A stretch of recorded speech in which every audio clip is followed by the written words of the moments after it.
At no point in any of that did I ever think I would get anything of substance out of Jerry Springer or Judge Judy that I could even use in a story that I wanted other people to find interesting. Not once. So back to the Martian invasion. Yes, after all that, I think we need to jump back to the Martian angle.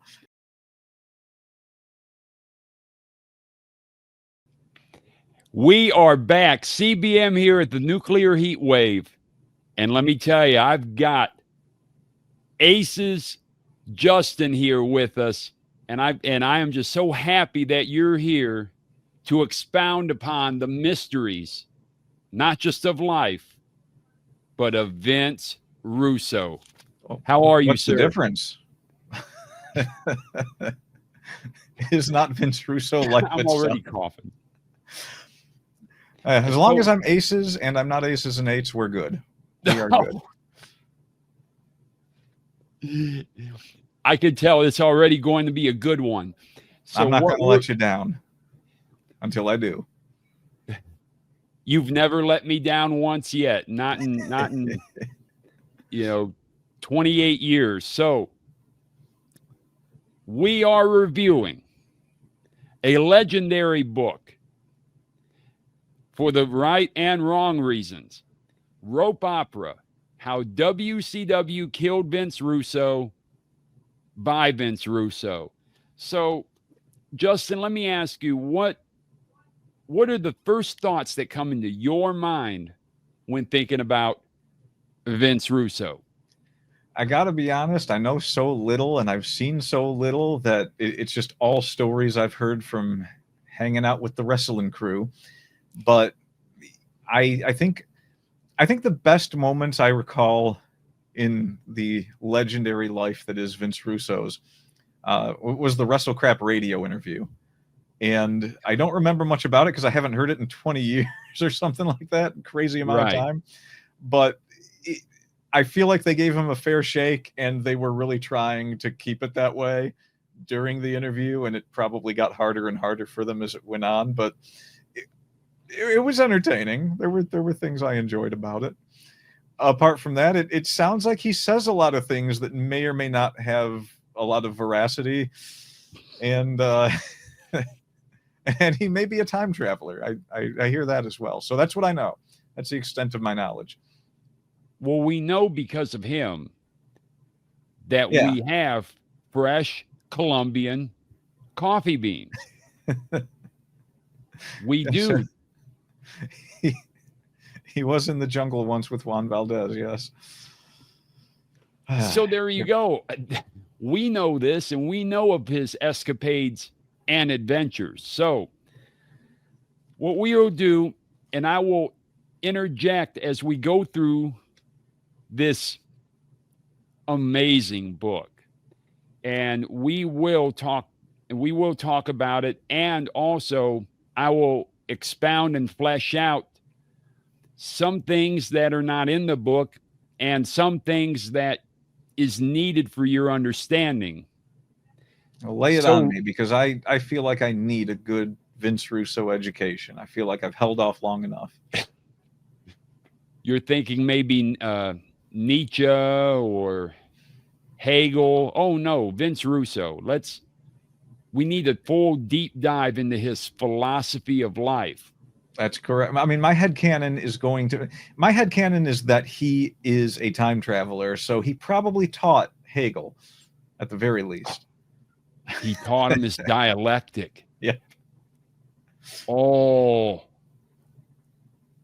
Well, but we're even-handed here. So it's very easy to be one way or the other about Vince Russo.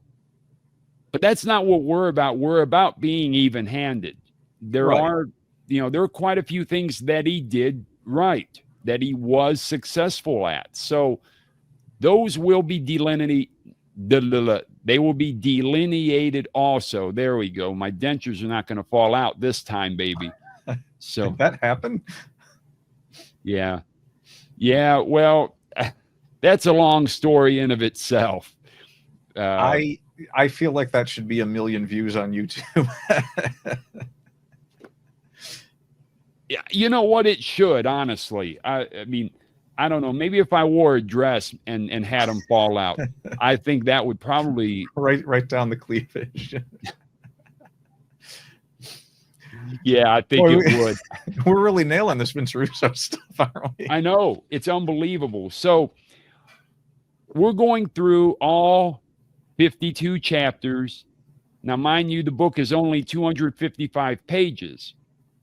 So the chapters will start to fly by. So, and I will give a synopsis. So we start with chapter 1. He chapters. What did he do? Toss them on the school. ground, and like have someone pick them up and just throw them in whatever order he wanted? Why did he pick 52 chapters? Well, it gets better, Justin. They're not in chronological order. Okay, so I'm right. So he played 52 pickup with his book. I mean, you see, honest, you've discovered the meta explanation. Vince Russo's going meta with his 52 chapters. Yeah. And you figured it out in 5 minutes. This was an act of his brilliance. You know what? Maybe he does have all the answers. We're going to find out. Maybe he does. So, and this is where a lot of other reviewers may get it wrong, or Vince Russo himself doesn't understand. He graduated university. Some say University of Southern Indiana, which became University of Evansville. But Vince Russo in Rope Opera says Indiana State University, Evansville campus. So which is it? No one knows, because I've heard either one, and they're different schools. So already we're starting off with a cluster. Allegedly, Vince Russo knows. Allegedly. If we now, you might not know it though, but with certain spelling errors and things, that his degree is in journalism. Ah, yes. So we're talking Pulitzer Prize winner coming up. I mean, it's possible that you could have the occasional journalist that can read and write. And if anyone can do it, it's Vince Russo. I'm putting my full faith in that. So you and me both. So now there was a certain friend from school, and he goes on about this kid. Have you ever heard of a name called Chykirda? Like the banana lady? Chykirda. Chykirda. Kirda. No, this does not ring a bell. Okay, so here you have a young Vincent that is sheltered from the world. All he loves to do is play baseball outside and stick ball and waffle ball and every other ball there is. Do you like baseball, Vinny? Oh, yeah. Enough that his favorite team is the San Francisco Giants. So those, because, some might not be baseball fans, they were the New York Giants. See, New York City had 3 Major League Baseball teams in 1957, but magically 1958, and that's another discussion. It's out of the scope of this episode, that the New York Giants moved to San Francisco, and the Brooklyn Dodgers moved to Los Angeles for the 1958 season, leaving only the Yankees for 4 years. Well, I can count 4 years until the National League accepted the New York Mets in 1962. So that's why Vince Russo loves the San Francisco Giants. There's that connection. I have to bring that up because some might not get the connection. I know less about baseball than I know about cars. Hey, how's that Fiesta doing? It currently has no air conditioning. And it's the hottest it's been in years where I am. So that's how the Fiesta. It is a Fiesta. It's a Fiesta and simultaneously a siesta. I could lizard myself over those cushions in that car, and it would be like a good old party for a bunch of geckos or something. I don't know. Yeah. Oh, it's unbelievable. So this Chykirda introduces him to rock music. Oh yeah. And we're not talking actual rock here, not Seals and Crofts, not Mamas and the Papas. No, we're talking real deal. And he fell in love with Kiss. So he loved the pomp and circumstance and the marketing genius of Gene Simmons, and just got sucked into that world. So that's chapter 1, basically. Please tell me at some point he had like Gene Simmons face paint on. I think he did once. Yes. Either he looked like him or Ace Frehley, one of the two. Oh yeah. So chapter 2, and already this is when I start losing it. So, and I have to actually pull this out because some might not believe he said this. This is his autobiography, right? This is his second autobiography. Man must have had a pretty interesting life to have too. So let's go ahead and dive in. This is his second autobiography. Listen, page 10 already, page 10. I have to do this. Are there any games going on in the streets of the country today? Anywhere?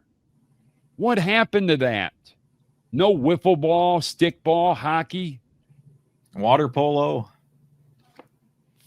Forget about Negro sneakers. Is that what he wrote?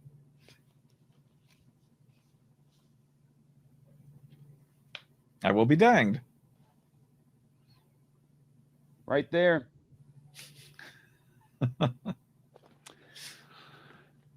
Negro sneakers. Now, Justin, what could he possibly be referring to? I don't know. The thriving ninja community that sneaks around the city. I mean, I can relate to that. I was all over the buildings in this area. I have no idea what he could. I mean, and I'm getting hot under my collar here now, and it's not, you know. Unless he was under the impression that only black people bought Jordans?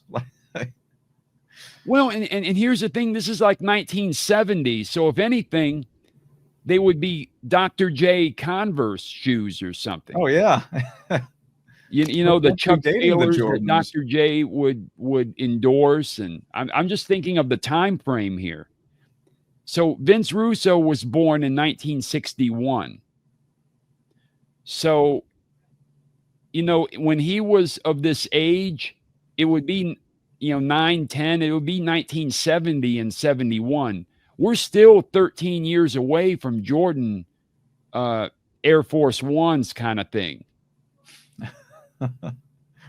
So what is he referring to then? I have no idea. I have no clue. Did his sense of time get screwed up then? Because I really don't know. It's like I mean everyone wore penny loafers, I did, and I had a zinc penny in mine. I never put the pennies in mine. People kept taking them. Oh, yeah. Poor I thought guy. It was an emergency reserve for the penny candy store,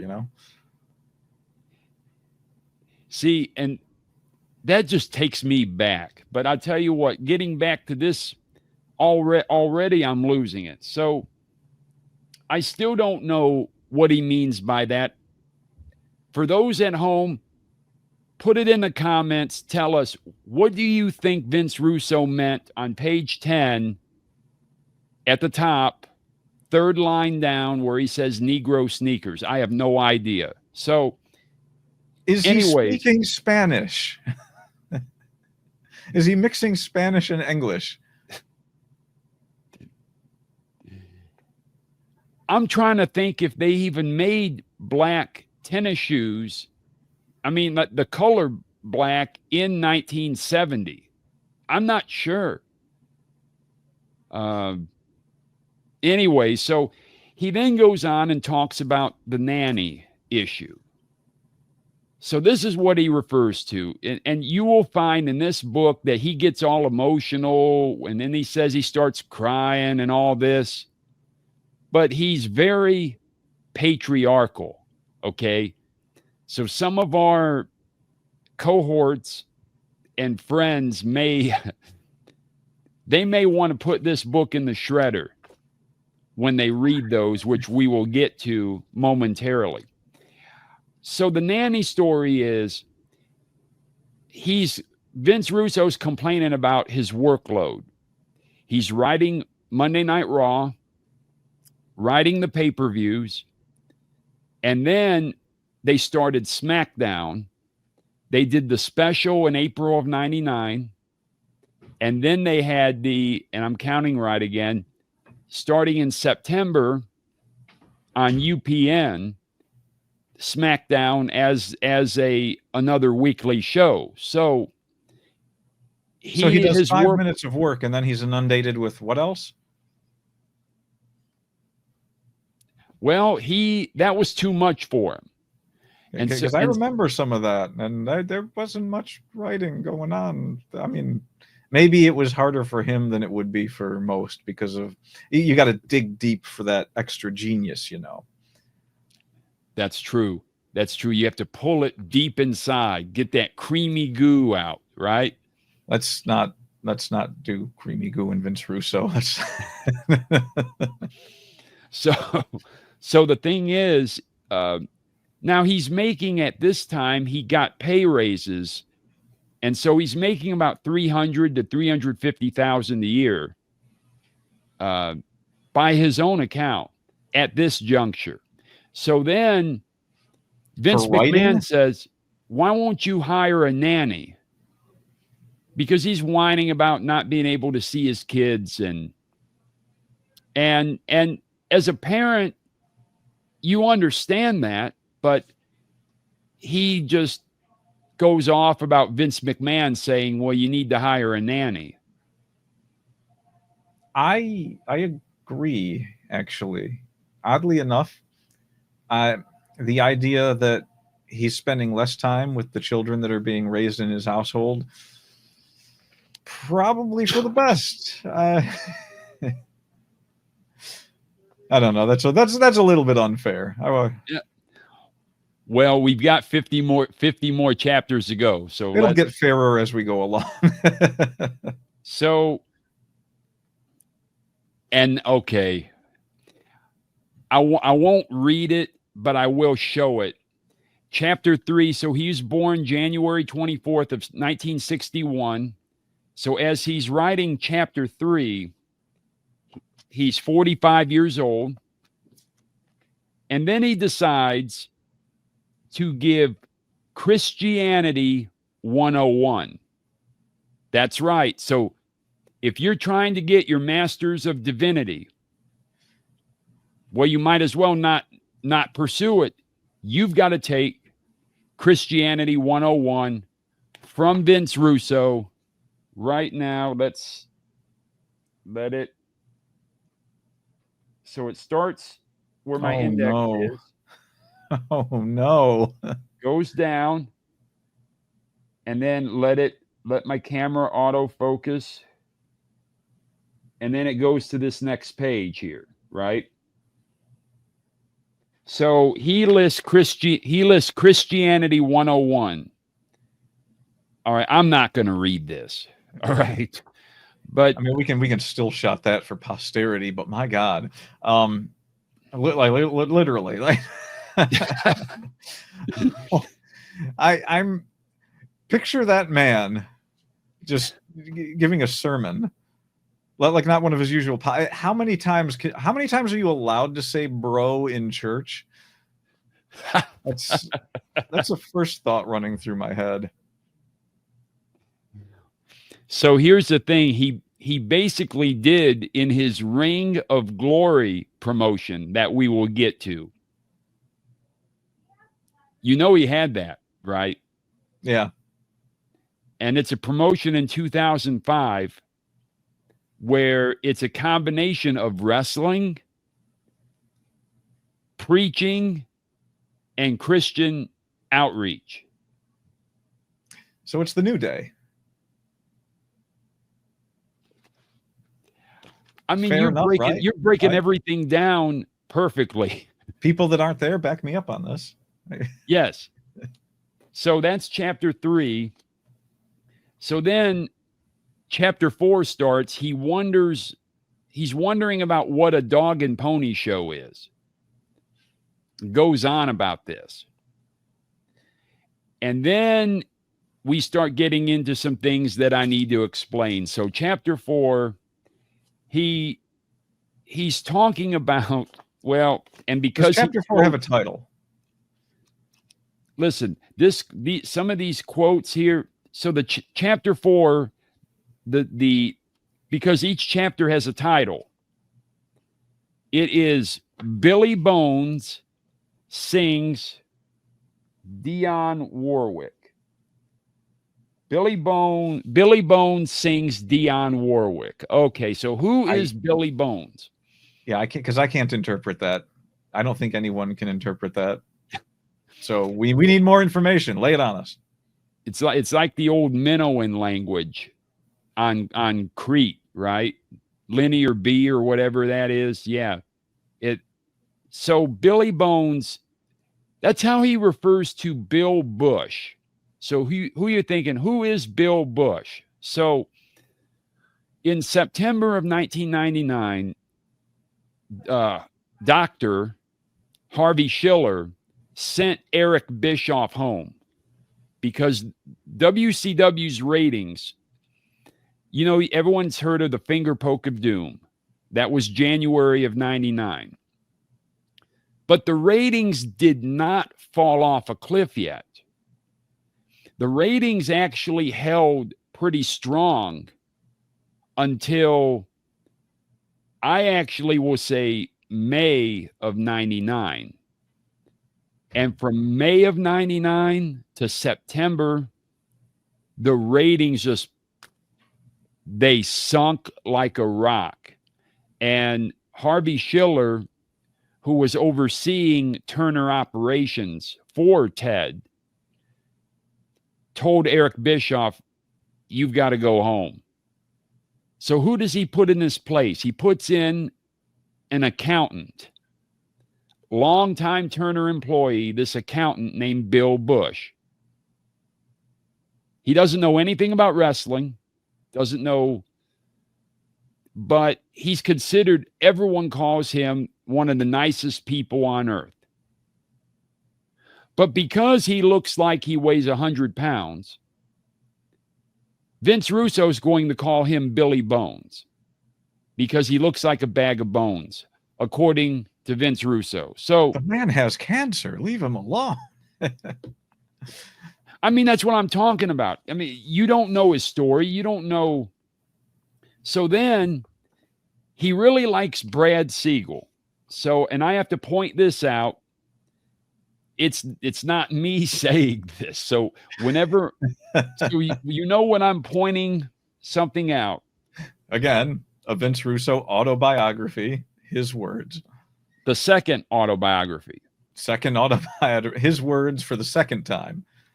Brad Siegel, who was not only the head of both TBS and TNT, but perhaps more importantly to me, a Jew from the island, meaning Long Island. And that is fourth and fifth line, page 19. right there. Okay, so I mean, we definitely believe you. We believe you. Well, I just want to make sure that, because some might For think clarity. I'm pulling these out. I'm not pulling these out. That's why, it's important to read here. It's important to have the source material, even if it's this source. So is Vince Russo Jewish? No, not at Then all. why is that important to him? I have no idea. So so he doesn't explain that line? Correct. He goes, perhaps more importantly, but doesn't explain why it's more important than the other two things, which seemed a little bit more industry related. Well, the only thing he says is, quote, and now I have to quote this again. Siegel I liked. He was one of my own. A New Yorker. New Yorker. Yawker. New Yorker at Hart. Brad was brilliant, and he wore a baseball cap to the meeting. One of these things is not necessarily like the other. I mean, I can accept baseball caps at meetings. I have no problem with that, as meetings are usually pretty pointless. But that's okay. He writes like a journalist. I get it. It's fine. So he then mentions that they're going to bring in his buddy, Ed Ferrara, which others have incorrectly labeled him as a guy who wrote Duckman. But in reality, he wrote some for the Weird Science TV show on USA Network. And by the way, and we're reviewing this, Ed Ferrara has written other books after the fact, and he's written a horror book called Dark Consequences in 2004.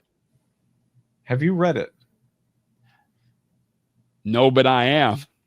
Do you think it'll be any good? Because, I mean, Weird Science, I was young when I watched it. I don't remember finding anything bad about it other than, like, I'm sure going back and watching, it's got, like, a lot of really stupid things in it. But that was expected at the time. And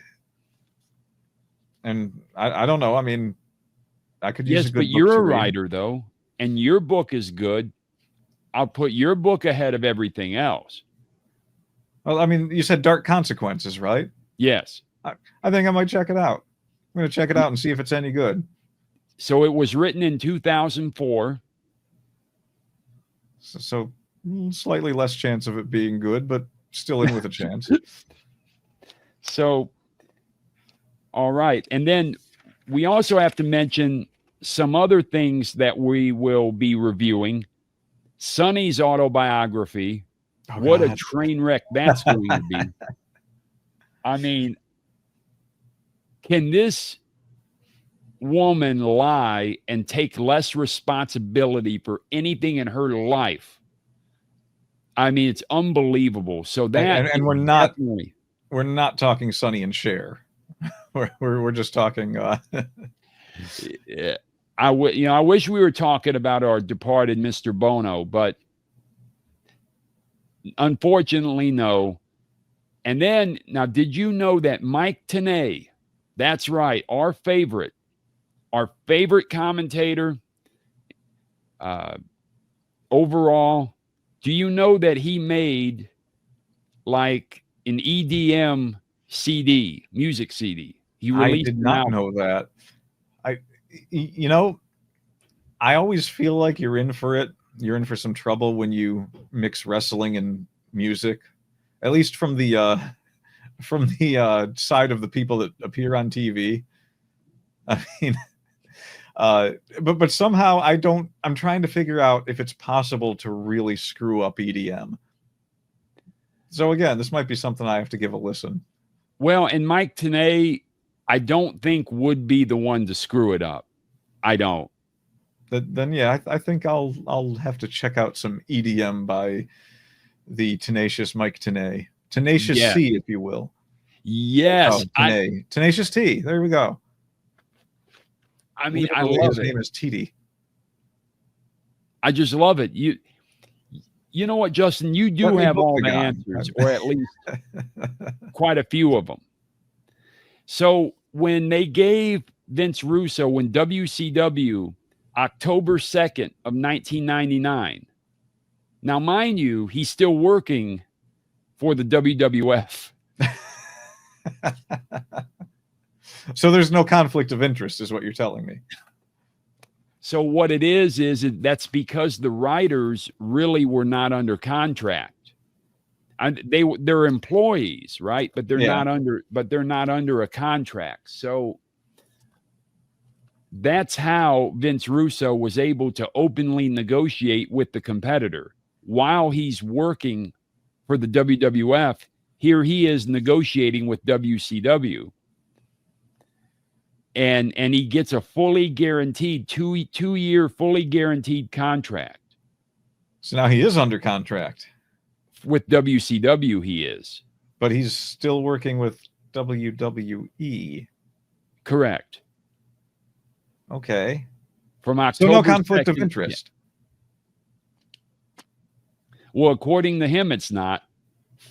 So I got to ask you. So chapter 5, Russo operate, after he got done with WCW, when WCW closed, he opened a CD warehouse. All right, let me just get some clarification here. Yes, sir. You said CD compact disc, not a CD warehouse like SEEDY, correct? Or is it some combination of the two? It's a little bit of a combination because he had it's compact disc warehouse, and the manager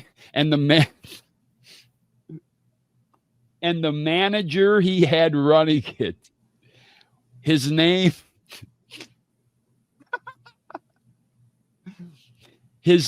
is the Dog Man. DAWGMAN. The Dog Man was the manager of the CD warehouse that Vince Russo owned in Marietta, Georgia in 2001 and 2. Yes. So not just seedy, but also shady. Well, and I know we're skipping around because he covers this in chapter whatever the hell it is. We'll get to that. And so I guess we'll skip it when we get to it. Or no, you know what? We'll save that because that whole deal is a fiasco. So, but then he intersperses, the key thing in this book is rope opera intersperses religion and wrestling. And it's his own warped form of Christianity where it's all about obedience. Your wife must be completely obedient to you. You're the man, you know everything. So doesn't it make more sense to write a book called Rope Opera that combines wrestling and opera more than wrestling and religion? You would think, right? So what we have is now at this time, after WCW was purchased by the now WWE, he refers to himself as a stay-at-home mom, at least in this period. And he feels like it's beneath him to do that. You said he feels like it's beneath him? Yes. Well, then why did he refer to himself as a stay-at-home mom? Because you will see as we continue that in his treatment of women, and there's other examples where I pointed out notable Russo storylines, WWF and WCW. I didn't even, there's in TNA, there were a couple whoppers too, but hold on. Yes, so his treatment of women is something that is... Are you going to tell me that the legendary Vince Russo doesn't respect women? I'm finding that one hard to believe. I mean, the evidence just abounds that he's on the level, man. Well, that he's a feminist, actually. Oh yeah. That I Vince mean, Russo and Gloria Steinem are like this. I mean, he was going to start a whole federation based around the concept. Last I checked, but I Yes. guess we'll get to that. Is that this Oh, book? We're getting to that. You know we are. So chapter 6 goes, he refers to Disco Inferno as the Barbara Walters of gossip. But that The Disco Inferno, Glenn Gilberti. the Barbara Walters of, so that's the levels of redundancy in a single statement should not exceed a certain limit, and we have exceeded that limit. Yeah, he failed. And well, it goes over one of his, and so the thing with Disco Inferno, Glenn Gilberti, is he's a wannabe booker, wannabe writer. And Okay, that makes more sense than what I initially thought. He so wanted to be a 5-time champion was what I got out of that at first. So I will lay out one that he put in chapter 6. Then I will lay out right now one that should have been in chapter 6. He wanted, which is now Disco Inferno, wanted to create a tag team called the Evil Architects. And that's Bill Ding and Doug geez. Hole. And instead, what we ended up with was Seth Rollins after all of that. Essentially, right. We could have had Bill Ding, and the architect we end up with is Seth Rollins. Well, and Bill Ding would bring like a T-square to the ring. Seriously. I mean, he was a man's man. Like, remember Steve Regal in 1998? And I have the dates, too, for that. You know, I don't remember Steve Regal, no. So Steve Regal, when he Any relation to William? Yeah, same person.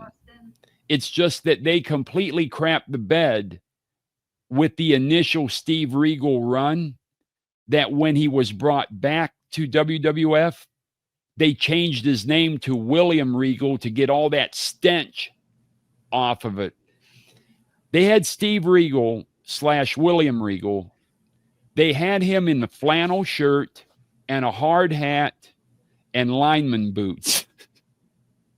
Pip, pip, cheerio.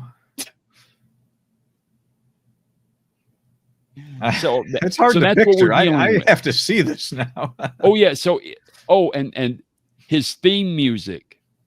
So it's he's a man's man. Steven Regal. Yes. Yes. I'll send you a link afterwards. It's unbelievable. Well, then, so we will continue. So then he gives another Disco Inferno story where Disco wrote a storyline for a Martian invasion. I'm 50% in on that. I just don't feel like most people could pull it off properly. I would love to see a Martian invasion angle in wrestling, but you need real writers for that. You don't. I mean, and they had Vince Russo, to be fair. So, you know. Except this was done by Disco Inferno. Honestly, I think there's a part of me that puts a little bit more trust in the writing ability of someone who goes by Vince Russo than someone who goes by Disco Inferno. But I don't want to paint the picture that that's like a hard set belief, because I've heard a lot about Vince Russo, and so I don't know. I guess we'll see. But I think someone could have pulled off that Martian storyline and made it entertaining and wrapped it up neatly and kind of like ended it with, oh, there were no real Martians after all, or something like that. But I don't know. We'll have to give Vince Russo another go at it sometime in the future. I'm sure the WWE will be all about that. So what I've done is I've sent you a link to and I don't know how it'll. While I'm talking, you could open it up and see maybe on your phone. Steven Regal, A Real Man's Man, Survivor Series 1998. And you get the full flavor, the full understanding of Vince Russo's interpretation of one of the finest wrestlers of the generation, really. One of my favorite wrestlers of all time, Lord Steven Regal. And it's hard to sell me on the architect version of of William Regal, because I don't trust buildings that are made out of aluminium. Well, fair enough. It's not aluminum, it's aluminium. I mean, there's clearly a U and an I in there, and a Y, and then another I and another Y, and maybe another U, and then another. You know what? It's a perfect. What is Britain? Well, do you trust that in 1970, before 1971? Now you remember the old British coinage system, right? I don't know how it works, but yes, I do remember. So let me tell you how it works, because you look at old British car reviews, you will have a listing of, and I know it's backwards, so how about this? We go your pound sterling, then you have your shilling, and then you have your hundredweight, which they label with a D. Makes sense. So you think, now we have pennies, we have 100 pennies or pence to the dollar, right here. Right. Well, not before 1971, you didn't in Britain. No. You had five bob and and you were cruising down the M1 in a lorry. You have 240 pence to the pound, and you have 12 pence to a shilling and 20 shillings to a pound. So, yeah. Trying to figure that out at a pay toilet, you'd wet your pants. I mean, I don't even know. So you would have, let's say it's 327 pound, 6 shilling, 6 pence. Right? So you got to figure all that out. So, well, they did away with that in 1971, and then it's just pounds and pence. So, but that's, I just thought of that. With chapter 6, I mean, it's one of the most involved chapters. So, see, he has a problem with the word the boys. You know, in wrestling, they refer to the group of wrestlers. They call them, and the boys, the boys like it, and the boys. But Russo has a big problem with it. He says, well, they're not men, because you wouldn't call a man a boy. People do it all the time. So he did that. He wanted to give Hulk Hogan and Ric Flair new storylines. And when he came to WCW, well, I'm sure Ric Flair was all about that. Well, Ric Flair was willing to work with him, and we'll get to that, because we will cover that, and Hogan, that will be forthwith. And we go on to chapter 7, and he puts over Bret Hart. See, Russo is a big supporter of Bret Hart. And Bret Hart's a fantastic wrestler. He treated the business seriously. Some would say too seriously, but at least he treated it with some seriousness. Did you ever like Bret Hart? I never saw enough of Bret Hart, but I mean, the man came in and worked. He got the job done. That's all I really look for in anyone that is doing a job. So it's important to note, though, Bret Hart was going to leave the WWF September of 1996 and was offered, I think, a $3 million a year contract, or at least $2 million, but I believe it was $3 million in 96 September. Well, he decided, no, I'm going to sign this 20-year contract with WWF. Literally a year later, Vince McMahon tells Bret Hart, I cannot afford this contract. Now, he tells him this. If he would have waited 6 months later, Vince McMahon would never have had any more. Vince McMahon never did have any more money problems. 6 months from then, so September of 97. So he then tells Bret Hart, I will allow you to negotiate with WCW. Oh my God. But that's the thing. So Eric could not give him the original deal. See, Eric knew that Bret Hart had no place to go. So then what was $3 million a year became either $1.5 or $2 million a year. Still nothing to turn your nose up at, but correct. Bit of a dip. He lost $1 million by waiting a year. Well, that happened because of and then the Montreal screw job and all of that. All that fun stuff. So now we get to chapter 8, and then it talks about, all it does is talks about how reticent he was going to church as a kid. That wasn't everyone? Well, he goes on about it. He dedicated an entire 4 pages or whatnot to it. In fact, let's see how many pages. 1, 2, 3, 5 pages.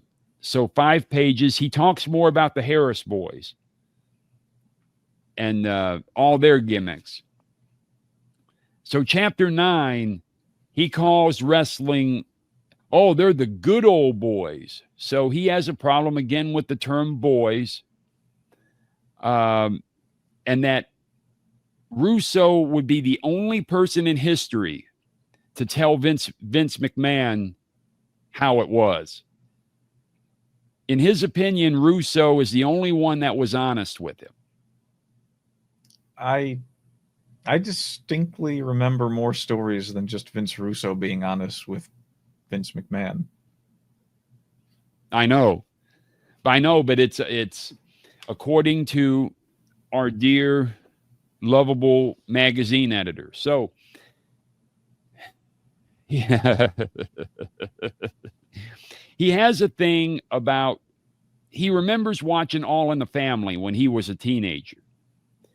And then now eventually Archie Bunker revealed that he was, the reason why he's a bigot to people, one of the reasons was he was abused as a kid.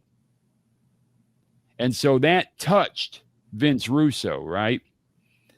So, but now, don't you remember some of the classic Russo storylines, like Choppy Choppy PP?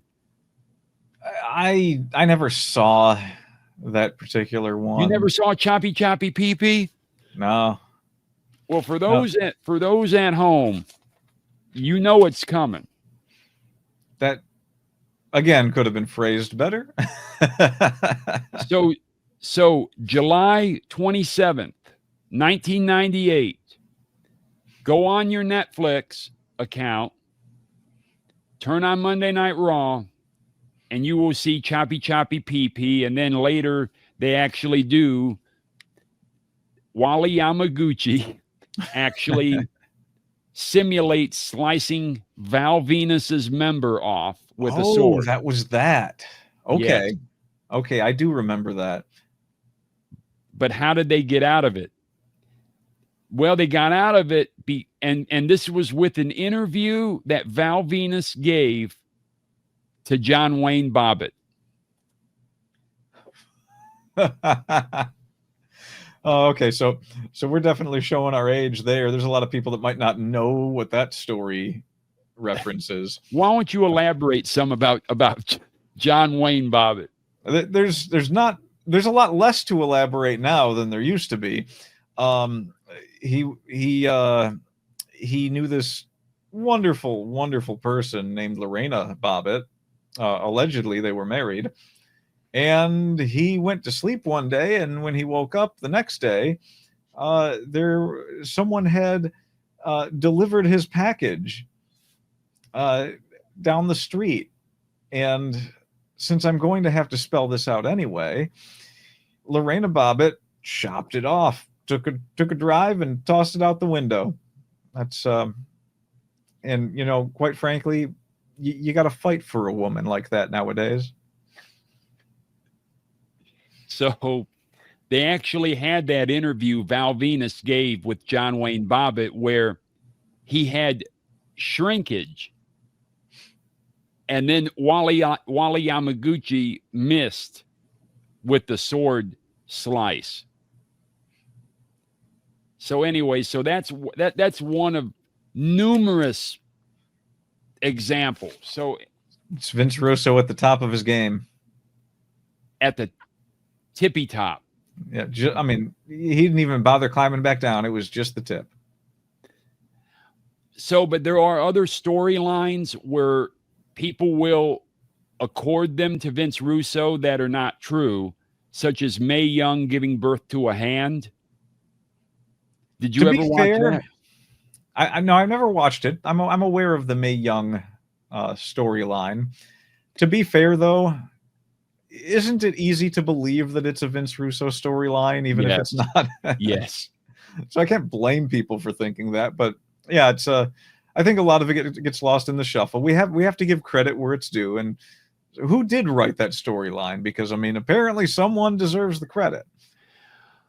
No one really knows at the time, but I don't know exactly who wrote the Mae Young giving birth to a hand. That was in early, like February of 2000. That story was written by a disembodied hand from the future. But who sent that hand to the future? I think we know the answer. It took the long way around.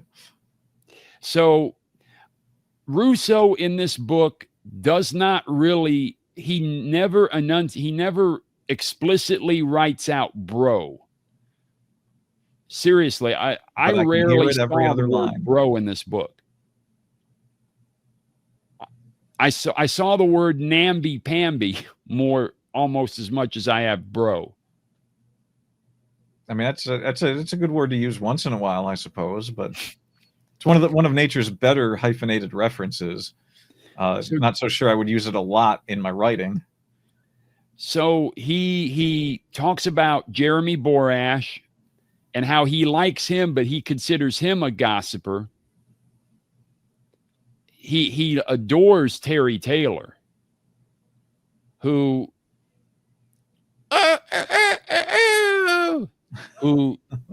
he is known as being the largest tattletale. You cannot tell him anything in confidence because it will get out.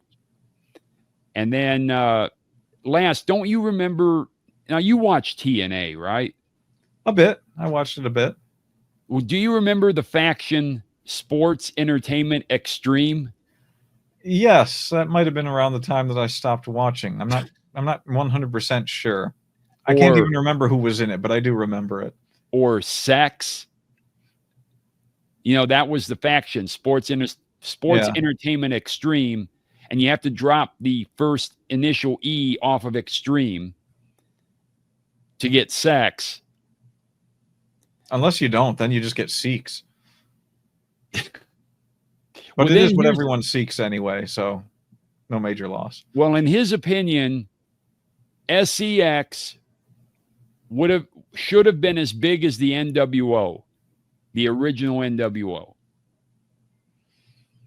No. And he writes this. This is chapter 9. I'm just taken aback by that. Because you have to have a more intimidating name if you want to be bigger than that was.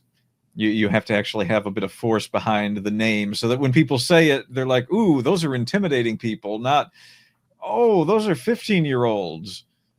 Yeah, that's teenage humor. Well, we're not talking about the Johnsons here. We're not talking about the Dubs. Getting to 12-year-old humor now. Yes. Well, he talks about the book called The Toilet Zone in a little bit. Interesting. Yes. Or not. So last in chapter 9, see, chapter 9 is chock full of things, but most of these chapters are not. They have singular focus, but this one had focused every which way but loose. Is he disdains the term booker. You know, before, if you were the writer in a wrestling promotion, you're the booker. You book who's going to be at these shows and you set up the angles. You're called the booker. Well, Russo hates that term. He considers it, oh, that's just what a bad writer pro wrestler would do. Why are the titles of the job so important to him? Is he one of them people that calls himself a sanitation consultant when he washes dishes? He might, or a sanitation engineer. Okay, so chapter 10, he continues. See, there's a lot of self-loathing here, where even though he has a wrestling podcast now, he's on Patreon, he's soliciting all of these things from pro wrestling fans. He says in chapter 10, the years that I stole from my family over writing fake wrestling scripts. What did he want to do? Write real wrestling scripts? What? Well, Hogan's got that promotion, Real American Freestyle, coming out. That's, maybe he should write for them. Yeah, you know what? I think you're right. I am on board with. I'm definitely on board for Vince Russo writing for a show that I'm not going to watch. But yeah, I agree. I don't know. I mean, like, what's he got to complain about? I mean, love him or hate him. I know the guy gets a lot of hate, but he's had kind of a charmed life. He's done a lot of interesting things. I don't know. I wouldn't be too disappointed. I'm sure his family is quite happy with the amount of money that he has made for them. Or, I don't know, maybe there's like 15 divorces I'm not aware of. I don't really know or care. But well, I will say this, though. He is still married to his college sweetheart. Well, there you go. Not that many people make it that far. So good on him. Right. So, it's 40 years of marriage. So my hat's off to the guy for that. We'll continue with chapter 10. He says that the only most of the demons that he sees are in wrestling tights. Most of them I see are in tights at Walmart, but I can relate. Or they're in those LuLaRoe leggings that are all moldy because they sat out in the rain at the distribution center. Yeah. Fantastic. So he then says that, and here's a quote, and I have to read it like this: sitting in front of the boob tube, that's what he calls the television, the boob tube, is vital if you want to be a success in the creative side of the wrestling business. In other words, you have to watch TV, which he calls the boob tube. Does he mean watch wrestling? Well, no, I mean, you're watching Jerry Springer. And Judge Judy. Oh, my God. Wait. Why would... Oh, my... Okay. I think I understand the entirety of the eras that I did not like about wrestling after hearing that now. because Jerry Springer and Judge Judy are two of the things I hate more about television than anything else. I think the only other thing that really ranks as highly as those is Cops. And that's just those three things. You also watch Cops. I feel like look, I watch a lot of things to get inspiration for what I want to write. And if you diversify that portfolio, if you watch an expansive amount of things, if you read an expansive amount of things, and if you generally let yourself be entertained from multiple facets and investigate a lot of things, you have a huge pool of information from which to draw on when you need to actually put pen to paper. At no point in any of that did I ever think I would get anything of substance out of Jerry Springer or Judge Judy that I could even use in a story that I wanted other people to find interesting. Not once. The temptation was never there. And definitely not Cops. Cops is just a bunch of jagoffs that have a job to do that also have to deal with jagoffs. And they have to pretend at points to be nice to someone who probably should be smacked around, but then it would make them even worse if they did, so they don't smack them around, at least not on the camera. And it's all around just television viewing if you just want to watch an entire show with nothing but bad people. And I think there's a lot of people that do enjoy that, because we ended up getting all those wonderful Netflix shows that were essentially the same thing. So that's my rant on that. And I think I've gained a little bit more insight to the era of wrestling that we got to enjoy in our, mildly younger years. So back to the Martian invasion. Yes, after all that, I think we need to jump back to the Martian angle.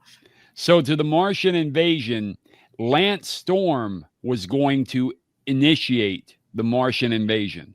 I could see him talking like Beldar. Yes. Yeah. So, and remember, since Vince Russo, a little background on him in that he owned a video store in the late 80s to early 90s.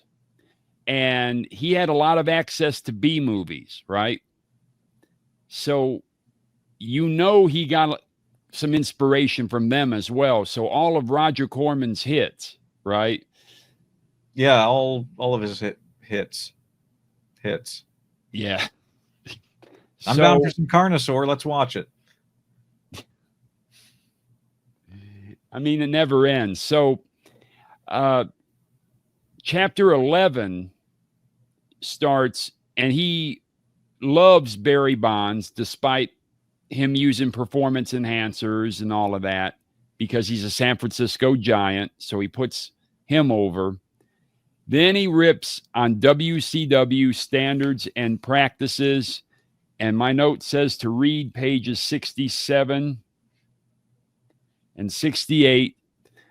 But the man who headed up standards and practices was a famous baseball pitcher's brother. So Tom Glavine was pitching for the Atlanta Braves at the time. Well, his older brother actually headed up standards and practices. Well, and Vince Russo forgets his name, of course. But his name is Fred Glavine Jr., I believe. And so he had disdained. Standards and practices were the censors for the Turner networks. Oh, okay, that makes more sense. I was going to say, if they had standards and practices, I don't hold much truck with the idea that they would have hired Vince Russo to begin with. Well, they seemed to rear their head as soon as Vince Russo started writing storylines. So, color me shocked. So the NyQuil incident. So I'm reading 67. Let's see. Are we getting this? There kind of got it there. Yeah, there's something that you might be able to still shot. Well, it's page 67, 68 NyQuil incident. They wanted to show Scott Hall and Kevin Nash arriving at Nitro drunk. So initially they were going to have them with alcohol. But standards and practices said, no, you can't do that. So instead, they had them drinking cough syrup instead. Why couldn't they just drink water and tell everyone it was vodka? Why weren't you writing for WCW, Justin? I mean, I don't think thought is a requirement. In fact, I think it's a denigration to the industry at this point. Well, at that point, I mean, I feel like things have gotten better in wrestling, but there was definitely that period where it's just like, who's in charge here? And someone was, and too much of what they wanted to do was allowed to happen. In fact, I'm considering the name Standards and Practices, and considering what was allowed to be put on TV, they really were saps, weren't they? Oh, they were, but it gets worse. So they had, next one, Roddy Piper had 3 big girls. And Roddy Piper was going to make fun of these 3 big girls. And so Standards and Practices said, you might offend the overweight middle-aged woman demographic. I disagree. There's an entire song about how big girls don't cry. And look at Freddie Mercury, right? Fat bottom girls, come on now. Also true. Mean, so they make the rockin' world go round. And we're about ready to move out to number 3. So Kimberly, they had on the first Nitro that Vince Russo did, October 18th, 1999. He was going to have Kimberly, first off, be a heel. Second off, Kimberly, was with Diamond Dallas Page. And she looked very good on that Nitro, October 18th, 1999. But they were going to have her slip Ric Flair a Mickey Finn. That's right, to spike his drink. And that didn't happen. And instead, they had Ric Flair come into her hotel room and give her a spanking. As you do. Well, then 6 days later at the pay-per-view, now they let this go through. On the pay-per-view, Diamond Dallas Page gets mad at this, and then he goes, let's whack it, let's jack it all night long. I mean, was it a cold night? Because you might need a jacket if that's the case. And he was going to have a strap match with David Flair. But let's whack it, let's jack it all night long. That made it through, but the others didn't. And then later in 1999, the Radicals, or the Revolution, really. It's not the Radicals. See, this is where the book, they still don't do proofreading, although it's better than Brian Alvarez's Death of WCW. We'll get to that deal. The Revolution, which was Benoit, Guerrero. Well, no, Guerrero was with the Filthy Animals. So there's Benoit, Malenko, Saturn, Shane Douglas. And they were going see, I'm already getting excited. And Asia, because she's so much bigger than China, right? They were going to have them burn the American flag in the presence of Hacksaw Jim Duggan. And of course, they said no to that. Yeah, I could imagine. So there's Standards and Practices, and I'm done with that chapter. I don't know. I mean, the Ric Flair thing, I'm just wondering, was that like seeding the future that would be the Basham brothers? I mean, were things just a lot worse than we imagined back then? And then we saw the Bashams, and it was like, wow, they're really letting a lot happen on TV. And then you think it's like, no, there was that Ric Flair thing. Well, maybe that's what inspired me to go into that direction, is watching the Bashams and Miss Shaniqua, right? I don't know. The Bashams. Although Vince Poor fellas. Russo wrote a storyline where Mark Henry was getting spanked by Terry Runnels and Jacqueline. This seems like a recurring theme for Vince Russo. Does he have something he needs to work out? Because at his age, I feel like he should have already worked it out. We're getting to that in the next chapter, chapter 12. So Russo basically hates his mother. And he calls just her, keep coming. He calls her Fruitsy. So you know how there's that site called Etsy where you can buy things? We'll put fruit instead of et. Fruitsy. That's what he calls his mother. He can't stand his mother. He hates his mother. I can tell. That's the name you give people when you hate them. Oh yeah, and then he resented how she would push his dad around, that she is such a domineering mother, right? And domineering wife.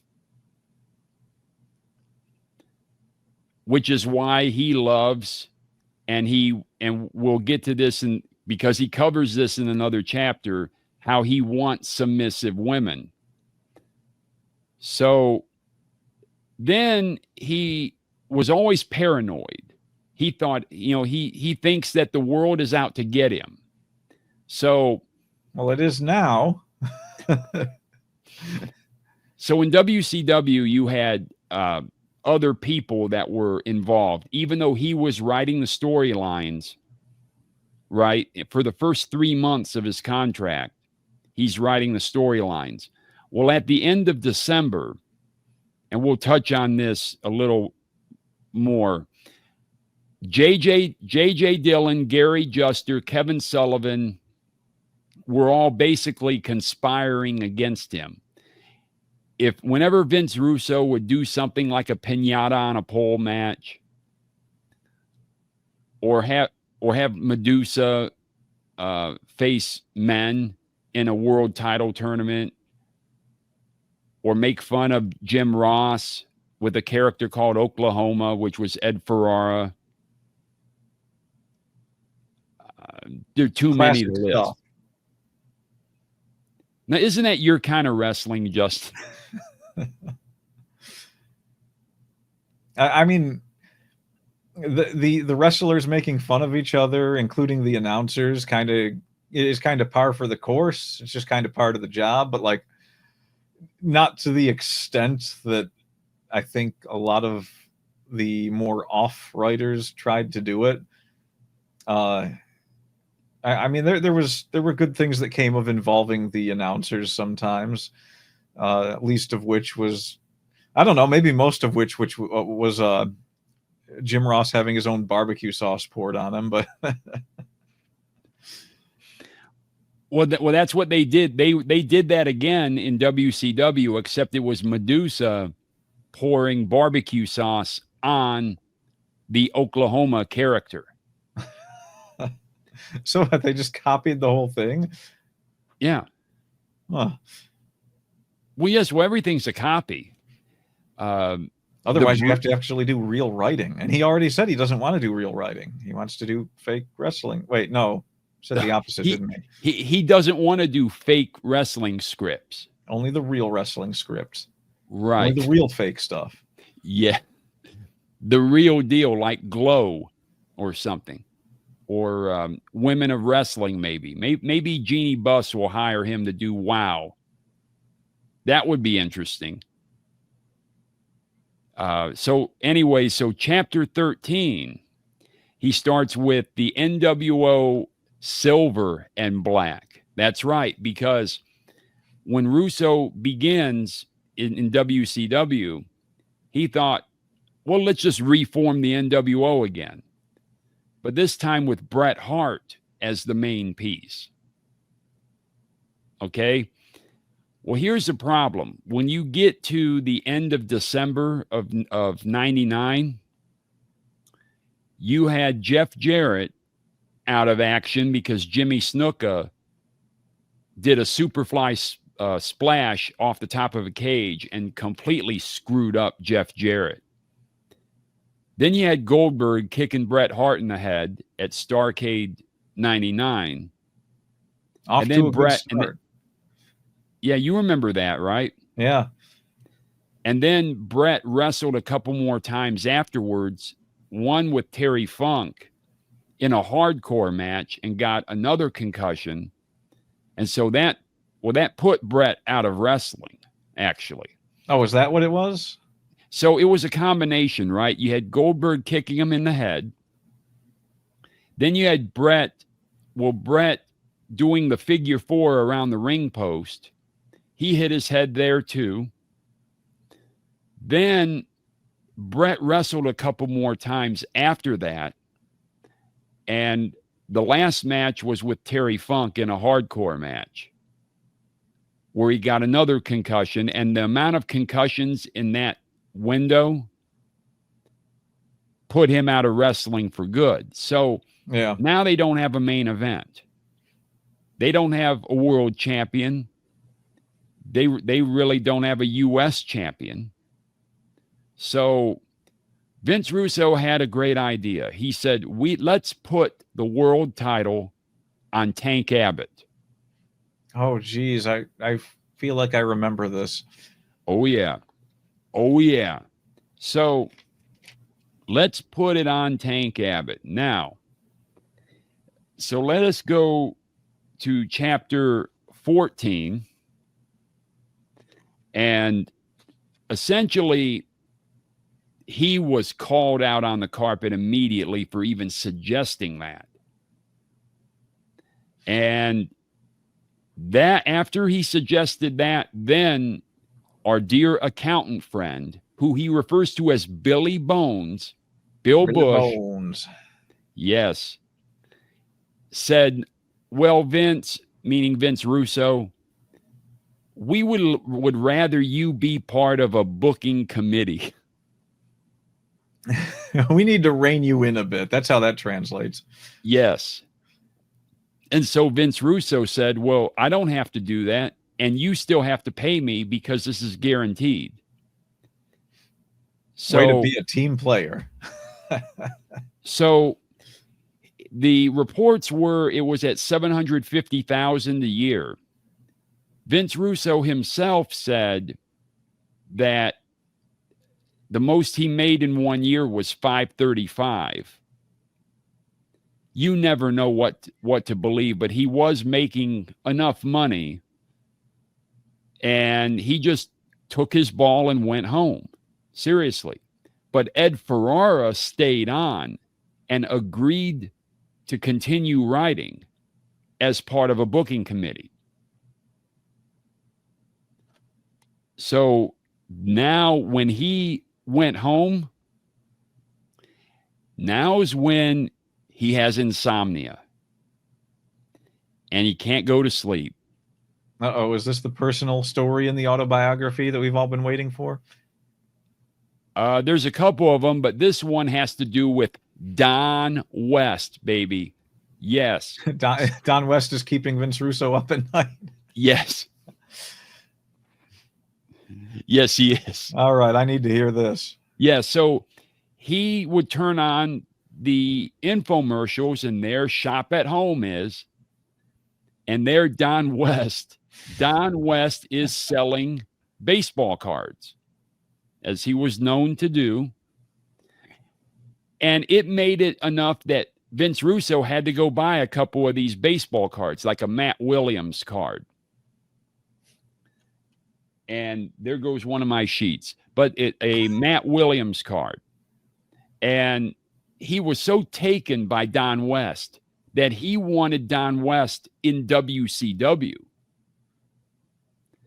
Well, Brad Siegel said, I'll get around to it. And he never did. So when you fast forward to TNA, the first call that Vince Russo made was to Don West to bring him into TNA. But he wanted Don West in WCW. even though Don wasn't really known as he wasn't in the business, right? He was on Shop at Home. Yeah. So he just held on to that all that time and then moved into TNA and brought Don West with him. Yes. Fascinating.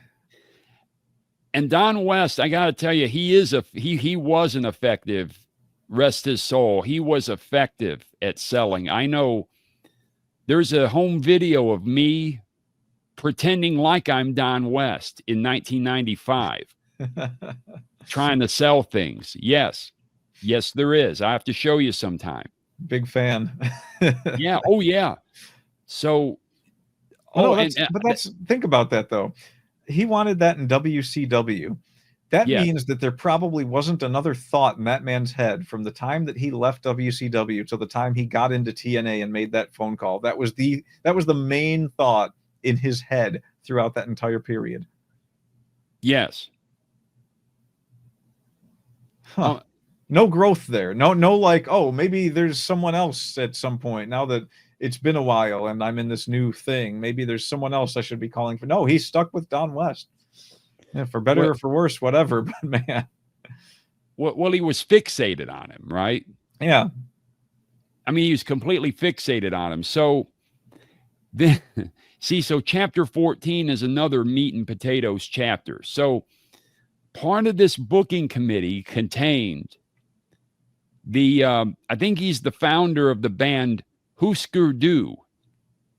Husker Du? Yes. And his name sounds is like something you say when you're having a stroke.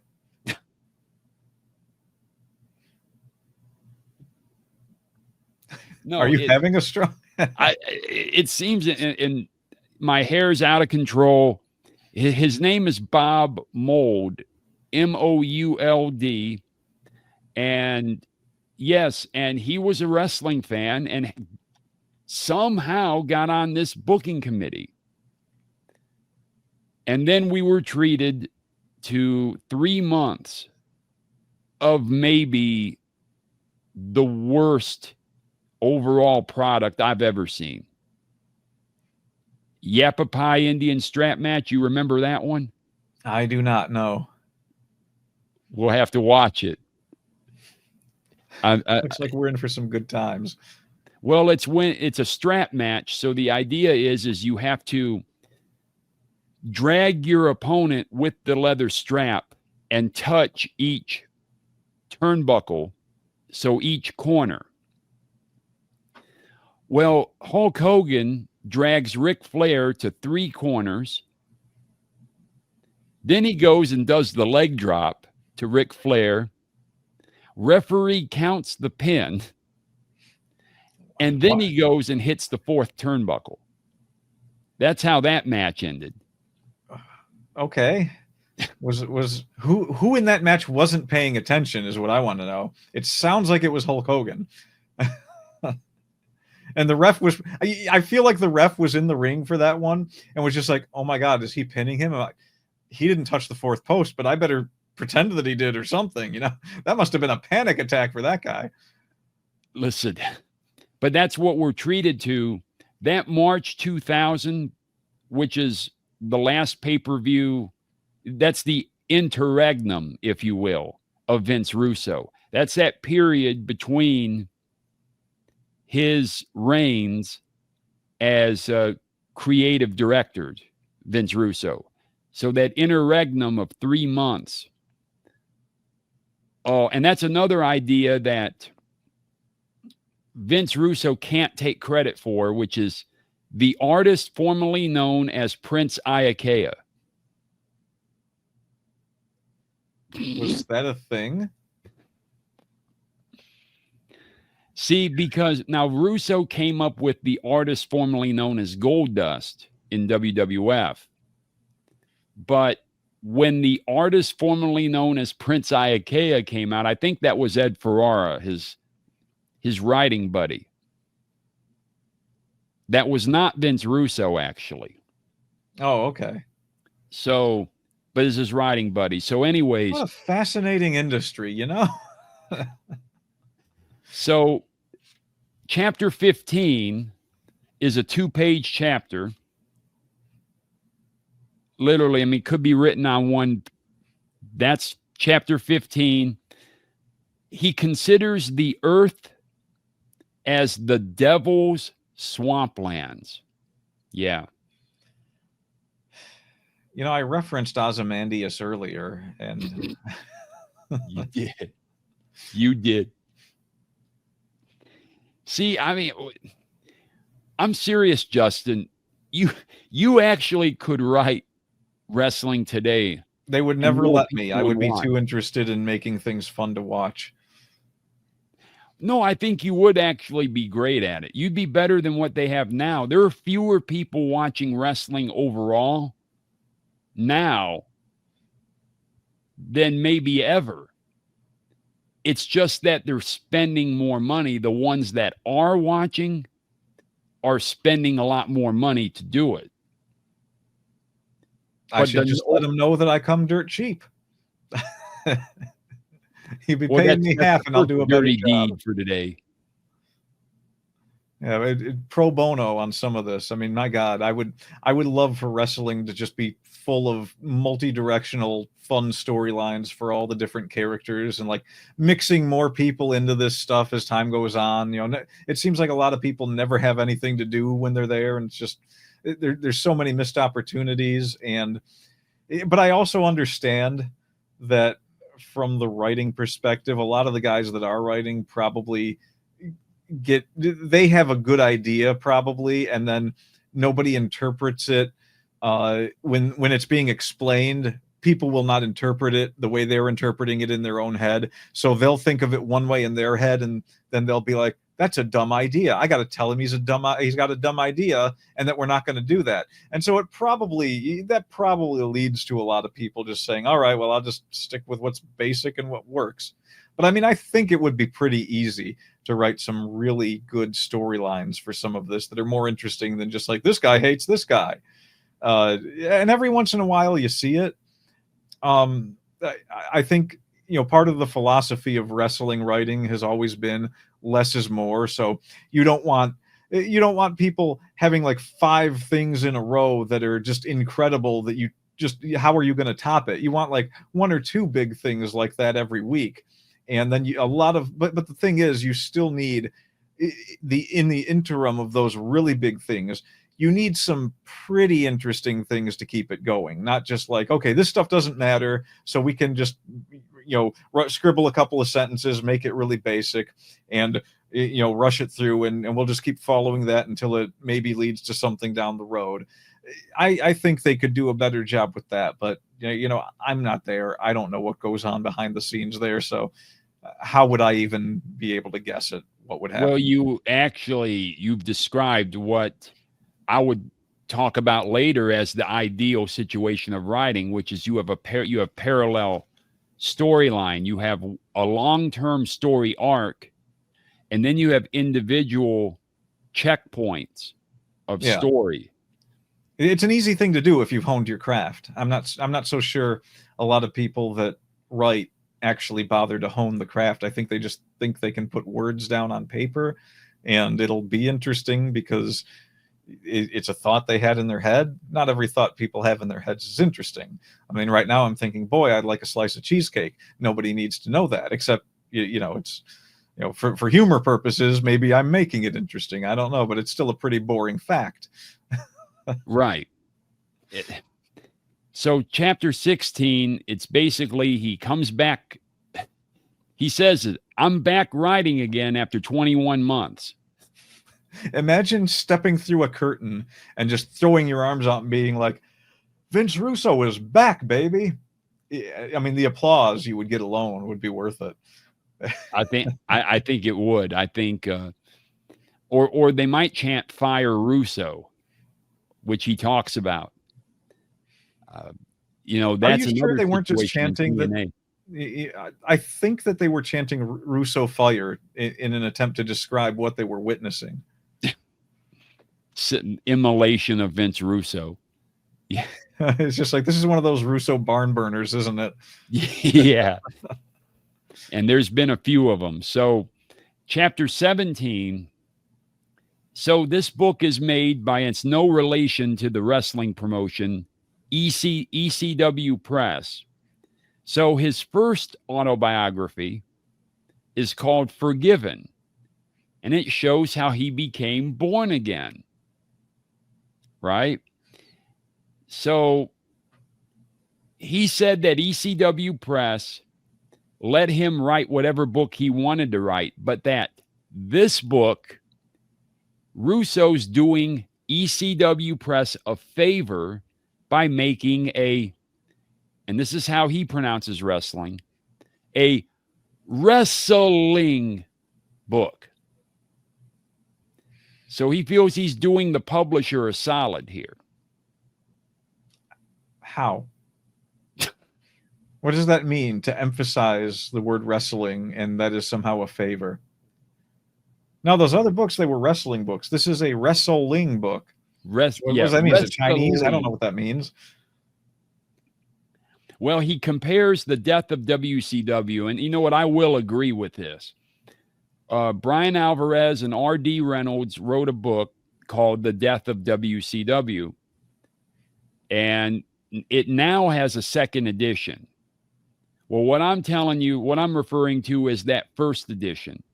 So Russo compares it to a book called The Toilet Zone. Do I want to ask? I don't know how, I don't know in what manner he's comparing it to The Toilet Zone, but I can tell you The Death of WCW is the only book that was not eaten up with mold that I've ever thrown away. And really? Yes. And R.D. Reynolds wrote it? Yes. Well, him and Brian Alvarez from the Wrestling Observer, Figure 4 Daily. Wait, am I thinking of the right person? Who was the host of Wrestle Crap Radio? I thought that was R.D. Reynolds. It is, yes. Huh. I'm surprised that it wasn't a good book then. It was poorly edited. Oh. It had, so the problem with it was, well, it had facts out of order. I think if it had a better editor, which now that's why I'm mentioning the first edition, because the second edition, they might have fixed these problems. Ah, right. So they actually edited it. Correct. But the first edition was so horrible. It was atrocious. I could not believe that someone would let that go published, that someone would allow that to be published. It's not because of the content per se, but because of how the content was arranged and the spelling errors and grammatical errors. It's like I'm reading Die Hard Game Fan magazine again. What is going on with the punctuation in this book? It's like reading The Dark Tower. My God. It is. Yes. Yes. Oh, yeah. And I got a point again. Yes. So, but that's the deal with that. And then, so chapter 18, Russo's comeback. So already Brad Siegel, in this interregnum period, that 3 months that I said is atrocious. Well, Brad Siegel knows it's atrocious. And so he calls Russo, and then they start in late January of 2000. So already a month into his layoff, he's calling him. And they set the stage for Russo and Eric Bischoff, who had been sent home September of 99. Yeah. To come back. And so that's what chapter 18 deals with. And Russo says that Eric Bischoff actually was the one that suggested that Russo appear on television. So before then, he was true? Yes, that true New Yorker gets to appear on TV. Yes. No, I mean, is that true that Eric Bischoff wanted him on TV? I think Eric wanted him to hang himself. That's the impression I always got. So I don't know. And now he was part of that Powers That Be storyline in November of 99. And but Russo, only his voice was evident. He was like the George Steinbrenner character on Seinfeld, where they always showed someone at the desk giving orders to, the George Costanza character, Jason Alexander's character, always giving him orders, but you never saw him. Well, Vince Russo was doing the same thing, except it's called the powers that be. But this time, Vince Russo will appear on camera for that April 10th, 2000 Nitro. So, and I will talk about that when we get to this next chapter, chapter 19. And guess what? I have to show it because he said something else that's ridiculous. I have to prove it. No. Yes, I do. Right here. Page 99. Where this is, my ring finger is. Talks about Whoopi's cornrows. This is what he said. He said, my mouth was drier than Whoopi, meaning Whoopi Goldberg's cornrows. Huh. And this was what year? 2000 is when this happened. But the book came out in 2009 or 2010. He should be thankful that it wasn't drier than the 2010 version. But I mean, he's saying this. So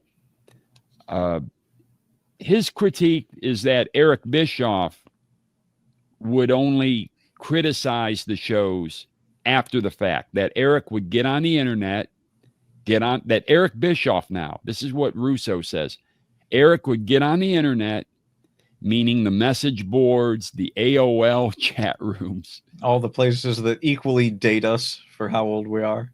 Yes. Maybe even CompuServe. And that's where Eric would then determine if a show was good or not. Now, this is what Russo believes.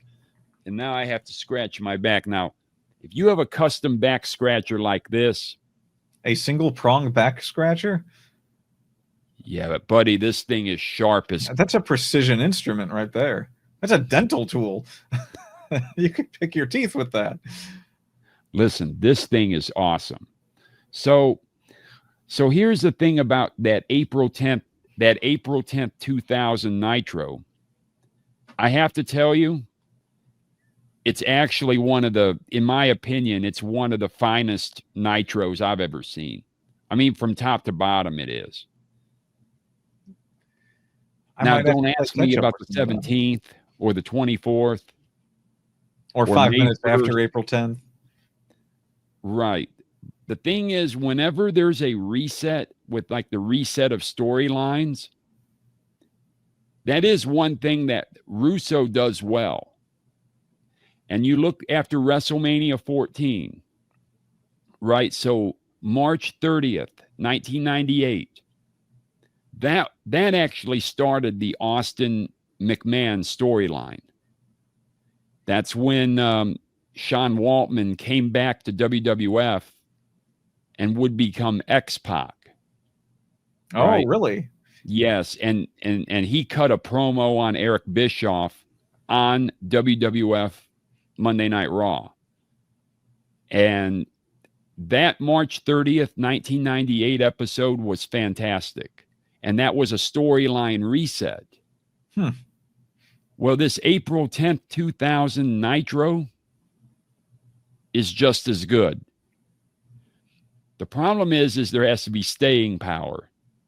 And that didn't happen. So that sounds typical of these stories. So Russo, he said that I did it for the mid card.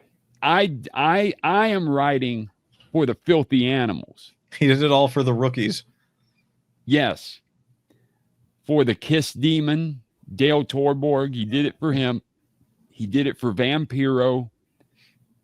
I guess he did it for above average Mike Sanders. Above average Mike Sanders. I don't. Is that the real name? Yes. I love it.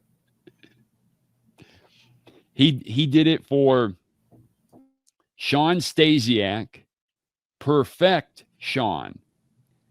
Vince Russo had David Flair act crazy, act like he was psychotic. He stole his dad, meaning Ric Flair's Rolex.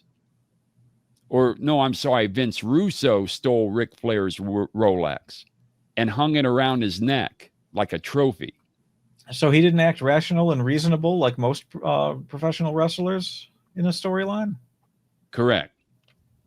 Okay. Now, this is before Ric Flair went off the deep end. You know about how getting his own line of CBD products, his own whiskey line, whiskey. I did not know about that. Oh, you don't know Ric Flair has his own whiskey line now? I didn't know any of that. And how he has his own Woo energy drink?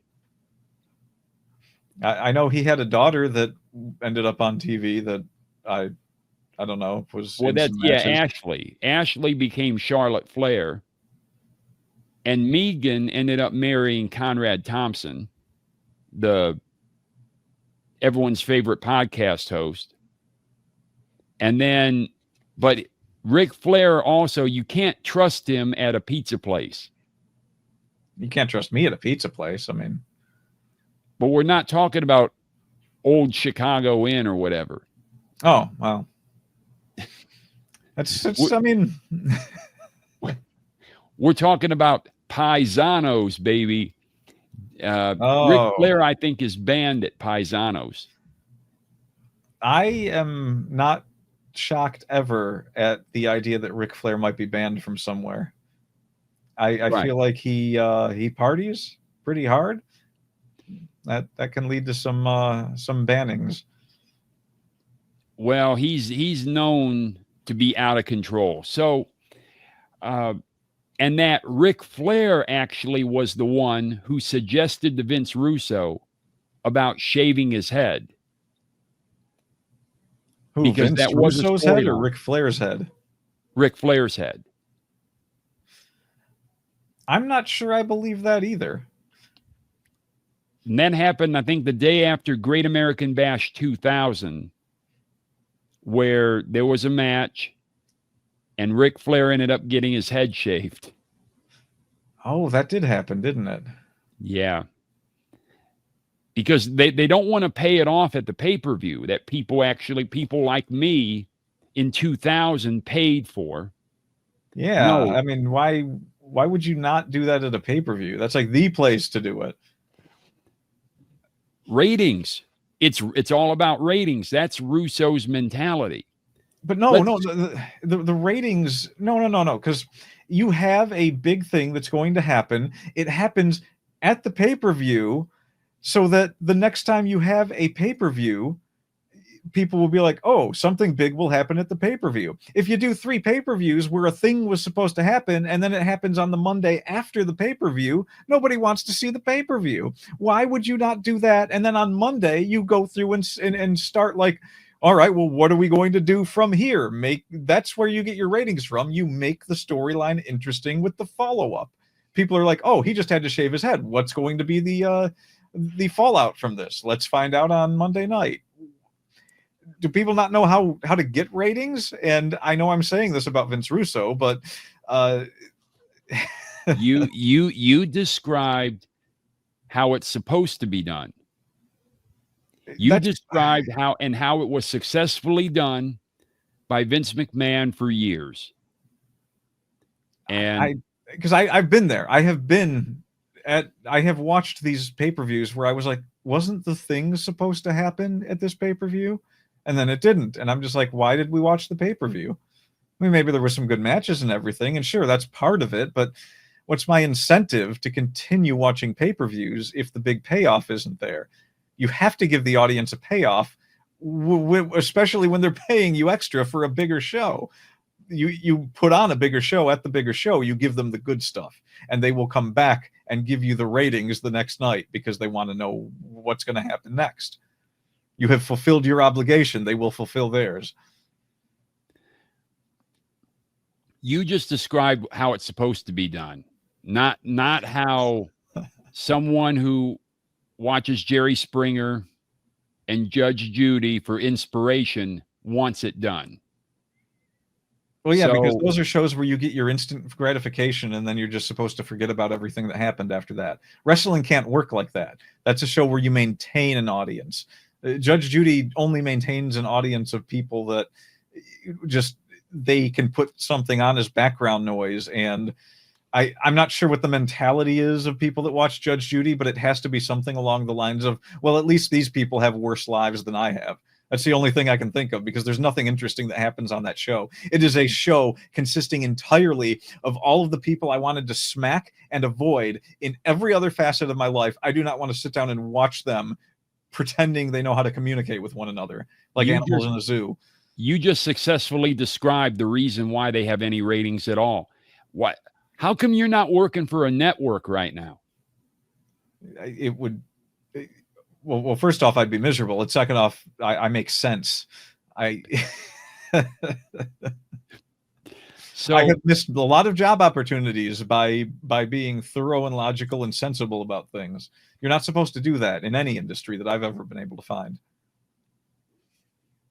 So chapter 21, he basically whines about how Vince McMahon said there are no sick days in wrestling, that somehow Vince Russo got sick, and Vince McMahon said, well, goddamn, you need to be here, pal. I mean, this is the WWF we're talking about. And how much were they paying him? So $500,000? At the end, it was either 300,000 or 350. Okay, yeah. So to write that much money to write, I will show up when I'm sick. That is a lot of money for a writer. Writers don't make that money. in 1999, mind you. Yeah. So And think of that money with inflation today. So that's chapter 21. Now, Jeff Jarrett says, hey, just come back when you feel better. Well, doesn't Russo think that if Jeff had that attitude, then that means that you're replaceable? That would be the assumption. I mean, it's just about every job I've ever worked. It's just like they give you sick days, but it's like, yeah, don't push it or we'll just get someone else. And that's kind of what it sounds like when you're paying someone a lot of money to write and they're just like, just take the time you need, whatever. It's all good. Well, for being sick, not even for like a big emergency. But think about this. Vince McMahon himself saw Russo and needed Russo there.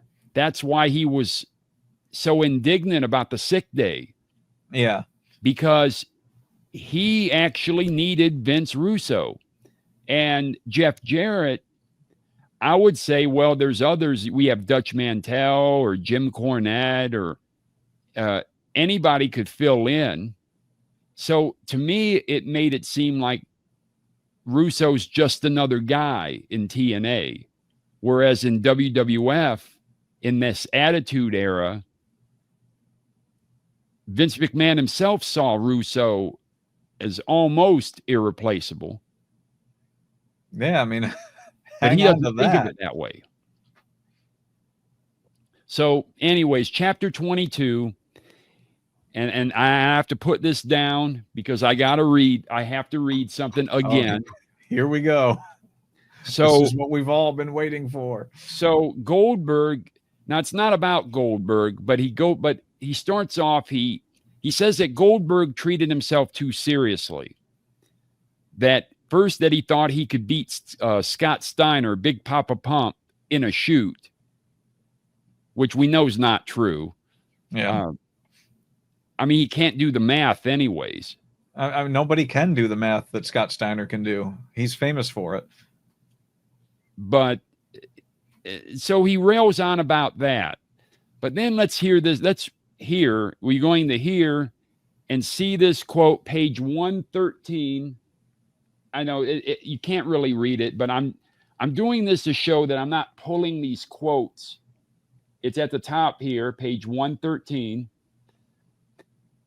This is about details. I don't remember dates. I don't remember pay-per-views. And I don't remember venues. I only remember incidents. Throughout my entire life, I've never cluttered my mind with details. I hate the details. Details are never important to me, nor will they ever be. I'm a big picture guy. So, despite the fact that all you see are swerves and crash TV, which is what Russo's known for, he's a big picture guy and he hates the details. What do you think about that? Well, in a sense, I agree with him. I do not remember the dates. I would not remember venues necessarily specifically. I might remember the venues. I would not go out of my way to commit them to memory like a lot of people would if I was doing this kind of work. That's kind of how I've always been. Like, the important thing to me would be like, all right, I've got this is the job. This is how we're going to make it work. These are the people that are going to be involved. And so, yeah, remembering incidents over venues and dates, I can understand that. But the problem is that he's not a big picture guy because he doesn't know how to end a pay-per-view properly. And he doesn't know how to get the ratings out of that the next day. He's very much an incident guy. So he's right about that. Yeah. You know, the dates and the venues, that's not the important part of what he remembers and what he forgets. He pays attention to the one big thing he wants to do, and he will stick to that like glue with no, I mean, we brought up Don West. He had that in the back of his head all the way from the time he left WCW to going into TNA. And then he's immediately like calling Don West up because that was just, it was buried in his head. He wasn't going to let it go. So no, he's not a big picture guy. He is, I want to use the word focused. That might be the wrong word here, but he's focused on something that he really wants to do and really wants to get done in the moment. And then when the moment's passed, he doesn't understand how to wrap that around the rest of the reality of what his job is supposed to be. That's what it sounds like to me. So that, I mean, that's the best analysis I can give of this, given the words he has laid out on that page. Page 113, you can take a look at it for yourself. Yes. So, and you just delivered the greatest synopsis, better than I could, an analysis of that. So, chapter 23, he claims that the old Vince Russo, meaning the Crash TV Vince Russo, is dead. And the choppy PP Vince Russo is dead. Bold claim. Let's see how it plays out. Well, you see in TNA, in that last rights match in 2007, Destination X, where the crowd started chanting "Fire Russo." So, yeah, I don't think the old Vince Russo is dead. So we go on to chapter 24, June 5th of 2000, cage match, Ric Flair versus Vince Russo. So now he's wrestling. He's putting himself in the main event like Vince McMahon did. Except I think Vince McMahon was a little bigger than Vince Russo, wouldn't you say? Well, not only that, but Vince McMahon also owned the company, or at least was a majority shareholder of the company. Vince Russo was not in this. Correct. Like, I hope he wasn't. Like, did TNA didn't give him power over this company, did they? Well, this was WCW. Oh, okay. Oh yeah, no, Ric Flair was he was never in TNA, was he? Yeah, yes, he was, but later. Ric Flair was part of the faction called Fortune, Fourtune, Fortune. 4chan would have been a better faction for TNA, honestly, at that time. Yeah, that was after I was done watching, because I don't remember Ric Flair at any point. So so here's the thing. So Russo claimed that he helped draw the house, meaning In Russo's Cran? presence sold tickets. Yes. Well, don't knock it. There were probably enough people by that time that were like, "Wait, Vince Russo's going to be in a match? Well, I guess I got to see that." I'm serious. Oh yeah. No, he believes that. So, but in the match, Ric Flair gave him a Russian leg sweep. You know, it's a move that's been done by hundreds of wrestlers. Bret Hart probably does the best one. And Russo got a major concussion from that. From a single leg sweep. Yeah, yes. Did he do any training or practice on how to fall whatsoever before getting into this match? You're not going to believe this. But in the early 90s, I think 1991 or 1990, Vince Russo actually went to wrestling school, to Johnny Rodz' wrestling school. No kidding. Yeah. But that's like the 90s, though. When did this happen? When was this match? 2000, June 5th. Okay, so you have to keep on top of that to be good at it. Like, if you don't practice break falls for 20 years, you're going to go to take a fall and you're going to be like, wait, shoot, my muscle memory is not quite up to snuff anymore. And I mean, I'll vouch for this. It's been a good 12 years since I've really done any training. And I actually, when I go to take a fall, it's like, okay, am I doing this right still, or am I about to crack my head off the pavement? Right. It's so, but this is where they dump the red blood, which is like red maple syrup. Oh, delicious. From the rafters into the ring. Well, they missed the spot.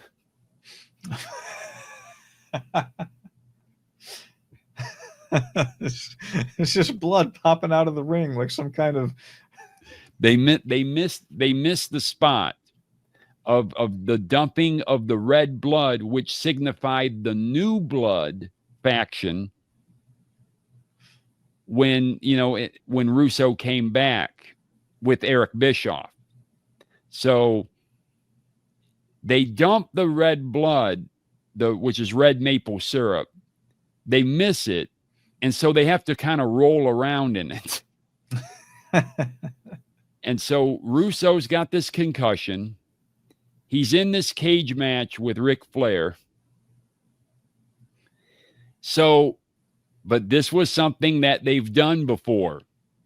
March 29th, 1999, Russo wrote this. That's where Ken Shamrock in the WWF was the first victim of the red blood from the ceiling, from the rafters. Was this supposed to be red blood that you're actually supposed to like buy into the fantasy that it's someone actually bleeding, or is this just like a symbolic thing that a faction was doing, pouring blood on people? This isn't a Countess Bathory deal here. This is, I don't know what it is.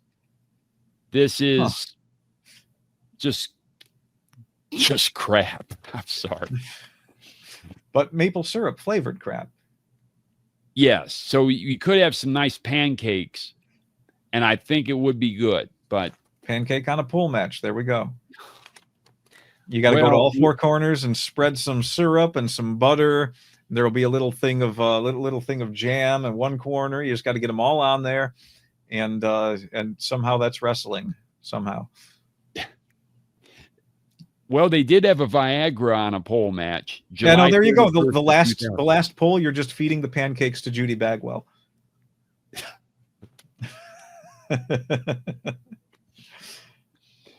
Yeah, I could see Canyon, Chris Canyon feed the Judy Bagwell. That old battle axe. Yeah. So, but that's what we get with the red blood. And so, chapter 25, he says, I am not a racist. He goes, I am not a racist. Chapter 25. The sneakers say otherwise. So the same guy who wrote about Negro sneakers, okay, not only is he killing WCW, now he's a racist. Well, that's what that title says. Okay, so he basically says that, well, my best friend was a Puerto Rican, so therefore I'm not racist. And how he booked Rey Mysterio Jr. and Conan to win the tag team titles October 18th of 99, his first book in WCW.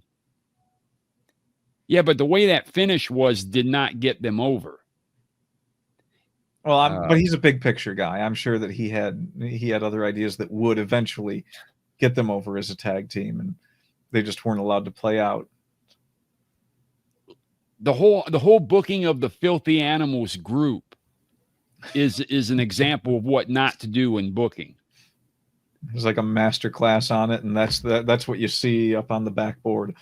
Hey, do you remember in the late 90s, remember the rapper named Cisco? No, I do not. I struggle to remember any rapper at any time. I remember Snoop Dogg, and I think I only remember him because he started appearing on TV a lot. So you have to remember the thong song, right? I remember people talking about it. I don't know if I ever heard it. The thong.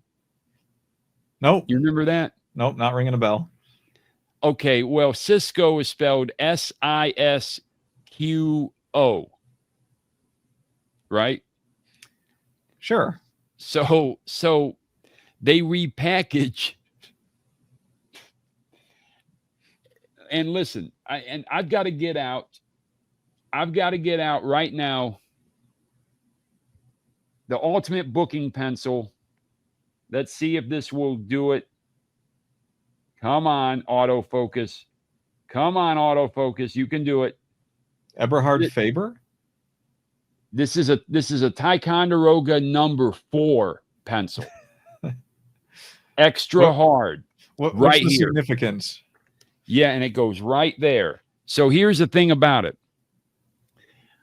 Disco Inferno was repackaged as Disco, D-I-S-Q-O. Oh, how did I miss this era of wrestling? It sounds so fantastical.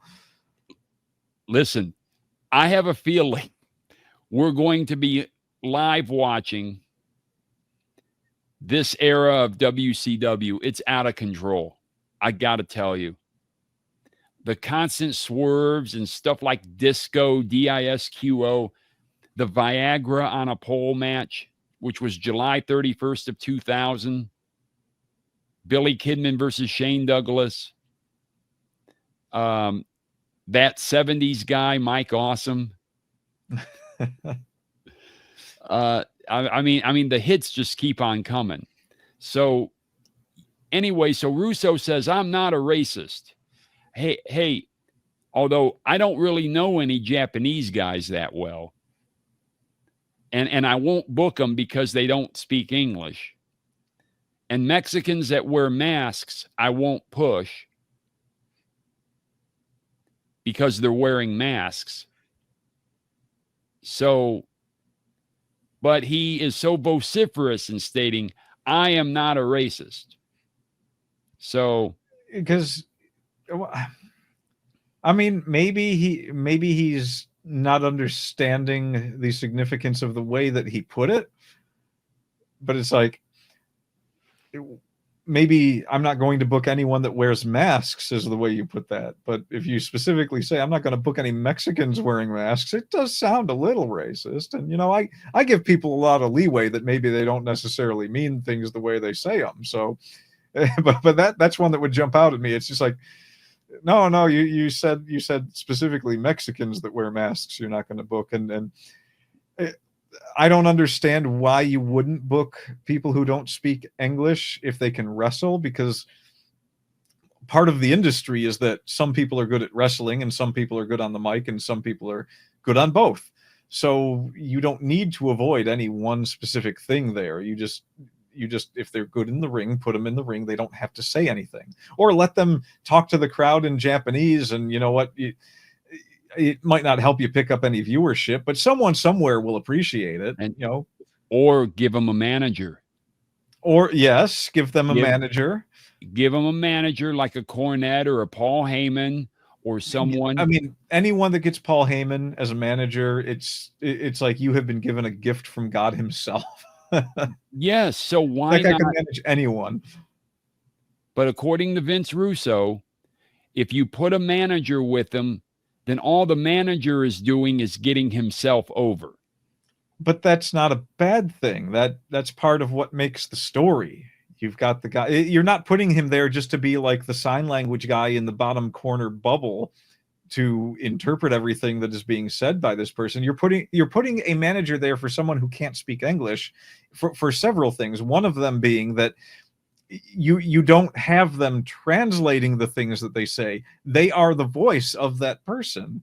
That's what you're there for, and they are that person's promoter, and they are the one that makes sure that the manager has a role to get this person over and get them titles and things story-wise. But like in the non-story part of it, the manager that works with the person that doesn't speak English also has a role of making it feasible to put someone over who can't communicate to the crowd. So there's no reason not to do that. I'm not sure I understand how he doesn't have the imagination for this, and he's supposed to be a writer. You just hit the nail right on the head again, Justin. I mean, I try. There's the clarity that you provide that I wish others and Russo apologists might, because there's a significant faction of Russo apologists out there. But how? How do people sit around people like this and be like, I got to come to this guy's defense? It's worse than high school. Things were supposed to get better after high school, not worse. It's like, okay, people grew up and matured. No, they didn't. They didn't mature one bit. You've got people that are like, hey, see that guy that screws up everything in our industry? I'm sticking up for him. That's the hill I'm going to die on. Yes. What is wrong with you? And that's not to say that like I'm going a little bit overboard. Vince Russo is not the reason for every bad thing that has ever happened in wrestling. He's probably the reason for several good things that have happened in the industry. There's a lot of good and bad that everyone does that in both senses they deserve the credit for. But there's a limit to how much you're supposed to be like, you know what? Everything that happened there with that bad stuff, this guy's still okay. So now we'll continue chapter 26. Again, he goes off about his mother. Again, he cried after his first day of work he was assembling computer boards for a defense contractor. And he just hated the assembly line work. I'd take it in a heartbeat. I've done assembly line work. It's some of it sucks, but it's not all that bad. And it's well, I mean, I guess if it's your first job, it's easy to get upset at the outlook at life that, oh, this is what I'm going to be doing forever now. But he dodged that bullet. Yes, he did. He dodged that bullet completely. Yes, he did. And but going off on his mother, it makes you wonder about all the times, and I've got major examples here of. Let's hear them as I try to slide back up. Vince Russo, man-on-woman violence. So you have, and Jeff Jarrett was the one putting all these women in figure fours. So that was the gimmick, was Jeff Jarrett would get mad at a girl and would just put her in a figure four leg lock. So he didn't always slap just nuts, is what you're saying. Wicka, wicka, brown, now. I mean, come on. So he, oh, and not the Pepper storyline. Oh boy. See, I'm looking at the I do notes. know the Pepper storyline. That's the one where the big boss man stole Al Snow's dog, who's named Pepper, and ground the dog up into dog food and fed it to Al Snow. Al Snow could just never get ahead. I can't believe how well that rolled into that. That's You're amazing. You are amazing.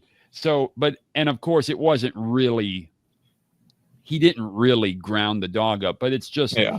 So Jeff Jarrett puts Lillian Garcia, who just retired as the announcer. Yeah. In WWE, just retired. So 26 years ago, Jeff Jarrett's putting her in a figure four. And does several of them like that. So anyhow, and now, oh boy, I got to read again. No, this one I'm not going to read because I already know the story.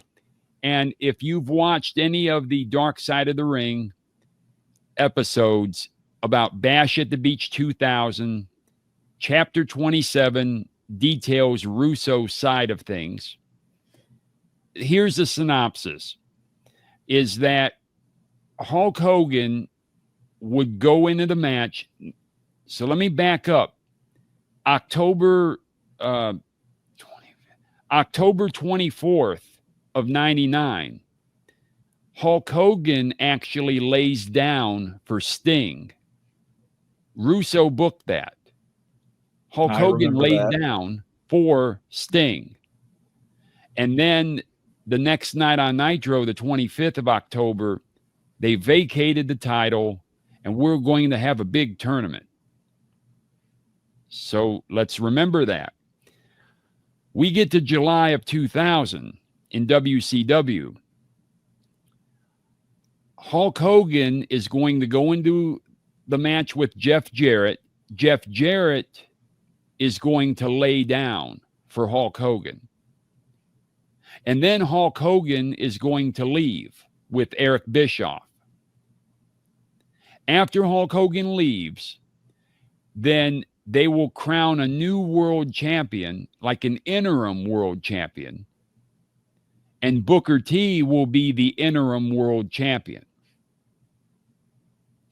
So when Booker says, I didn't know until I got there, that's not true. When Hulk Hogan says, I didn't know Russo was going to do this, Hulk Hogan knew the first half of things.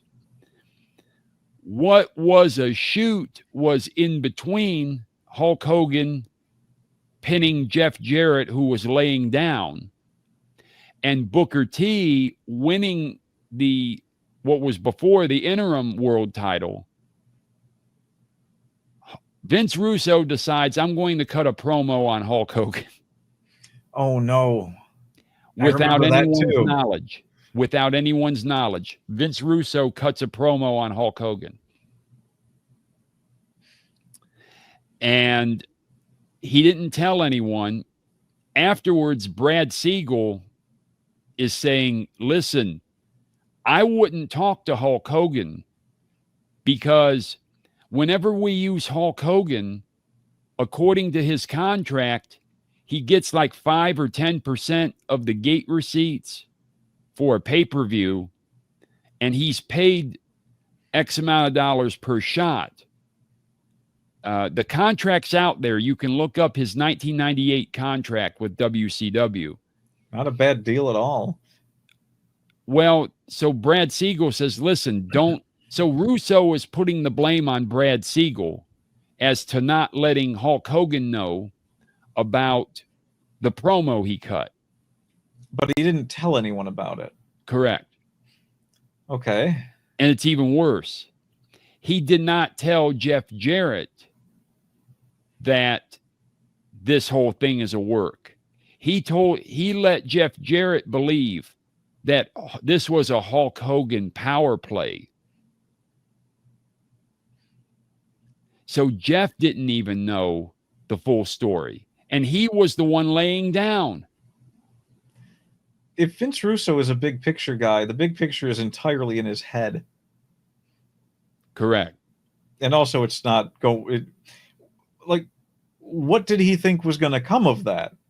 Besides people being like, dude, or in his case, maybe bro.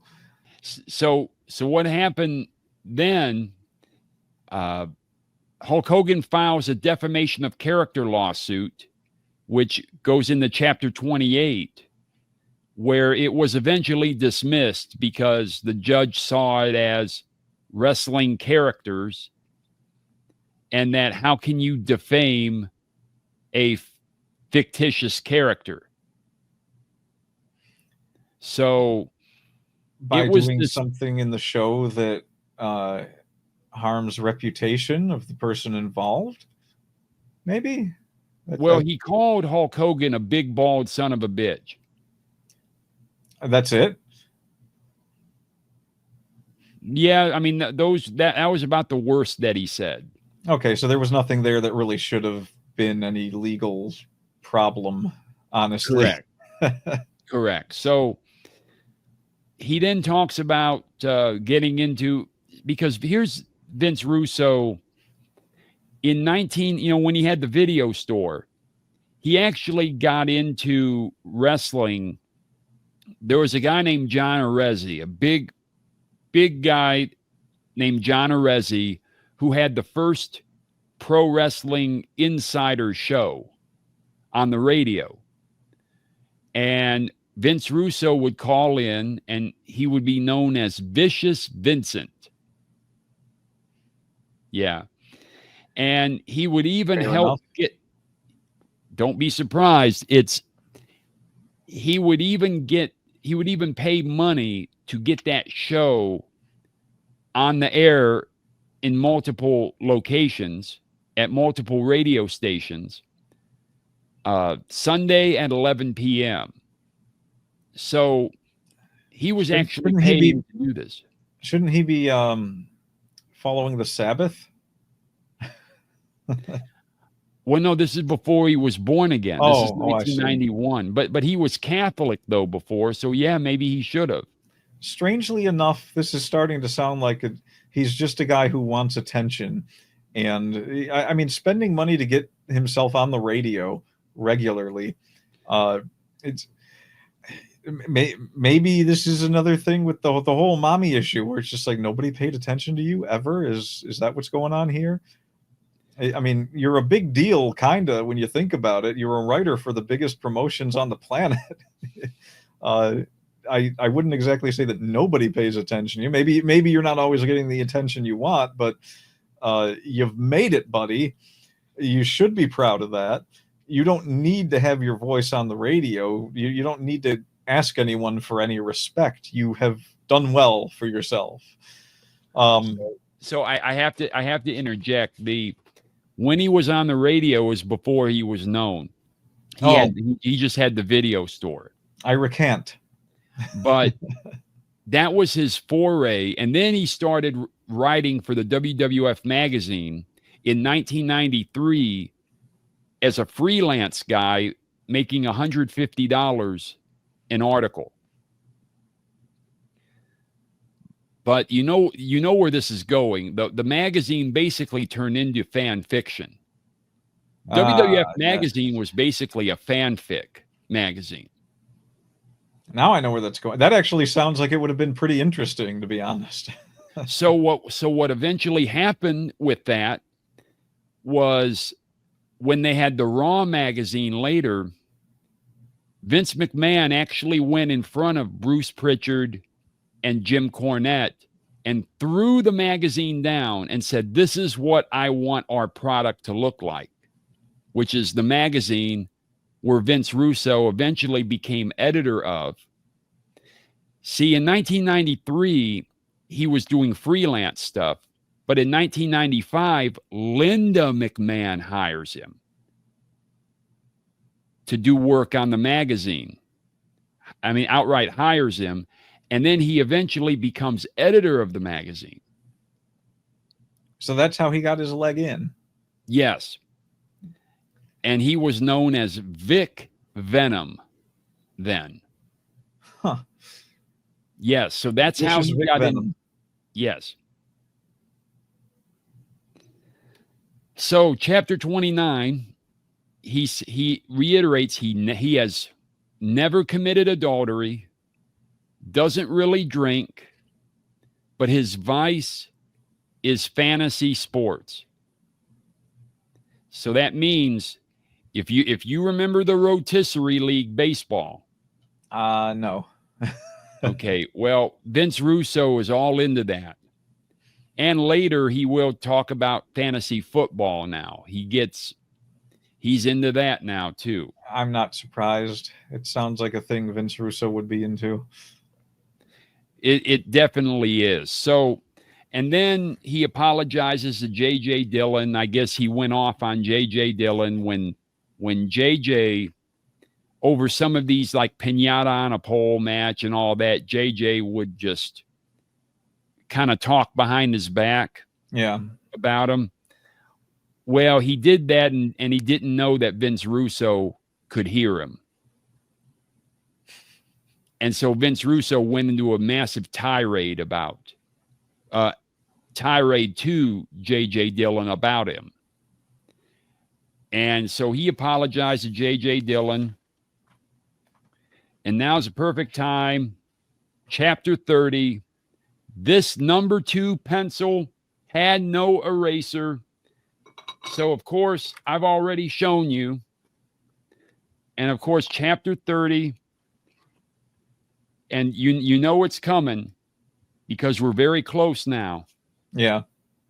And he says, this chapter 2, it's in chapter 30. Well, you're looking at right here, number 3 pencil.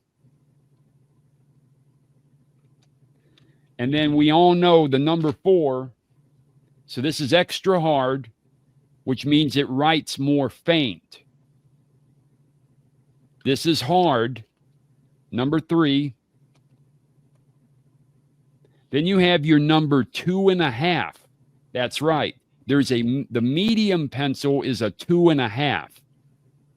Well, you're either 2B or you're not 2B. I love it.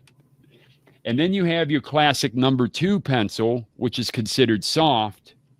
And then the one right here, the one I normally and my dad swears by now, number 1 pencil, which is extra soft. So, yeah. And then he mentions about falling in love with Dr. J and the ABA. And he has a story about that. But then he mentions September 25th of 2000, Russo puts the title on himself. Oh, no.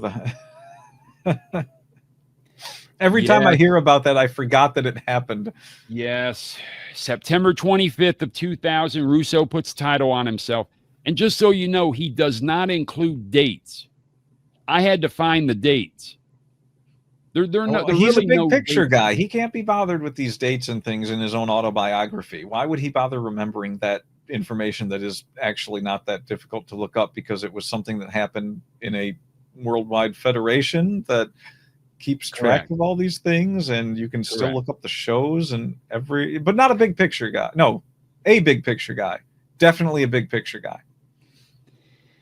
So, but that's where Goldberg spears him through the cage. But remember, it's whoever exits the cage first either retains if it's Booker T or wins the title, which would be Russo.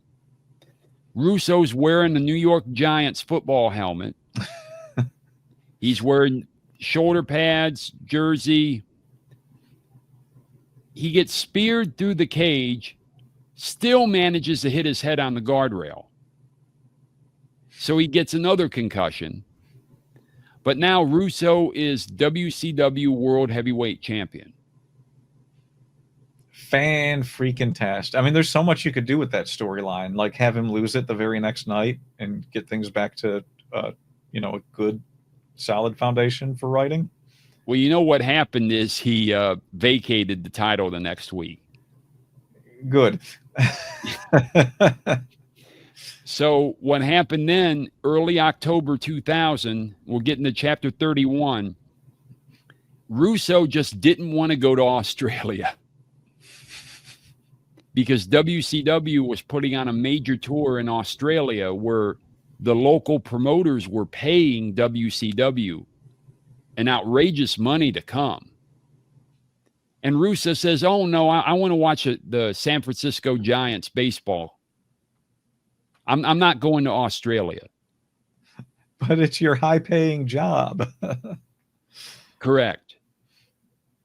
So therefore, then they went back to the booking committee, and Ed Ferrara would be writing most of the stuff then.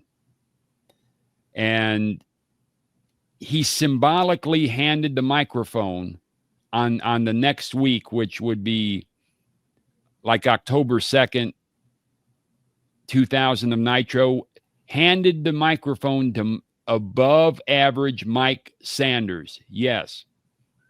Colonel Sanders himself, Mr. Above Average. So slightly better than the crowd. Well, did you ever watch that? Well, we watched Slaw, right? Remember that? Yes. Remember that beautiful or beautifully awful movie called Slaw, where Baby Norman may have been the best thing about that movie. And that was the brunette girl, right? I don't even know what she does. Anyways, one of the cops was above average Mike Sanders. Oh. Yes. Yes. So that's what we're dealing with. And then he says in chapter 31 at the end, he says, WCW ripped my heart out. I mean, the book is about his death, so. Oh, wait, no, which one are we looking at again? Are we on Rope Opera or? Yeah. Rope Opera. How WCW killed Vince Russo. So we know how it ends. Yeah. So then chapter 32 talks about David Arquette, or as Mark Madden would say, Mr. Courtney Cox. So fair enough. So David Arquette won the World Heavyweight title April 26th of 2000 on a Thunder episode. And it's known now that Tony Schiavone was the one who originally broached the idea of having David Arquette win a title. I'm not sure if it was win the world title, but then Russo says, hey, we can get into USA Today. Hey, we can make all of these TV Guide and we can get in there and have David Arquette as world champion. I'm just a little confused because I don't remember David Arquette being that major of an actor at the time. Am I remembering wrong? No, he was in that movie Ready to Rumble, which took forever to film. Oh, okay. So that's why they thought doing a wrestling crossover with a wrestling movie would be a good idea? Correct. Okay, that makes a little more sense. I always wondered about that. I was like, why? What did David Arquette have to do with anything? So, but people will lambaste Russo alone for it, and it wasn't him alone. I do think it was WCW as a whole trying to find something to keep them relevant in the media.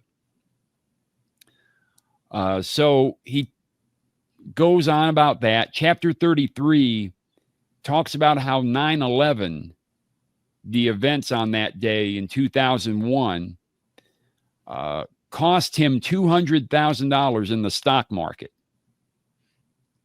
Must not have been very well diversified if that's all it cost him. Well, I think he only bought airline stocks. That would explain it. And then it had an effect on his CD warehouse location. Very seedy warehouse. Well, we haven't even got to the dog man yet. You're going to love that. Oh, you did mention him. A bit of a shady name. Definitely add some credence to the idea of a seedy warehouse. I just wonder if the VHS store was equally seedy at the time. Well, for all the betas out there, Betamax, baby, you could have Betamax Bay. How's that? Yeah, a little beachside Betamax rental shop. I think that would get over. Well, in his mind, it would. He's looking at the big picture. That's what you got to remember. And my lips are getting chapped, but better pucker up. 4 bitch slap, baby. Oh, that's no. right. That's right. There. That's right. Chapter 34. And this was enough that I actually printed out everything. I printed out separately. So, bitch slap was an idea in between WCW's purchase by WWE and the formation of TNA. Vince Russo and Jeremy Borash went to DirecTV and pitched an all-women's promotion. Did Jeremy Borash ever confirm that he actually did do this? No. Hilarious. No. No, he didn't. And so he said, and he writes beforehand, he goes, God forgive me, I wrote this before I was saved. But what makes you think you are after writing that?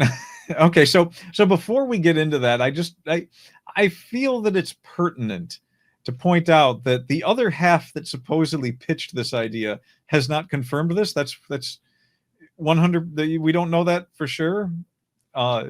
That's correct. Okay, so this is something that even if it is true, nobody else knows about, and you could have just left this out of your autobiography, but you chose to put this in your autobiography.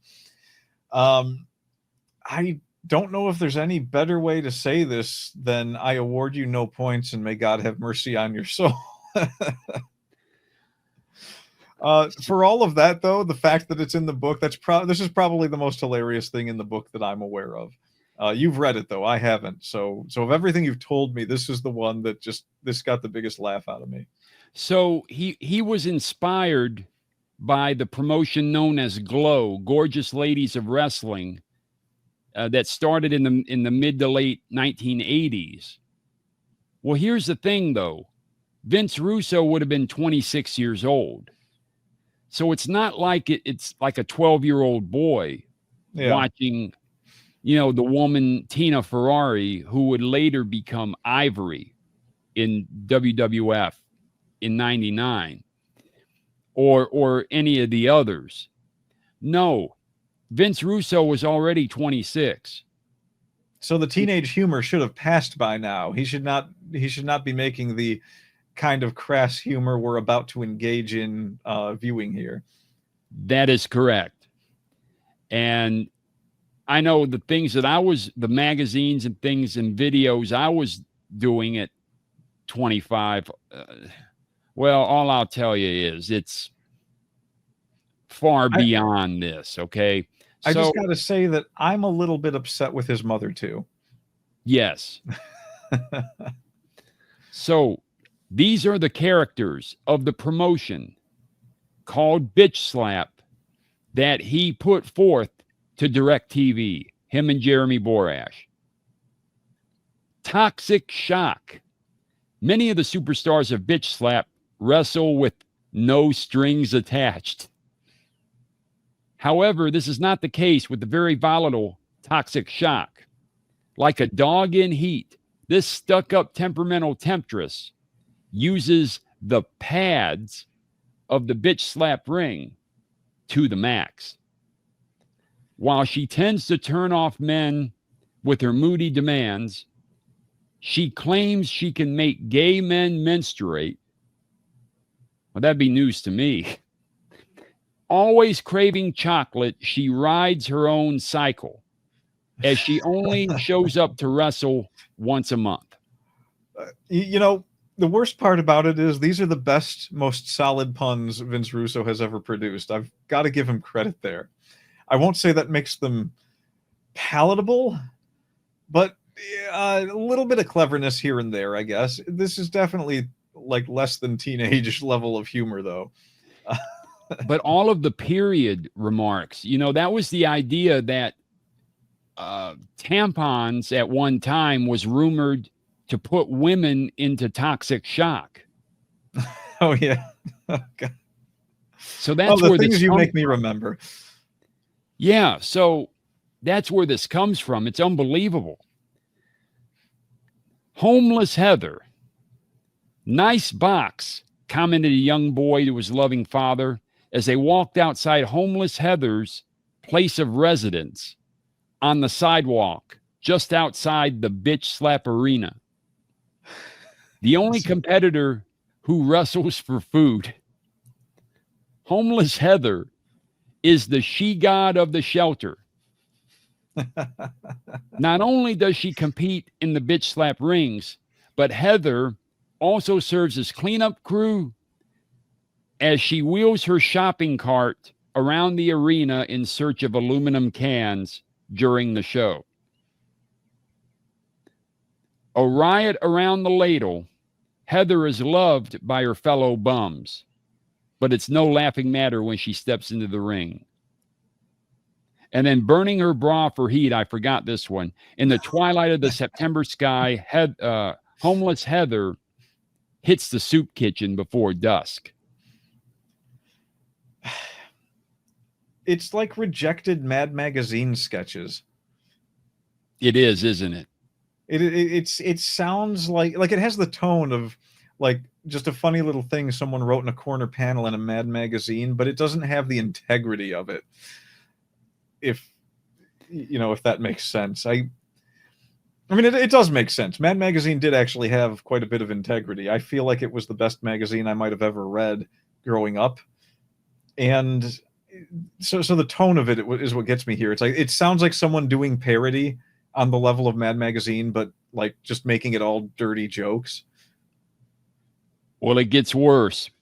Kentucky Love with Papa Woody. Get your raincoats, kids. Kentucky rain is falling. To say things are different, a little different in the Kentucky foothills, is an understatement. Kentucky Love, a bluegrass bosomy bodacious bimbette,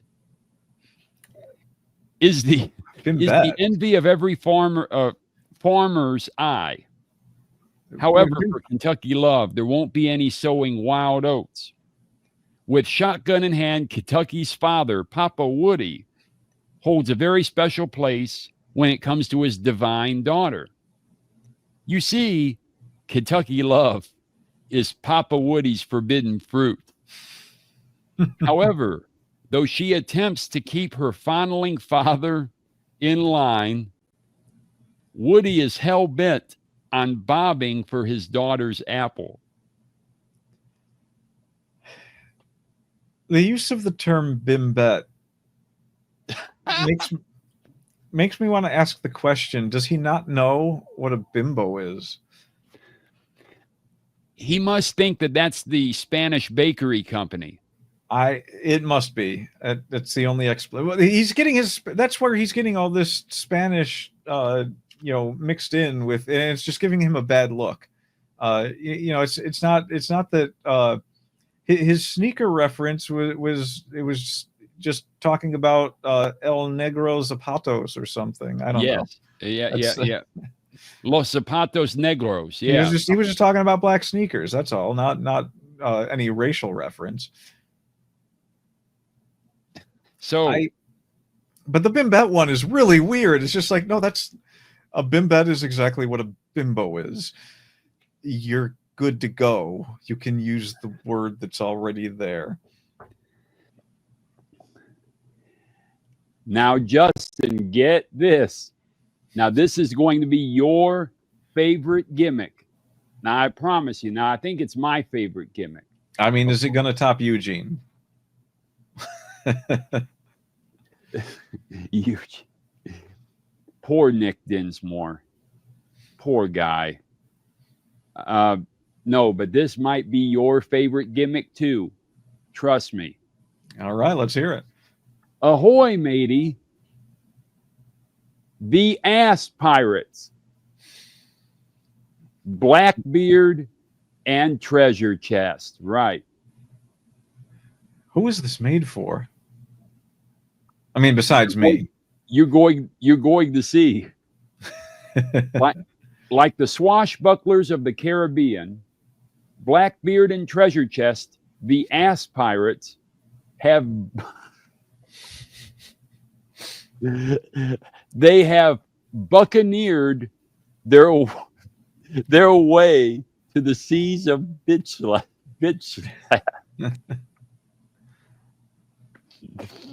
Sword fighting a specialty. The Ass Pirates forced their opponents to walk the plank while taking no prisoners. Through their revealing denim shorts, the Ass Pirates invite rump wrangling. He sat down and wrote this.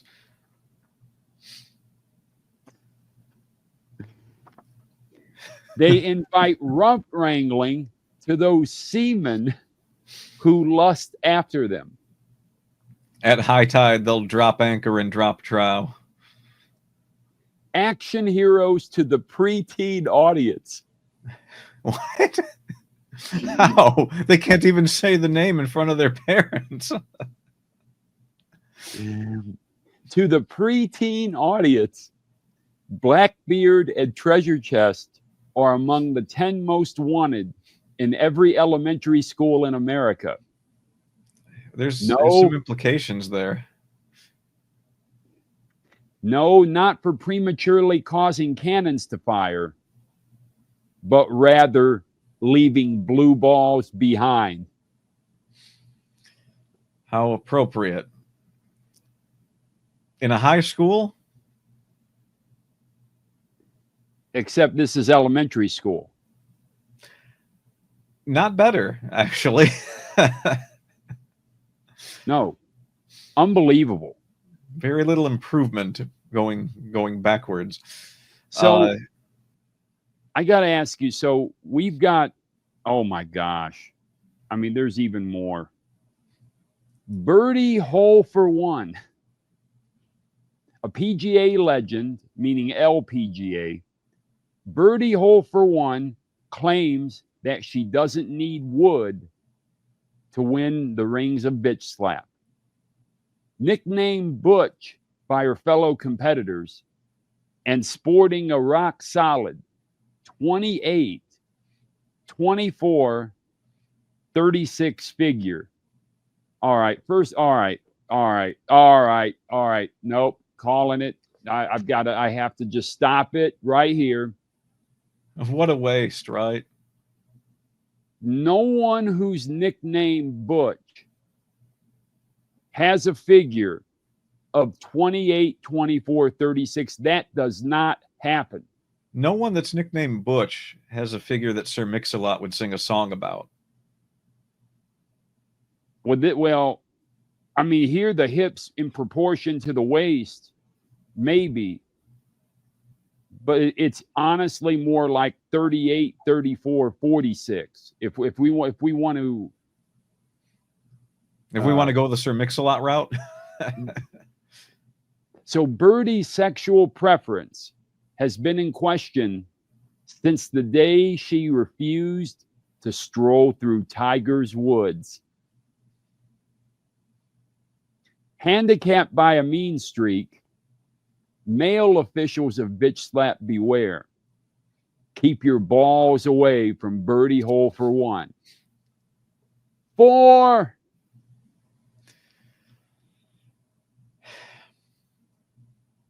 I mean, I don't even know what to. It's something like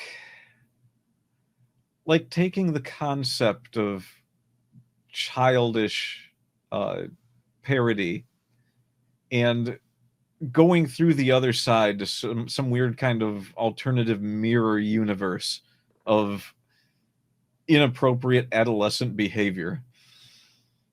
Oh, I'm not sure what to make of it, but he did put it down on paper and sell it to people. So where do we go from there? What do you say about someone who does that?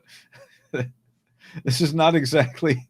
I mean, this is supposed to be an autobiography, and he's like, "Hey, look at have a glimpse into my personal fetishes." I mean, I guess. I mean, he presented this to DirecTV, him and Jeremy Borash. Could you imagine being the guys that had to sit there and listen to this if it actually happened?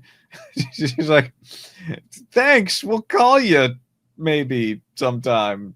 Never. Please leave. I will pull a gun." Listen, it gets worse. I mean, honestly, I do kind of like the ass pirates, but that's about it. But I mean, they're funny in a way, but they're kind of like funny in a he thought we needed to know this about him kind of way. But remember, he wrote it before he was saved. But it's like a guy walking around, like casually strolling up to people and like pulling pictures out of his wallet. And he's like, "Hey, you want to see my personal dick pics?" It's like, why would you do this? So here we go. Beastie Alley with her little dog Scroat. You can't just name a dog that. You can't just do that. Wanted by the Humane Society in 48 states. Apparently, it's legal in the Dakotas. Beastie What's Alley. The other state? Yeah, I know. Beastie Alley and her little dog Scroat have brought their act to bitch slap. Posted on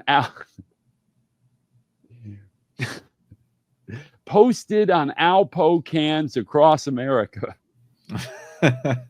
Beastie Alley brings new meaning to the term puppy love.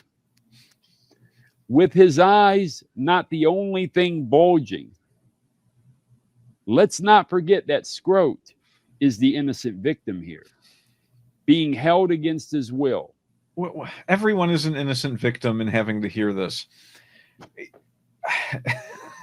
I mean, what did he do? Did he sit down and say, what are the 5 absolute worst things that I as a human being could possibly put in this chapter? And then he put them all in there and like 3 more. He put them all in this book.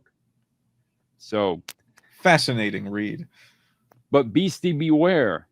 Every dog has its day, and it may only be a matter of time before Rover takes over. Is that like the storyline? Like there's a revenge plot from the dog? I think so. I think he's building it into the character. Dog's like, I've gotten screwed too much in this operation. It's time for me to screw someone back. I mean, it's only fair. So let us remember in TNA, he did do a variation of the next one. And Moose Knuckle and Camel Toe. And, you know, later in TNA, he brought the independent women's wrestler, Mickey Knuckles. A big girl, brought her in and made her Moose Knuckle. But they didn't have this storyline, though, either. Much like Oscar and Felix of Odd Couple fame, Moose Knuckle and Camel Toe came from two different worlds. From the mountains of Ozark. See how he's trying to write in a flowery way as opposed to saying the Ozark Mountains, the mountains of Ozark. Wouldn't it be the mountains of the Ozark? Yes. But you're letting facts and proper grammar get in the way of storytelling. So Moose Knuckle is a bosomy lumberjack who wields a wicked axe, while Camel Toe, my voice is breaking when I'm reading this. I'm telling you. It's hard not to laugh. This chapter, get this book for chapter 34. I am telling you. Please make the man so rich that he decides never to work in wrestling writing again. Please. Well, or podcasting. Well, I mean, that's probably fine. Well, and I will put over his co-host. Jeff Lane seems a good dude, and you know he's a gamer. He's done so. I can't. He's the only thing holding that project together. That whole bro. There's like 17 layers of bro glue holding that podcast together. I'm sure, bro glue. I mean, it's just filler. It's like whenever you don't have anything to say, you just say bro, and you're good to go. Bro or namby-pamby, or anyways, Camel Toe is a highly ranked officer in the Iranian National Army. Together, this unlikely duo has wrought havoc among the ranks of Bitch Slap. But there is a problem, though. After a night of passion with a crew of young, innocent American sailors, both Moose Knuckle and Camel Toe have suffered a social disease which has disfigured their most intimate of areas. Social disease? Yes. That's what's written. Come on, don't have blown out. That's what's written right here. Oh no, it's just blown out. It's definitely some blown outishness in there. At press time, Moose Knuckle and Camel Toe are in search of the cure. And on their quest in finding it, they will take no prisoners. Well, the pads of the four corners are already used, so there's no luck there. I mean, what do you... Here, let me just continue because then we'll have a synopsis and break down all of these missing body parts. Stumpy and... I'm not sure if this one ranks as fetish or like gruesome body horror infatuation. Well, he does talk about relating himself to Invasion of the Body Snatchers later on. We will get to that. So he's writing the Martian angle for himself. And Lance Storm. And Lance Storm. Got it. And Mike Tenay. But no, Disco Inferno wrote the Martian angle. Russo just loved it. And so he became a Martian. Yes. Probably invented them too. Missing body parts, Stumpy and Gimpy. Park in their space, and you better be ready for both a fine and a fight. Stumpy and Gimpy, collectively known as missing body parts, are two handicapped heroines who have learned to use their disabilities to their advantage. Walking tall and carrying her wooden...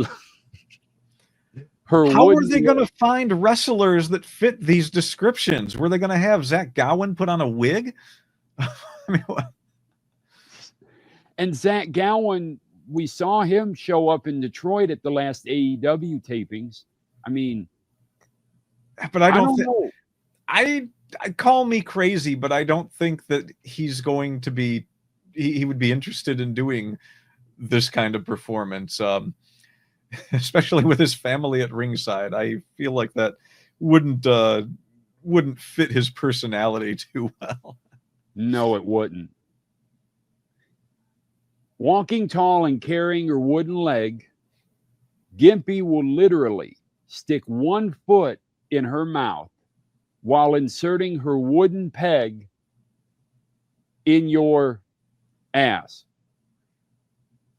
Stumpy, sometimes referred to as the one-armed bandit, has one of the most devastating combinations in the business today.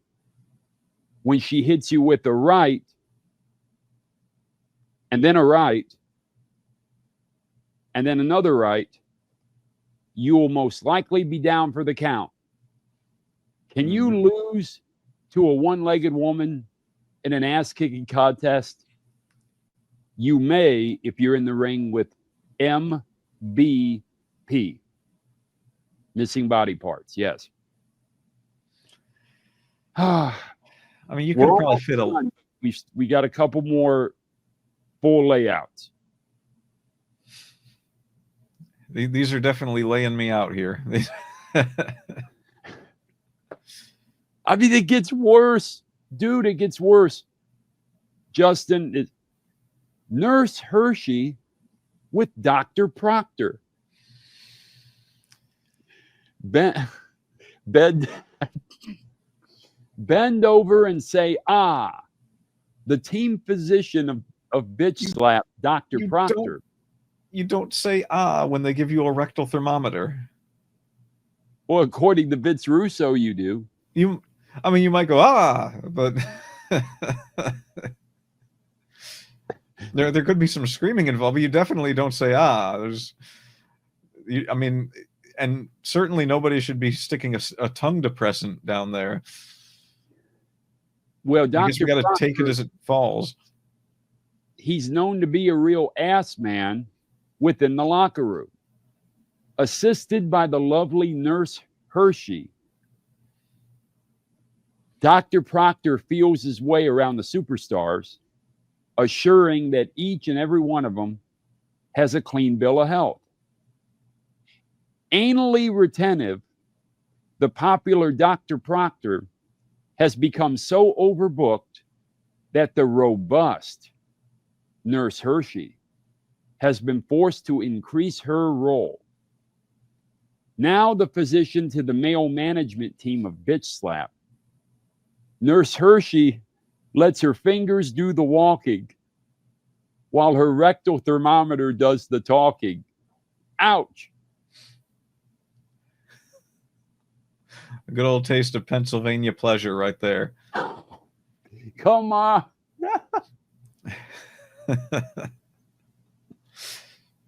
Oh my.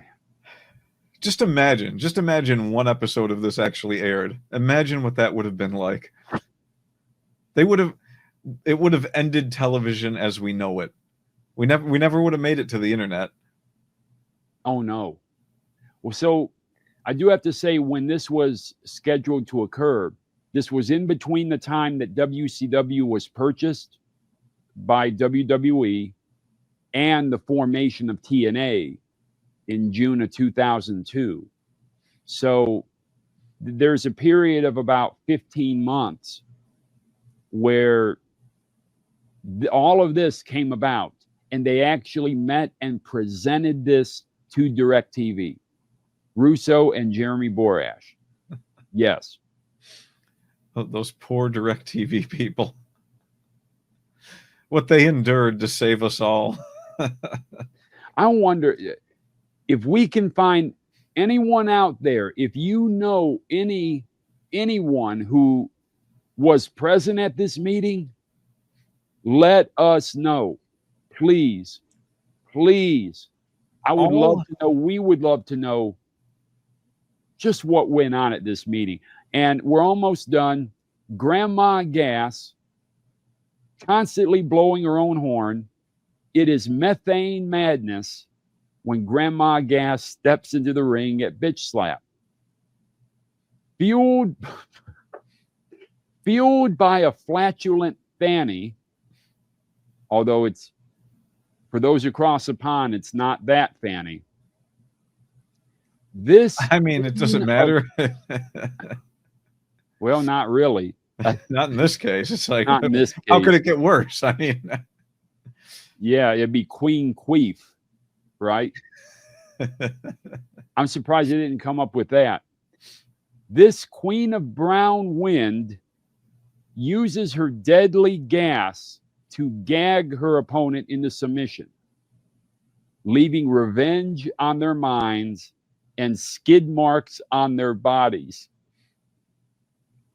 Riding a Geritol high, this walking wind tunnel will catch you off guard with her finishing maneuver, the colon cleansing ass blast. She depends, quote unquote, on it. So then the rest of the Bitch Slap roster was filled out with various other superstars, such as Terry Springer, Brittany Shears, Flemin M. And I'm reading this. I am reading this right here. I know it's blown out, but I'm reading it where my index figure is. Yenta, the Jewish American princess, Lorena Choppett, Jenny Knockersville, and Hugh Kumba, in parentheses, you can only imagine. And then he goes to say that his wife is going to kill him for writing this in this book. We're not that lucky.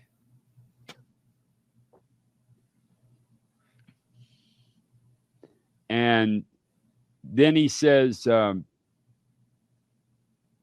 most enjoyment I get out of this is when Jeff Jarrett pulls it out during one of those brain freeze moments of our creative meetings and starts reading the character descriptions aloud. So is he trolling him? I think he is. I feel like he wrote those down like, nope, I'm never going to stop bringing this up. Oh, yeah.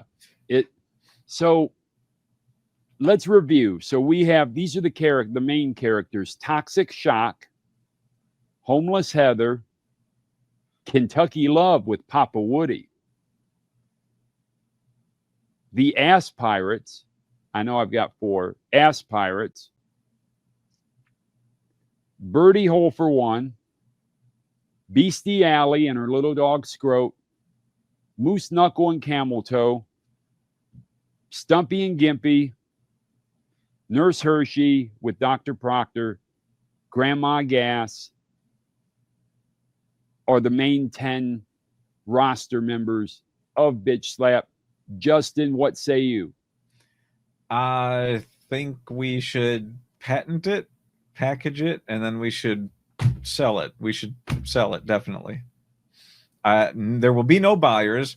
I have one major question. If this actually went down, if someone was actually at DirecTV and they were pitched this set of characters, I want to know why, after the first one, someone in that room didn't stand up, point at the door, and say, "Get out." That's what I want to know. What level of tolerance do you have? That the level of tolerance you have to listen to this stuff implies a level of unemployability that I can barely fathom at this point. Nobody should have let you keep your job if you actually sat and listened to this and didn't immediately throw these guys out. I agree. I agree. It's unbelievable. I will forgive it in one aspect only, just the morbid fascination and the, I mean, you got to give them credit, the cojones to walk in there and sit down and pitch these ideas to DirecTV. I guess if you were there, it would have been one of those like, I'm in the midst of a train wreck and I don't know what to do moments. That's all it could possibly be. There couldn't have been a single person there that took it seriously. There couldn't have been. Because I'm assuming that they only let human beings and Vince Russo in that room.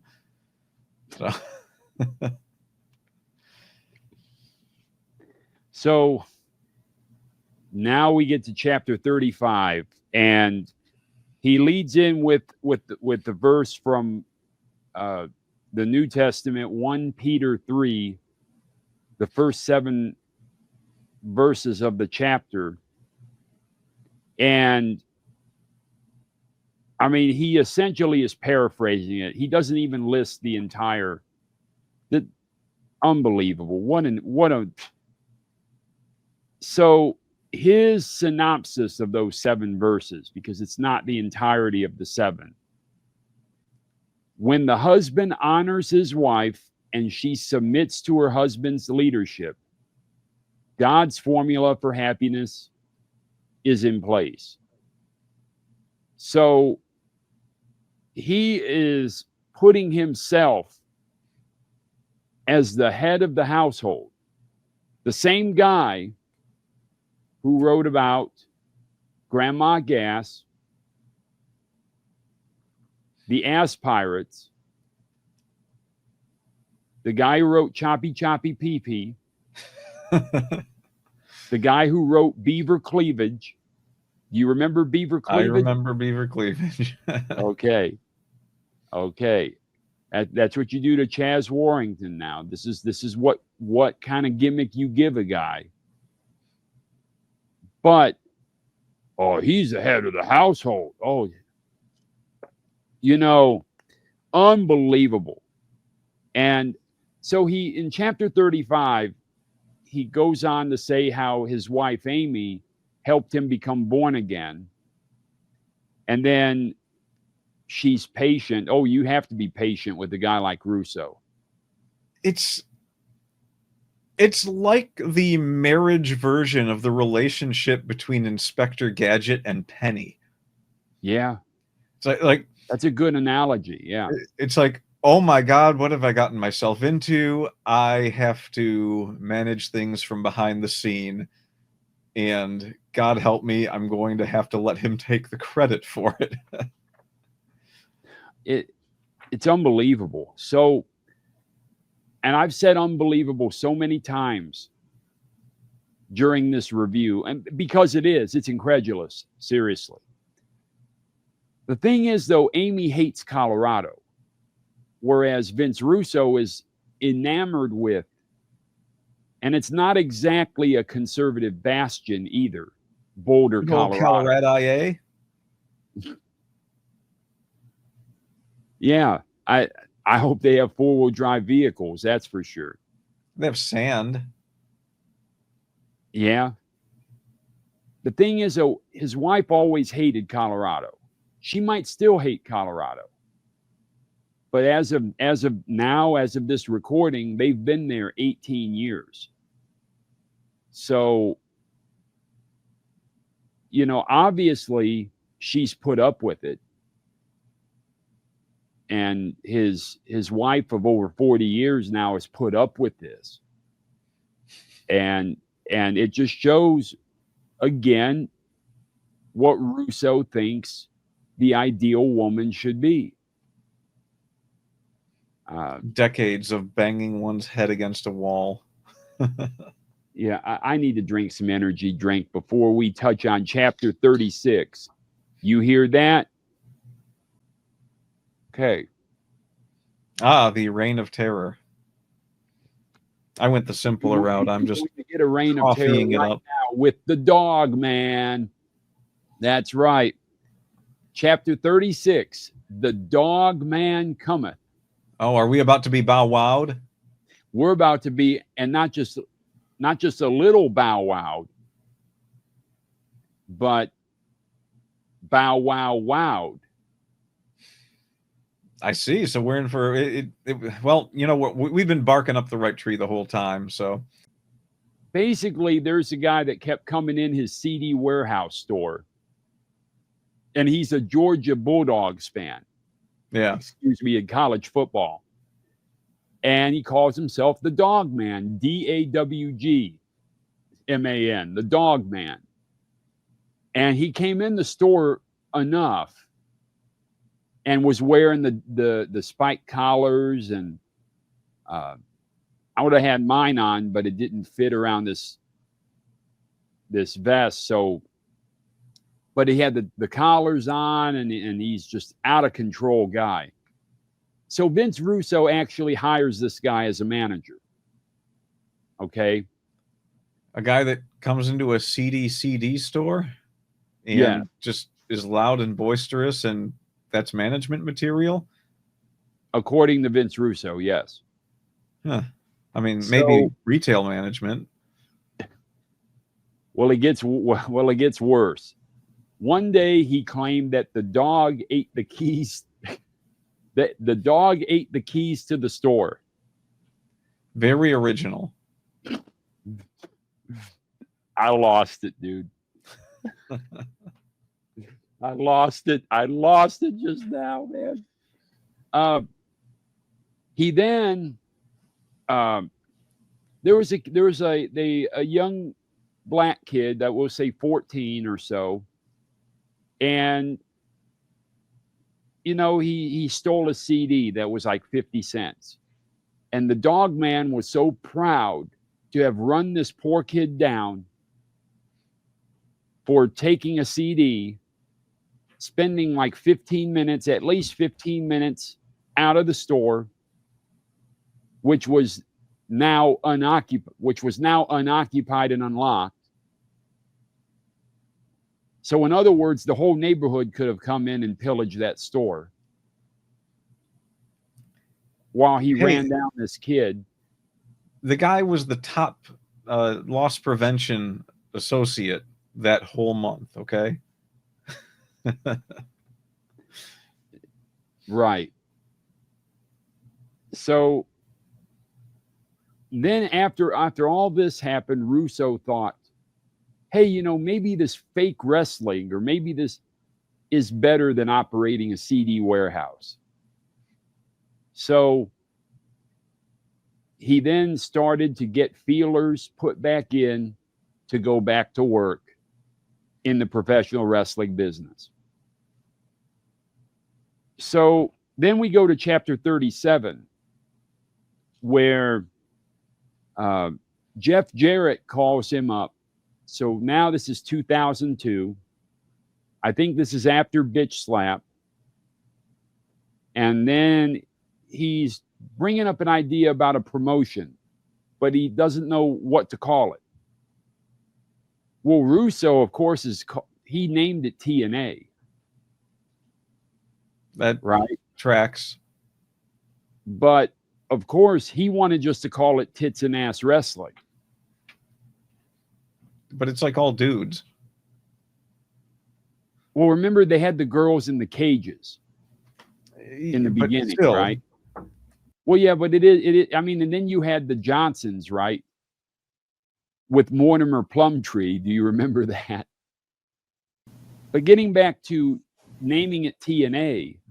Yeah. Well, then Jerry Jarrett, who founded it with his son, Jeff, Jerry said, if we can't call it Tits and Ass Wrestling. Did they have to sit down and explain it to him? Like have a seat. All right, here's something we cannot do. You need to understand. He never did understand it, I'm sure. No.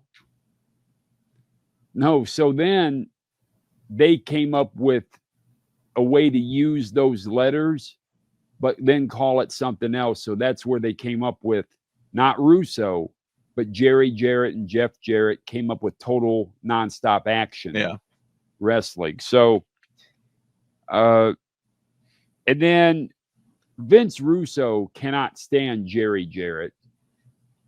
A lot of people they had problems with Jerry Jarrett. I would say only Jim Cornette probably had the fewest problems, but that's only because he adored Jerry's mother, the original promoter of that territory, Christine Jarrett, because Christine gave Jim Cornette his first job in the Memphis territory. So, but literally everyone else has disdain for Jerry Jarrett. And so chapter 38, so now we're getting a little more compressed timeline. So Russo names TNA, but he's not writing for them yet. He just gave them the name.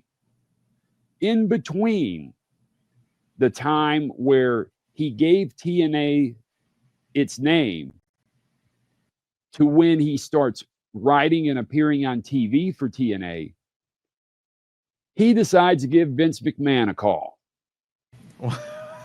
Yeah. This guy, I mean, you can only be so fickle.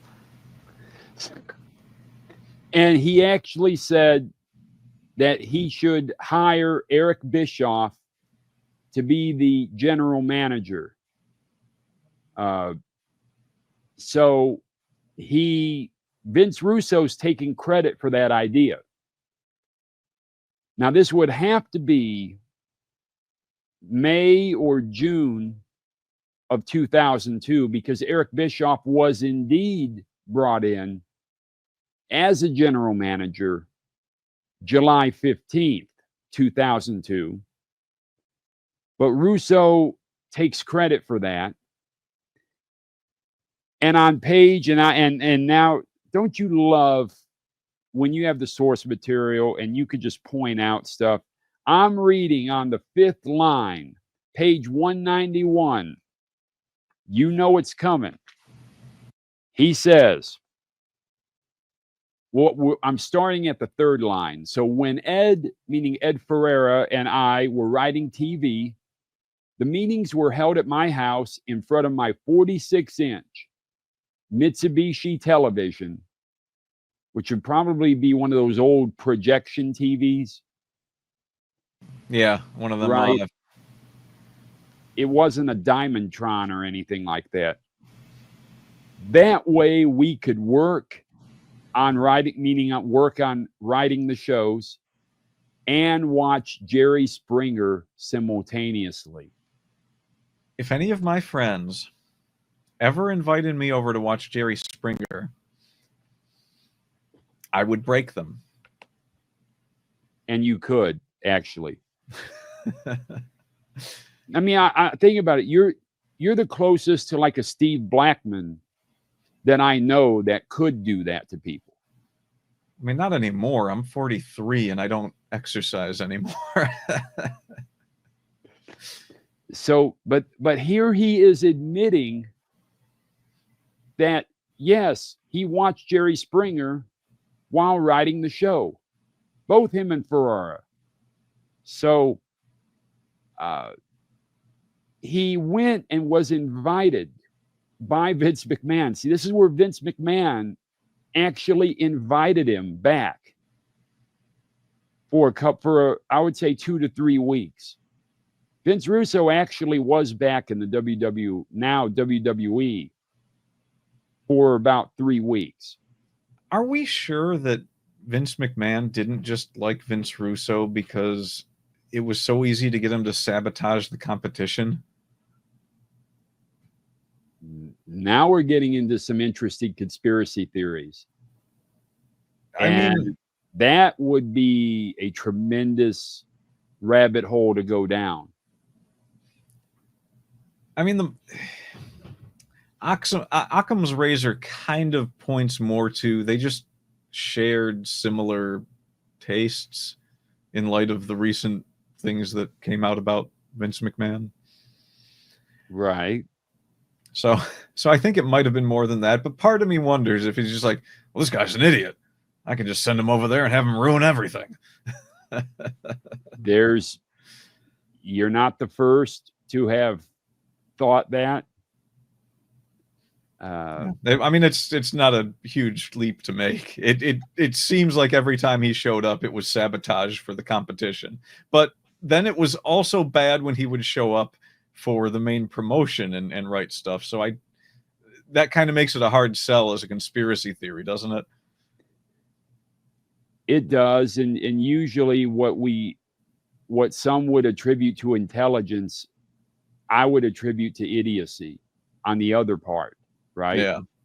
So he looks at the WWE writers' room, because now it's not just one or two people writing. Now they have a team, a cadre of writers. And Russo looks at them with surprise, with amazement, but then it turns to disdain. And him and Stephanie are oil and water. Stephanie could not stand him, and he admits that she hated him. Imagine not being able to get along with the guy that came up with moose knuckle and camel toe.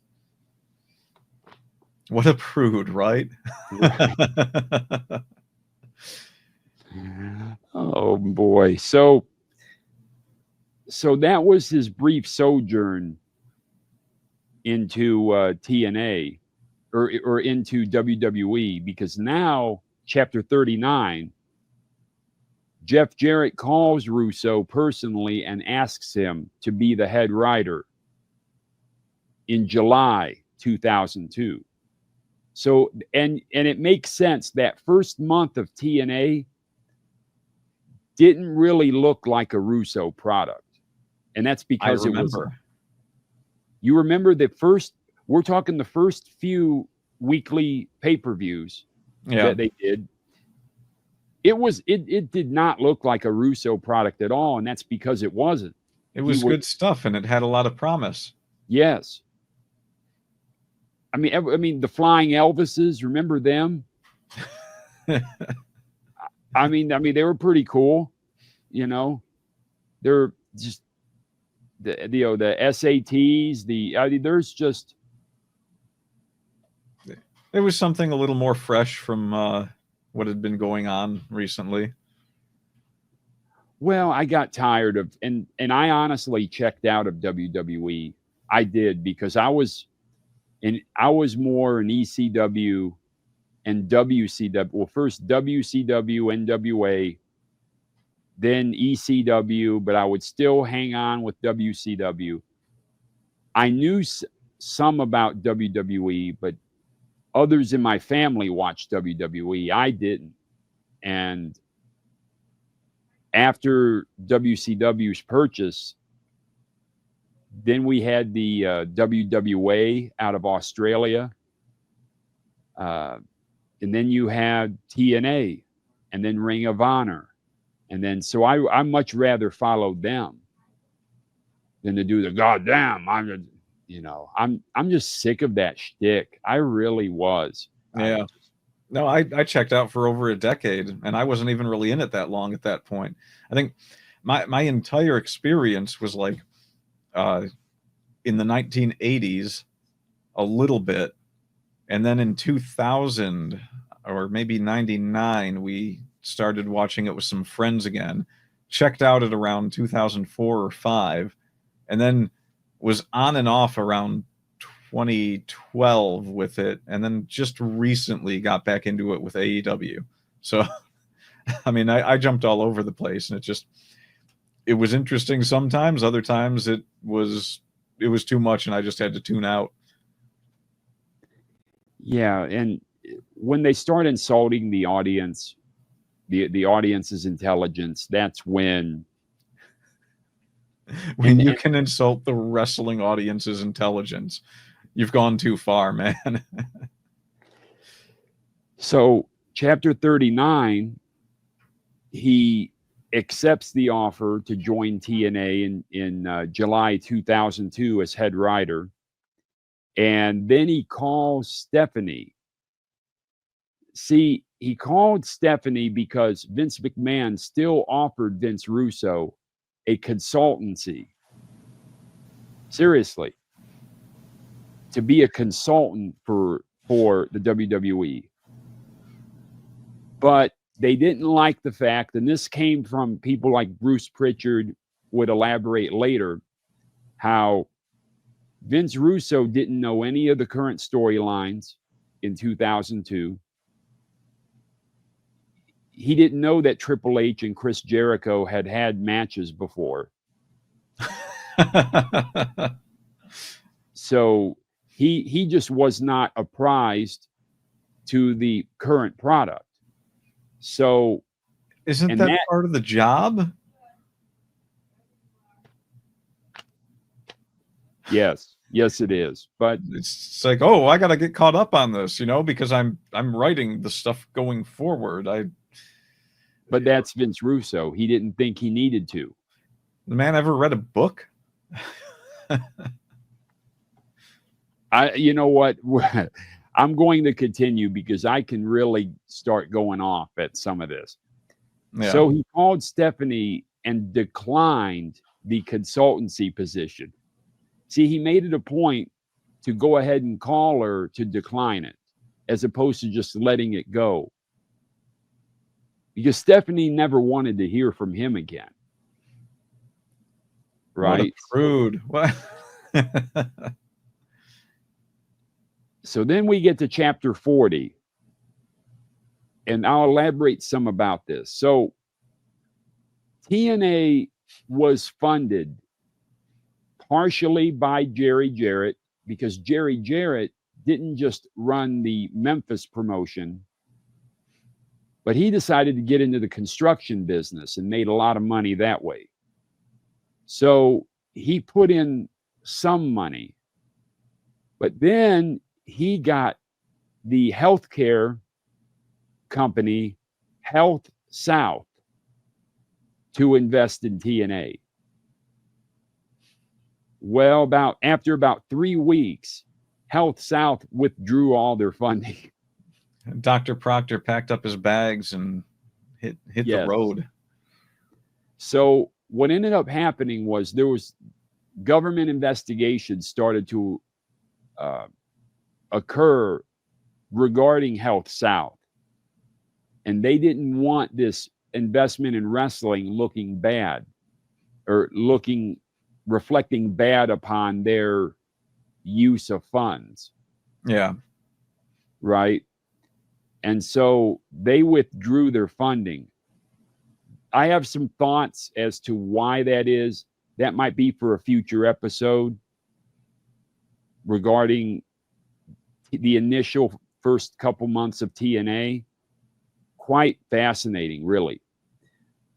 Well, then it turns out that someone who was doing PR for TNA was a bubbly personality named Dixie Carter. And it was all uphill from there. It's all uphill from there.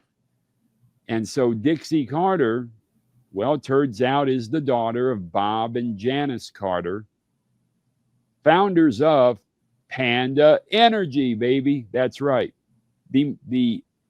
Well, they're defunct as of 2018. But so maybe Dixie did bankrupt her parents. I don't know. Carter out back and put a bullet in her. We're done with her. That's a little harsh. A little, yeah. That's a little harsh. But Panda Energy was known as making environmentally. Okay, I have to do that over. They're known for making environmentally friendly power plants. Now tell me, how is that possible? Power plants? Yeah, like think of electricity generating power plants. Yes. Nuclear? That's about it. That's the only way that's possible. Well, no, they're not talking nuclear. They're talking coal, natural gas, or whatever. Environment. I mean, I know there's things you can do to mitigate the damage, and if you keep it away from areas of habitation, then coal isn't necessarily the worst thing in the world. But you can't really produce energy with coal without doing some damage. It's kind of a requirement. You're literally setting fire to it. I mean, everything comes with its ups and downs. Did they just plaster energy or environment friendly on the side of the building and call it a day? Because that's just about the only. I mean, there's things you can do. You can they invented all sorts of different filtration systems and smokestacks and things that solved a lot of smog issues, but everyone uses those now. I mean, it's practically you practically have to by law. What the use of scrubbers and things in the stacks, and yes. So, well, I've got a note to read. What is on page 200? Oh boy. The end. All right, we're done here. Let me see. Well, there's no reason for me to read this. I don't know why I wrote about it. There's no reason for me to read it. Other than that, in that first month where Health South pulled out their funding, well, that's when they missed their first check. And so Ed Ferrara, who actually was on the first handful of TNA episodes, Ed Ferrara was, not Vince Russo. Ed Ferrara just quit immediately when that first missed check occurred. So yeah, that was something that I noted here. So, but there's tremendous dysfunction though. So it turns out Dixie Carter did convince her parents to invest in TNA. Long term, the idea would be that Dixie Carter would be able to purchase it from her parents. With what, I have no idea. And that worked out fantastically. Who was running that operation recently? Was it Billy Corgan, or did he move on to? So, you know what? And let me tell you something. That would be an awesome episode for us to do, or for us and Rudy to do. 2017 TNA, what happened with Billy Corgan, and how TNA ended up getting sold to Anthem Entertainment, which is a company run by the Asper family, billionaire family in Canada. How they ended up with TNA is it's a train wreck of a story. So people's investment decisions, so strange. It is. That 2017 TNA story, just like this 2002 TNA story, is tremendous. Yeah. So that is something definitely in the future. So I noted something on page 202. So Jerry Jarrett would basically, they have dysfunction with Jerry and his son, Jeff. And Jerry was gloating that he fired his son before. All in the family, eh? Yeah. And now he's saying this in front of him. Yeah, I fired him. And over doing something wrong with being a chauffeur, or because when Jeff was young, he would chauffeur the wrestlers around. This is before he fully got in the business as a referee first, and then as a young wrestler in Memphis. But the guitar got the front seat. Yes.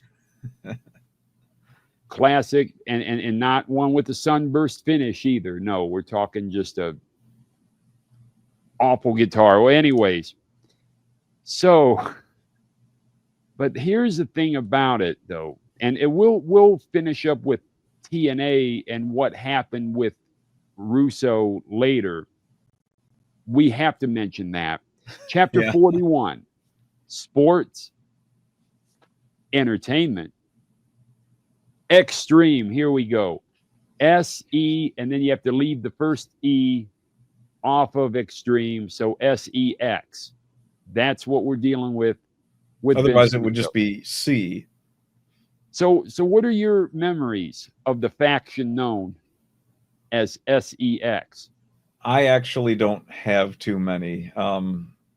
It's been so long. I don't remember a single thing that happened with it, and I feel like that's a good thing. Well, there are just too many members. You know, you had the faction known as Triple X, which was a sub-faction of SEX. And then there was Double X that was licensed under the sub-faction, but by a third-party company with 14 different investors with their own shareholder meetings. You know, I know this, like in Detroit, they had what were called Double X bars, where they would serve, you would get like food there. Softcore corn.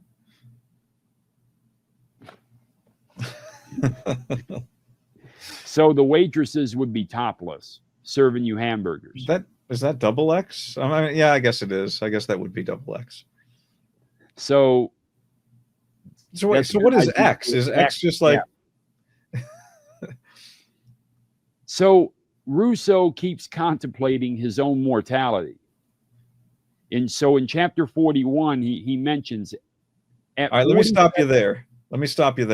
Okay. This far into the book, I find myself contemplating Vince Russo's mortality.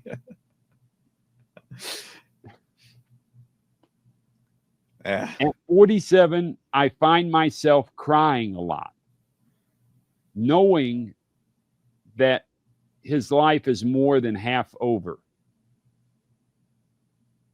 So this is what we're dealing with here.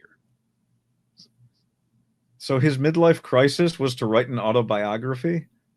Well, this is the second one. But this was the midlife crisis one. That's why it's got those whatever that federation was called, those weird characters.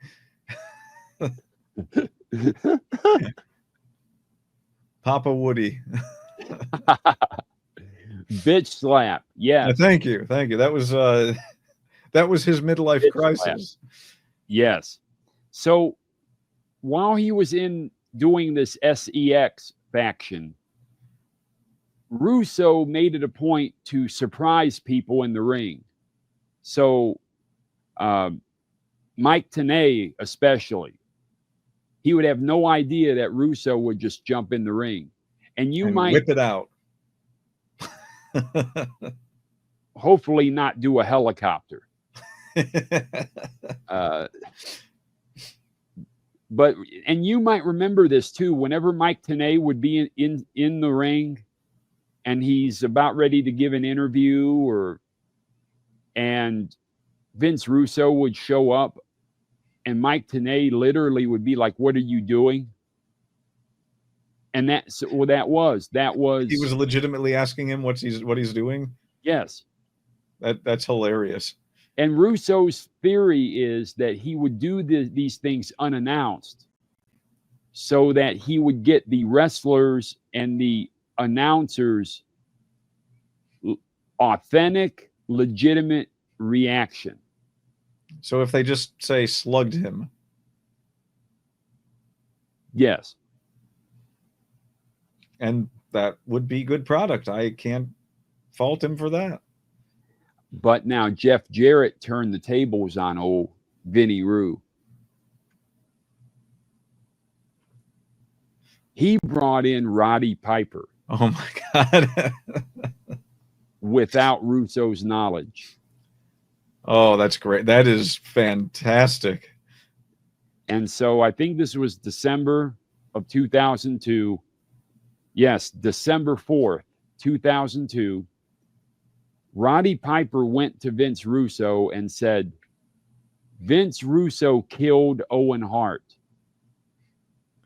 Wow. That is quite the accusation.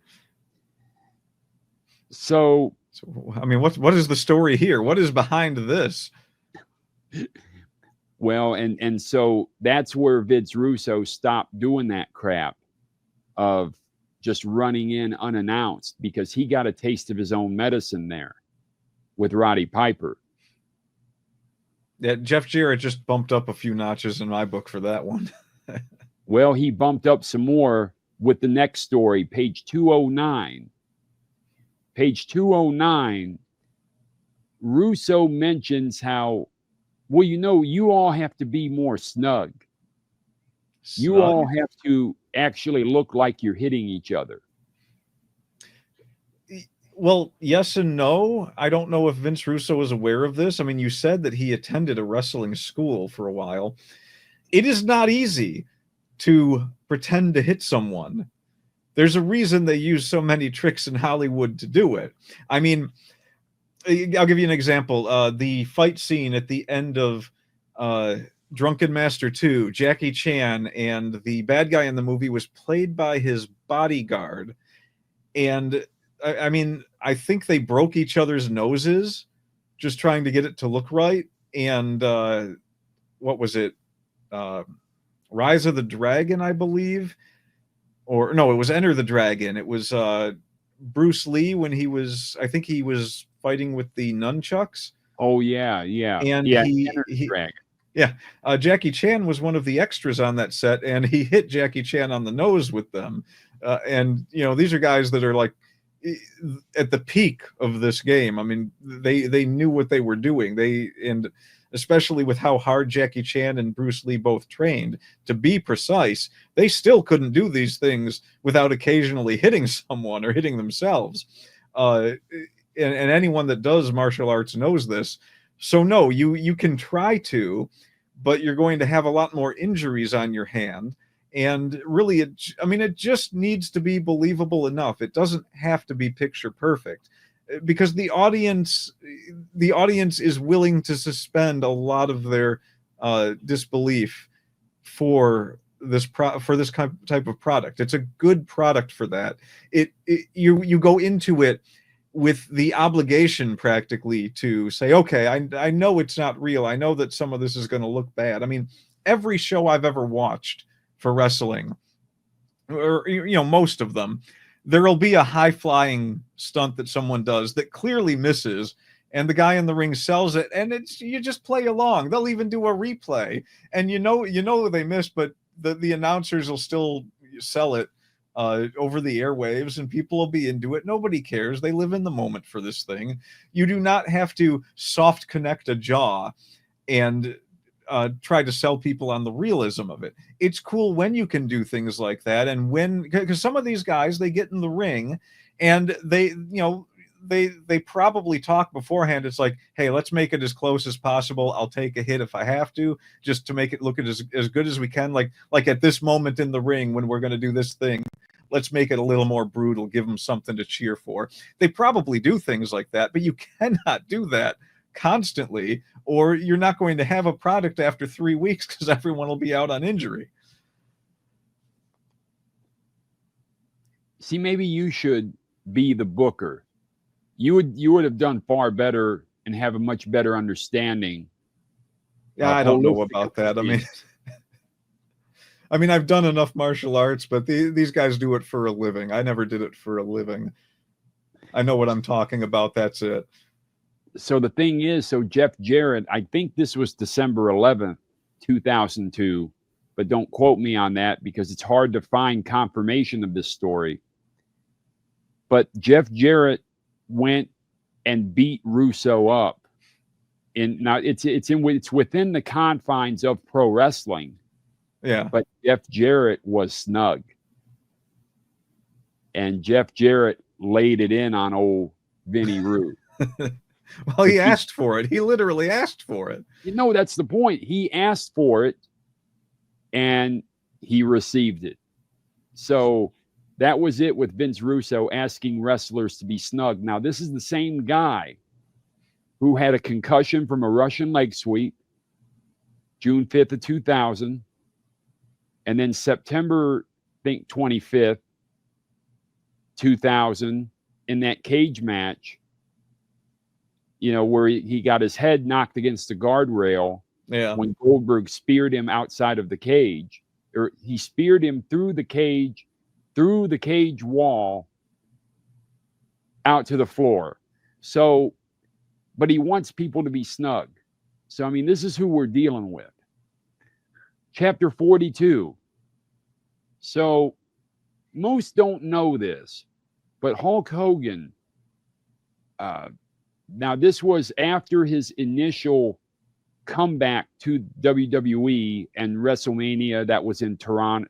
You have to pronounce it like they do up north. Toronto, IA. It's always IA. Good old California IA, Toronto IA, Michigan IA.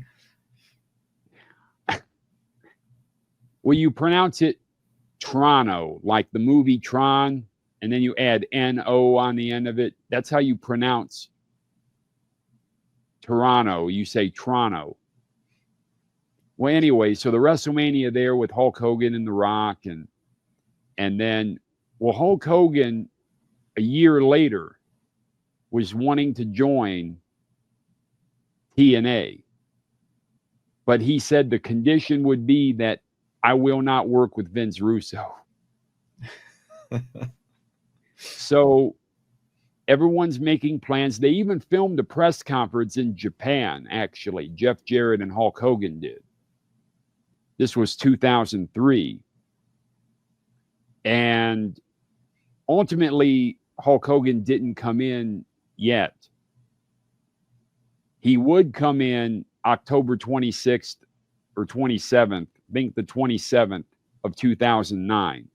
Hulk Hogan would finally come to TNA with Eric Bischoff and the Nasty Boys and all his other boys. So, but now he brought up how Sting was born again also. And one reason why Sting came to TNA was because Russo had just become born again. This is according to Vince Russo. So the catalyst, in fact, this brings up a great point. Chapter 42 is where you see the ultimate catalyst for being born, for Russo becoming born again, was when Hulk Hogan was going to come to TNA in 2000. And so it would be the total rebirth of Russo would be in 2004. So this might have been the end of 03 into 04. But this was the catalyst. So Russo was sent home.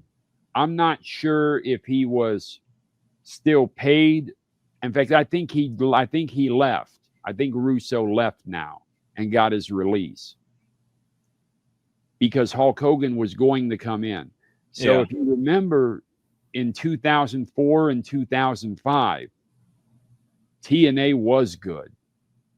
You remember some of those, Samoa Joe, and I think that's when we really started watching a lot more of it. That was my first experience seeing Samoa Joe in the ring, and I thought he was awesome. He is awesome. Yeah, he's still awesome. Yeah, I know. He's just every time an AEW goes by and I don't get to see Samoa Joe, I'm disappointed. Likewise. I mean, they have him, AEW now has him in the faction known as the Ops. Yeah. Right? They're taking a cue from the baddie shows, which we have to review some baddie shows. And I love that he comes down to the ring with music that's kind of meant to sound like the Godzilla march from the Godzilla movies. And I mean, it's unfortunate that for the longest time, my favorite wrestler was Chris Benoit and everything that happened there. But, you know, I think Samoa Joe was easily my next favorite. You know, when there was no Chris Benoit anymore, Samoa Joe replaced him as my favorite wrestler. Right. And rightly so, because, and let's think about this. He's believable. And it's not just what he does in the ring that is believable, but he himself is believable. That these other guys, you might not buy into them, but you buy into Samoa Joe. And I bought into Samoa Joe. Like, he says who he is, and that is who he is. And that's what's needed in pro wrestling. today. So, chapter 43, Russo mentions Dutch Mantel, and then he gives various lines that Dutch Mantel uses. As of the past couple years, he has his own podcast with a British guy, James Romero, and poor guy's forgetting a lot of things now. So, but he goes over a lot of quotes, pages 219 and 220. I don't need to go over them because you will hear them you'll hear them elsewhere. So toward the end of this book, he brings up Jeff Jarrett's wife, Jill. Does everyone in that family have a J for a first letter in their name? Yes. Jill, Jerry, Jeff. And their daughters. Chapter 44, he brings up his Ring of Glory promotion, which we touched on earlier, which is wrestling, worship, and Christian outreach. And that was the basis of this promotion. And guess who he had play the devil? Because he had to have someone reenact what, in his mind, Satan would embody. Was it the fallen angel? That's a great guess, honestly. That's the only one I have, to be honest. Well, no, if you think about it, if you think about ECW, and then, so you remember WCW? Remember when Chris Kanyon was the Mortis character? I almost never saw. Wait, did you say WCW? Yes. So, yeah, no, I never watched WCW. I was never there for any of that. So there was a guy,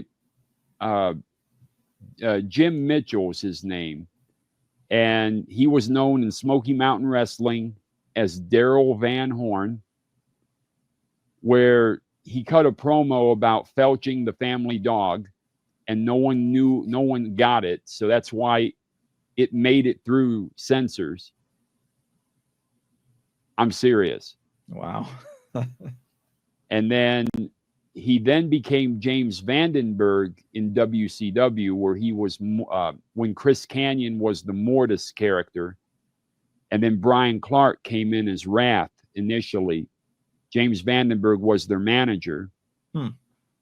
Then he went to ECW and managed Tajiri and Mikey Whipwreck as the Sinister Minister. Oh no. So they have him, Vince Russo brings him in to be the devil.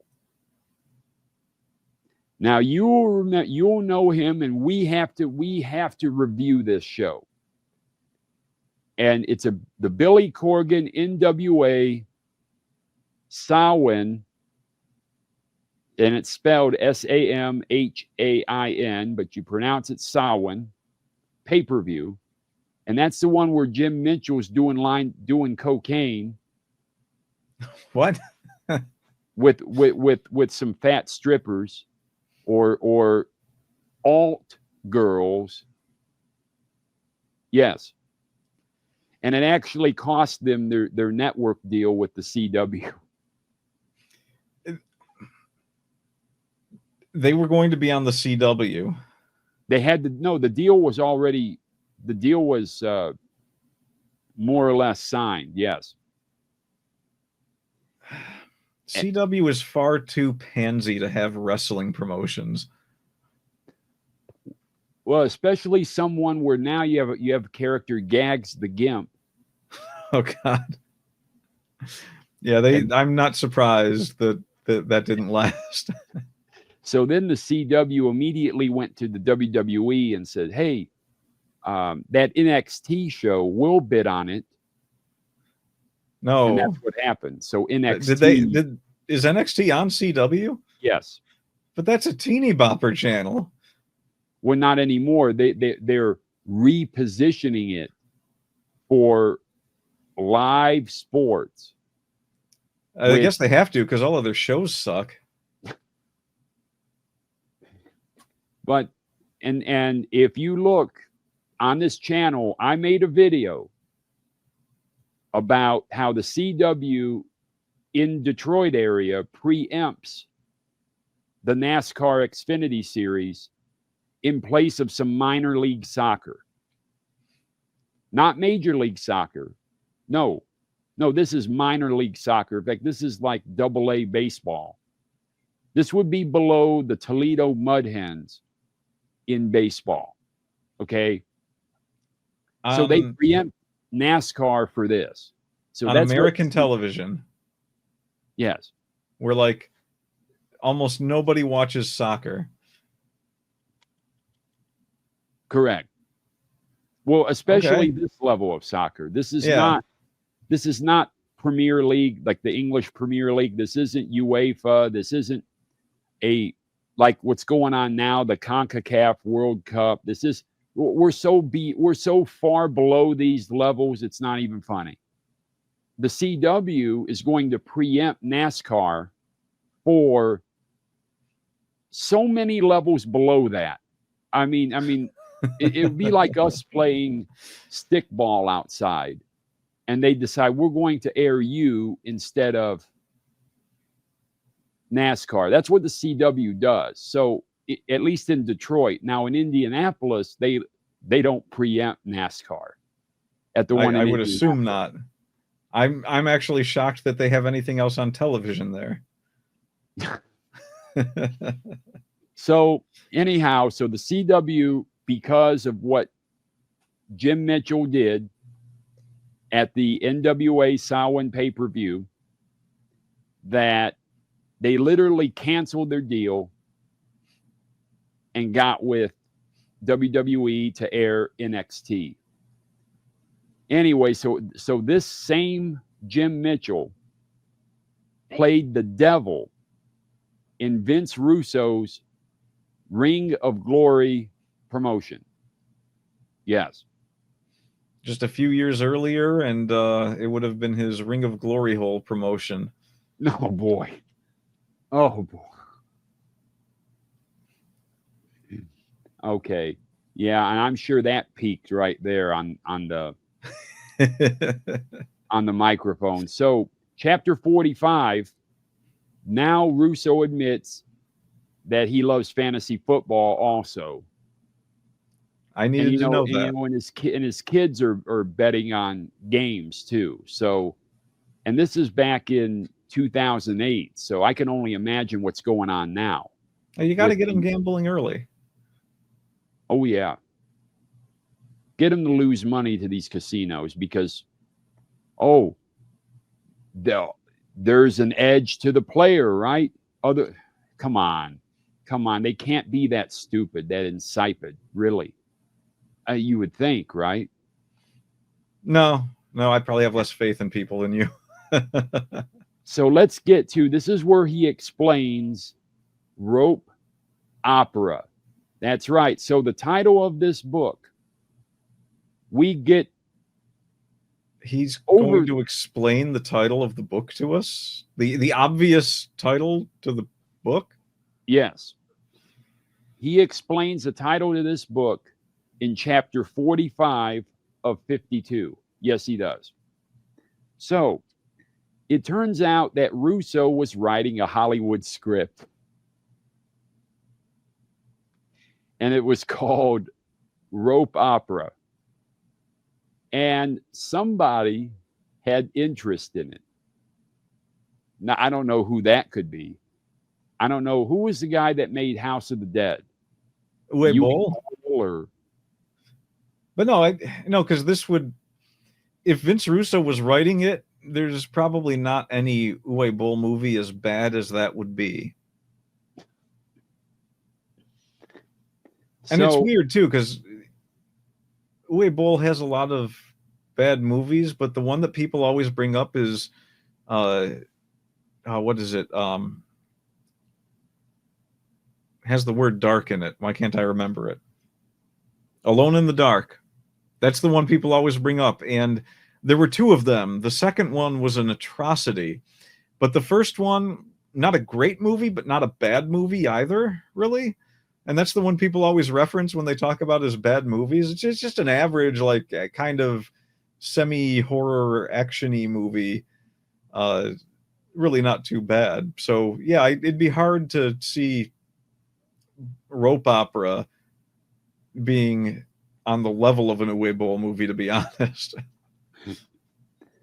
So this agent actually called Vince Russo about rope opera. And so Vince Russo then told him to get in touch with David Arquette. Oh my God. And so David Arquette calls Russo. Russo flies out to Hollywood to meet with David Arquette. So then, and this is page 233, Russo actually contacted Vince McMahon again. Yes. Now, knowing that Stephanie hates him, it's confirmed that Stephanie literally would probably run him over if she could. He contacts Vince McMahon and says, hey, you know, I've got this Hollywood script. Wouldn't the WWE films like to produce it? He seriously pitched this to him. So Vince McMahon tells him, forget about the script. And tells him to write a book, and that WWE might publish the book. Yeah. I mean, and that's how we got rope opera. But no, well, ECW published the book. Right. So so obviously, and Russo was so taken aback by this, and then he got into another argument with Vince McMahon. And in 2006, this was the last time that Russo spoke to Vince McMahon. I believe to this day was in 2006 over the rope opera script. What does it say about Vince McMahon that Vince Russo was the first one to go off of speaking terms with him? Because as you know, Vince McMahon will bring people back. Vince McMahon will forgive people. I don't know how many people he's given. That's true. Marty Jannetty probably had 8 chances. All right, fair enough. I mean, I guess Vince McMahon is a little bit more Christian than Vince Russo.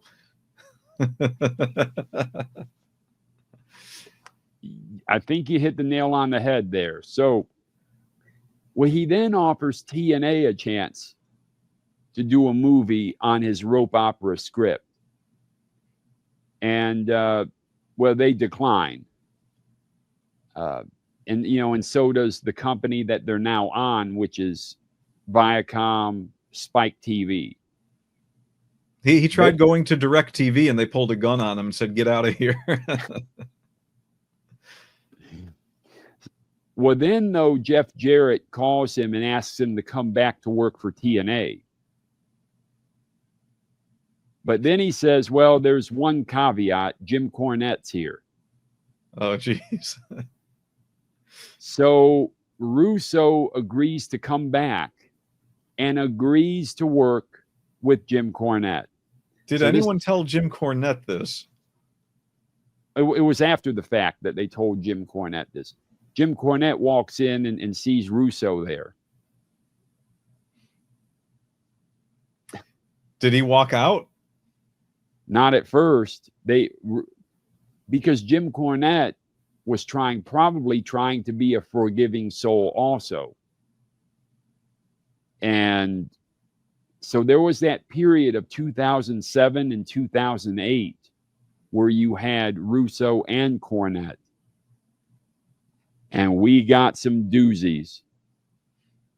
So chapter 46, he basically talks about how Jeff Jarrett and Dixie Carter have completely different business philosophies.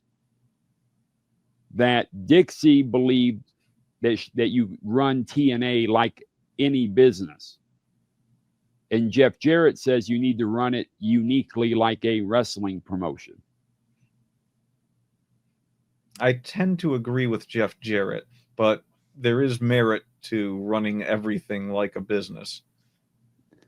So this is something that even Bruce Pritchard has agreed with, in that Dixie believed that a wrestler is a wrestler, meaning, and a carpenter is a carpenter, and that they're replaceable and interchangeable. I mean, there's a lot of them, but it's a physically demanding format. And it's one that, even at the peak of when I was doing martial arts, it would be like, do I really want to do that for a living? You know, it's not something that, I mean, there's definitely people who are more at the more fit that do it, and people that are less fit than do it. But either way, it's still physically demanding.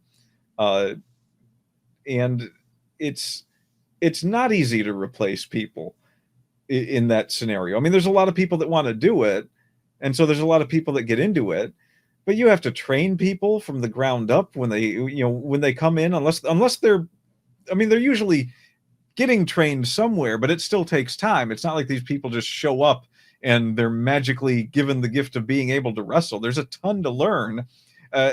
And even someone who's been doing stuff like, I mean, if you do amateur wrestling for years, that doesn't mean that you go in and you know how to jump off of a rope or do any crazy high flying maneuvers. Right. So no, this is not an easily replaceable thing, especially depending on the level of talent that you're trying to replace. I mean, how many people were there that could wrestle like Brock Lesnar, Kurt Angle, Chris Benoit, Eddie Guerrero, Chris Jericho? You couldn't just get rid of those guys and replace them with someone equally as good. I think it's scouted a lot better now. I think there's a lot of younger people that have been readied for the stage a little better than they used to be. You know, it's not all taking place in like the wrestling dungeons or anything these days, but a lot of those schools are still there, and there's newer schools that crop up. Even so, you still need, it's not just the wrestling and the physical ability that you need to replace. If someone can talk on a microphone and do a good job of it, and they can wrestle well, that's the hardest thing to replace. And if you lose someone like that, it's going to be a while before you find someone to fill that role again.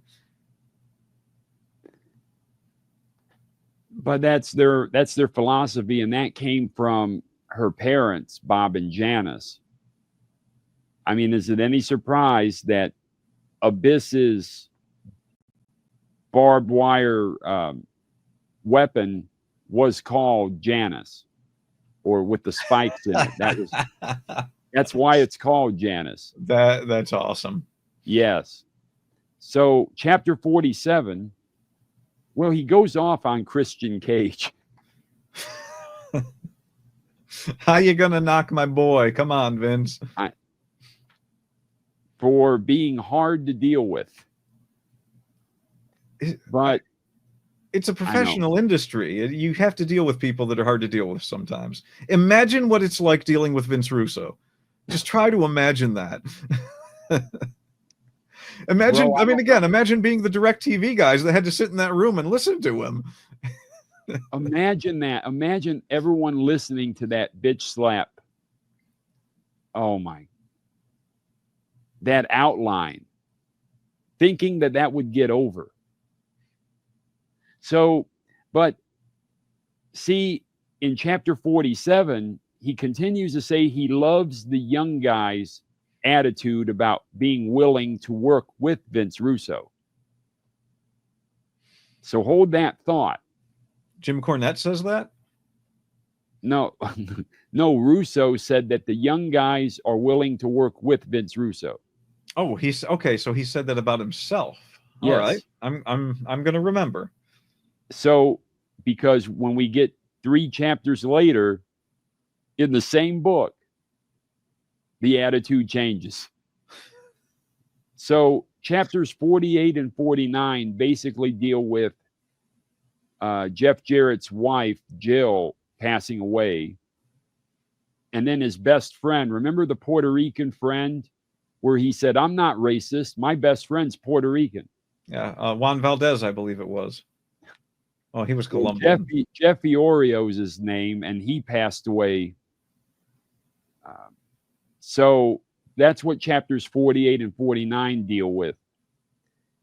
Chapter 50, page 247. I've got to read it. We're about at the end of this slog.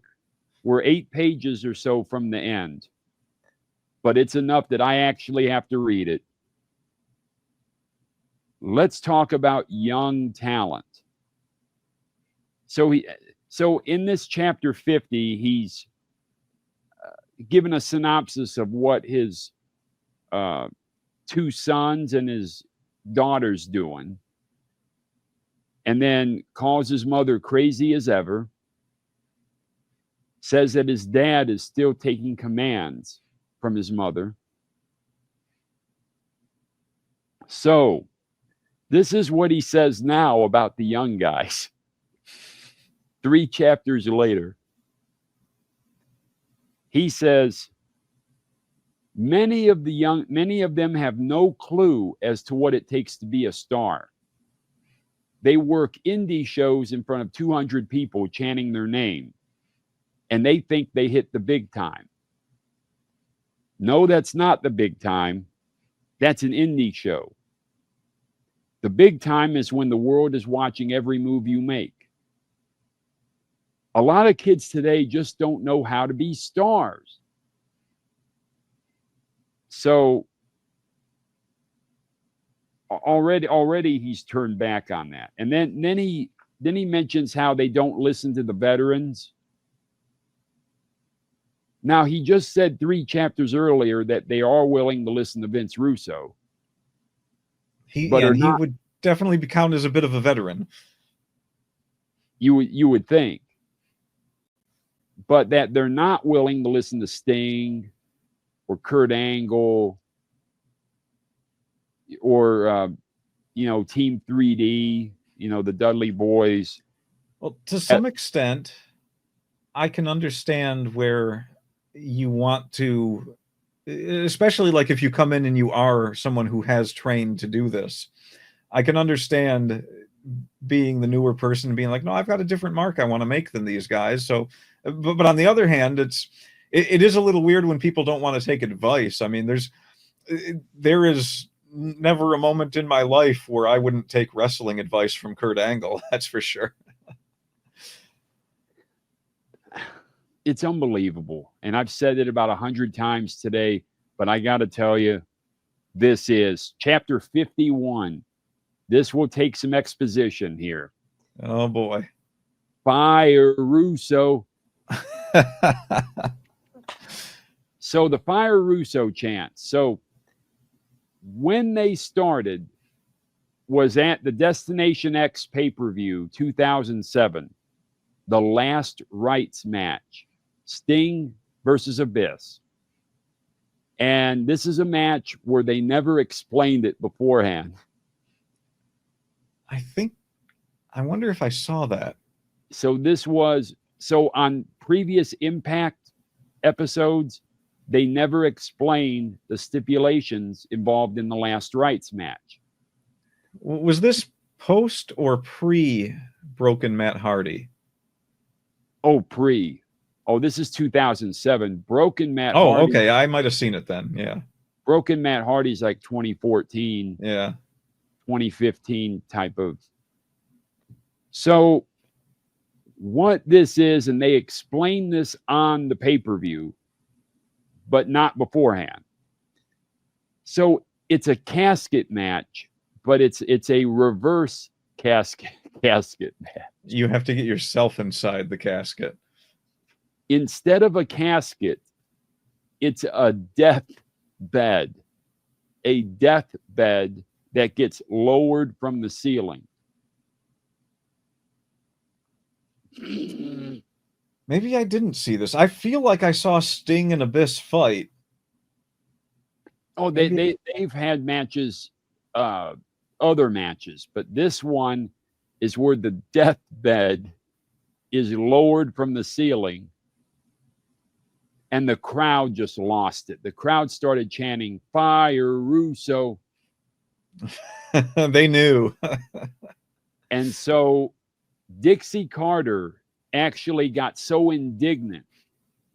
She said, "If I hear Fire Russo again, I'm going to fire anyone else other than Vince Russo." Seriously. No, Dixie said that. There have been multiple witnesses to that. So what happened? Did she fire someone over it? No, she has. Yes. One of them might have been Jim Cornette. A little later, yeah. And Dutch Mantell a little later. I don't know as much about Dutch Mantell, but it's crazy to think that you would fire Jim Cornette before Vince Russo. I don't know what it was that attracted Dixie to Vince Russo, because his strange list of fetishes, probably. Well, in the late, like we'll say mid to late 90s, when Sable, when Rena, now Lesnar, but Rena Mero was in the WWF as Sable, the stories abound where Vince McMahon and Vince Russo would just ooh and ah over her white cotton panties, even though she probably never wore white cotton panties once in her life. I want there to be a wrestler whose wrestling name is just WCP but never explains it. Oh, that would be good. That would be gold. Maybe GCW. Maybe they should change Effie's gimmick. You know what? I'd be all for that. Change it to WCP. Yes. There we go. So here's the deal with how Vince Russo and Dixie Carter's indignance in keeping him cost them, well, literally everything. So Vince Russo somehow manages to hang on until January 2012. So Russo lasted 2 years, under a little over 2 years under the Hulk Hogan regime. That's actually, I mean, Hulk Hogan did not want him there, correct? So in the late 03, early 04, when Hogan was supposed to come in the TNA, Hogan did not want to see Russo. But by 2009, October, Hogan was willing to work with Russo. So, but Russo, my understanding is that he was writing some of the storylines, but he was older and they weren't as Russo-rific, right? Let's go with that. So Russo lasted until 2012. Well, Spike TV hated Russo. And Spike TV said, listen, Dixie, we're helping you pay for Hogan's contract. We're helping you pay for Sting, I'm sure Ric Flair, Mick Foley, Kevin Nash. Spike TV actually was helping them pay for these contracts. And Spike TV, when Russo was let go January 2012, Spike TV says, we do not want Vince Russo back here. Well, Dixie Carter put him on a consultant contract. They will not give you money if you keep him around. How hard is this to understand? Stop doing crack before every show, Dixie Carter, and get rid of the man. So he was on a consultant contract where he was not live. He was not present at the shows, but he's home in Colorado, Boulder, Colorado, and he's giving Dixie advice. I mean, I guess whatever works for you. So I'm surprised it lasted over 2 years, this arrangement. So despite declining ratings, Spike was still willing to work with TNA. Well, when Hogan left and you started to see exodus of stars leaving, you started to see, remember the Aces and Eights storyline? And I wasn't there for any of that. I don't even think I was there to see Mick Foley come in. Well, that was a train wreck. But the thing with when the Aces and Eights, when they just out of the blue started disbanding the faction, and then everyone was leaving, literally. Hulk Hogan, there's a famous where Dixie Carter is literally holding Hulk Hogan's leg as Hulk Hogan is walking out of TNA. Hulk Hogan is dragging Dixie Carter by his leg. Yes. So you have that. And everyone else is starting to leave. Well, Spike TV is still willing to work because in their mind, this is a Russo-free environment. They were unawares. So Vince Russo was sending an email. And instead of it going to Mike Tenay,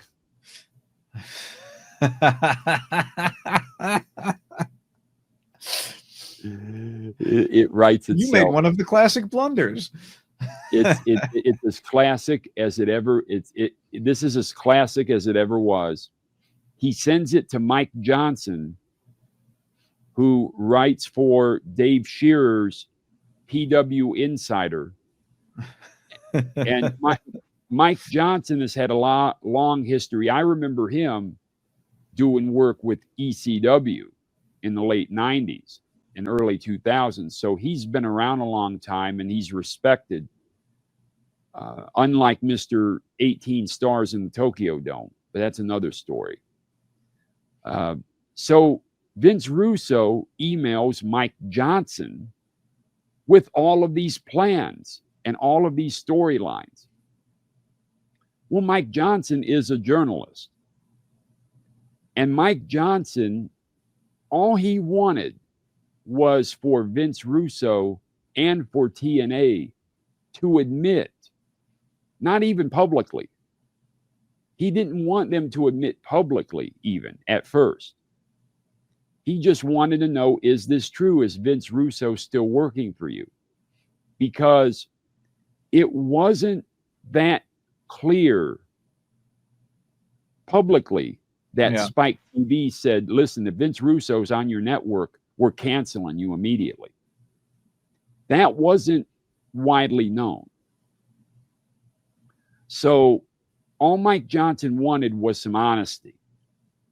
And when both Vince Russo and Dixie Carter lied about Vince Russo working for TNA when he was supposed to have not been working for them at all,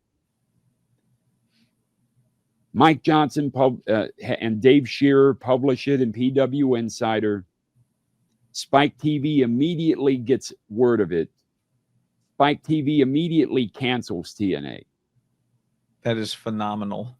2014. But now Spike TV is still willing to say, okay, we'll let you stay on the air, even though you would normally have ended in September of 2014. We will give you an extra 3 months till January 2015. So Spike TV is still willing to be the nice network here. And so what TNA decides to do is we are going to tape literally. Oh, God, is that when that started? Yes. This is when they did the marathon tapings. I mean, that is pretty sad because there was a good opportunity to turn everything around with how over the whole broken Matt Hardy thing was. So, well, that also started coming later, like a year or two late. Really? Oh, that wasn't within those 3 months? Not really. If let us look. In fact, this is a great opportunity to look at TNA 2014. So this was the era where they actually started giving fake results out to all the newsletters. That always ends. Like they had Al Snow in a scaffold match, and against Jay Bradley, who was wrestling as Aiden O'Shea. Then what a dumpster fire.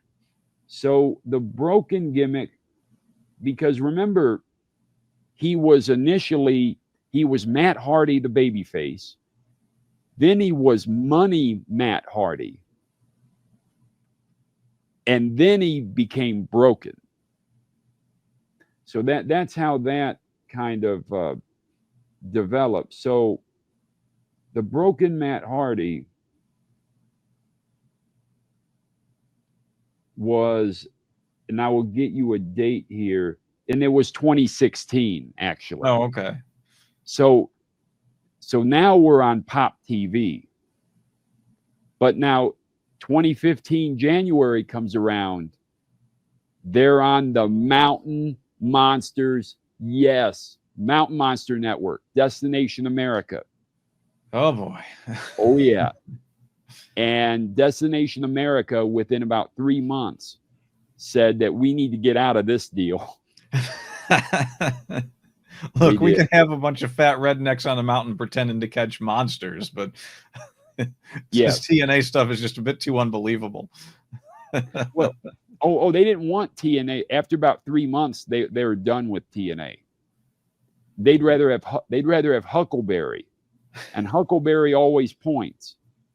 And if you watch Mountain Monsters, you know that you keep seeing the points.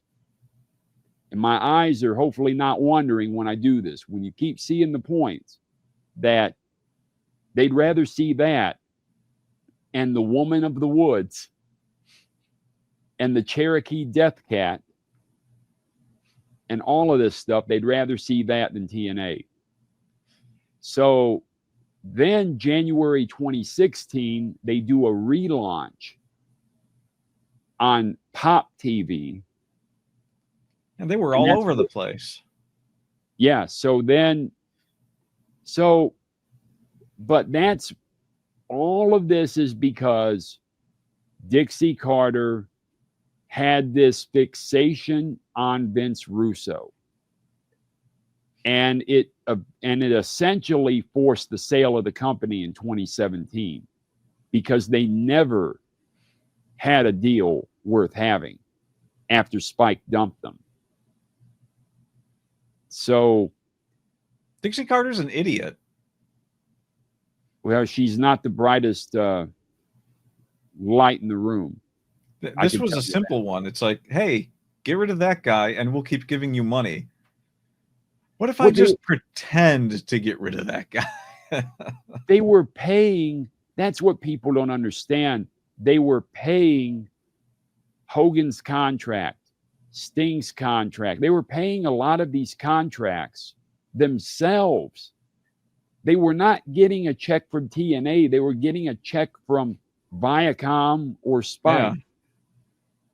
So how do you throw away a sweetheart deal like that? I mean, what did Vince Russo have over this woman?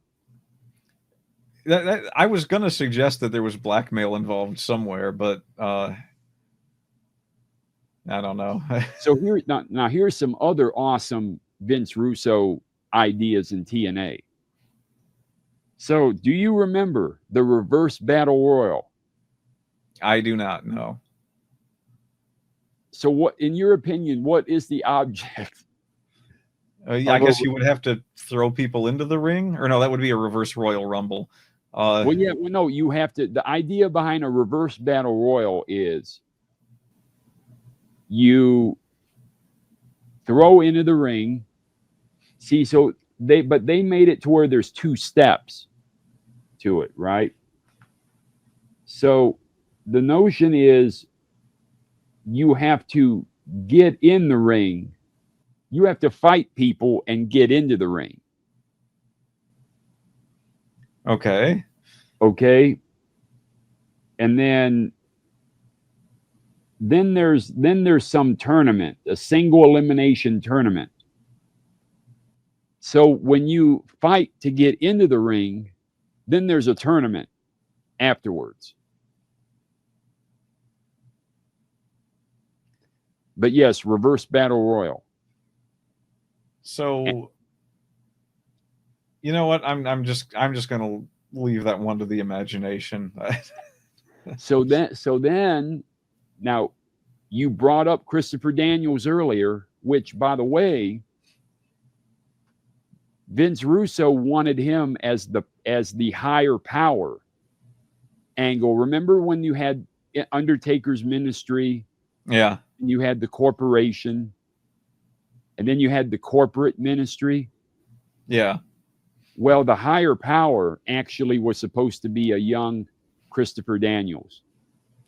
But then Vince McMahon says, well, he doesn't have the experience to deal with guys like Steve Austin and Undertaker yet. So that's why McMahon made himself the higher power. But not an ounce of narcissism there. But the fact it was originally supposed to be Christopher Daniels. I mean, that would have been pretty cool in my book.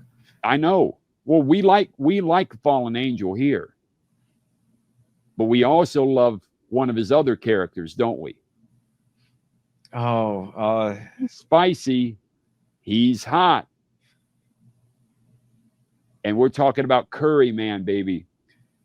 I am not privy to Curry Man. You have to watch Curry. You've never seen Curry Man? No, I saw a bit of Christopher Daniels in TNA. I thought he was pretty cool. And then you have to see Curry Man. You just have to do it. That's Christopher Daniels. That's another one of his gimmicks. Curry Man. I know this is completely new to me. I've never heard of this. Do it. In fact, I'll send you a link. I'll send you a link to this match if I can. And the match is Curry Man, which is Christopher Daniels, and Shark Boy versus Team 3D, you know, the Dudley Boys. Yeah. In a fish market street fight. Yes. Sure. I'm in. They are. I mean, literally, they've got fish in ice lining the entrance ramp. This is beautiful. And they hit each other with halibut and flounder and yes. Hey, we're all about that bass, no treble.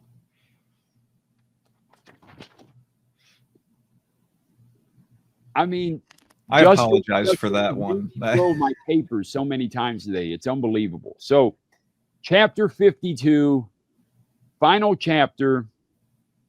He writes, before you get to that, I want to say that my favorite Christopher Daniels or my favorite Fallen Angel moment has to be the possession of Cody Rhodes. Mm-hmm. Or rather, the depossession. The D Wait, position. that was him, right? I'm not remembering wrong. It was Christopher Daniels that gave him the exorcism, right? Let's see. So let's double check this because we're about accuracy here. Yeah, it would be. Yeah, it was. Yeah, that was my favorite. That was, in my opinion, that was both Cody Rhodes and Christopher Daniels at their best. Well, you have two true pros who knew how to have fun with their gimmicks too, and yes. Who knew how to do things people would actually enjoy and be entertained by. So chapter 52. Now he writes this October 26, 2009. He first goes off on Jeff Jarrett, blaming him for Russo's job instability. Yes, it's definitely the fault of Jeff Jarrett. It's not that it's not the unstable process by which writing comes about in Vince Russo's mind. So he does that. Russo then curses Vince McMahon. The guy who gave him every opportunity and then some? Yes.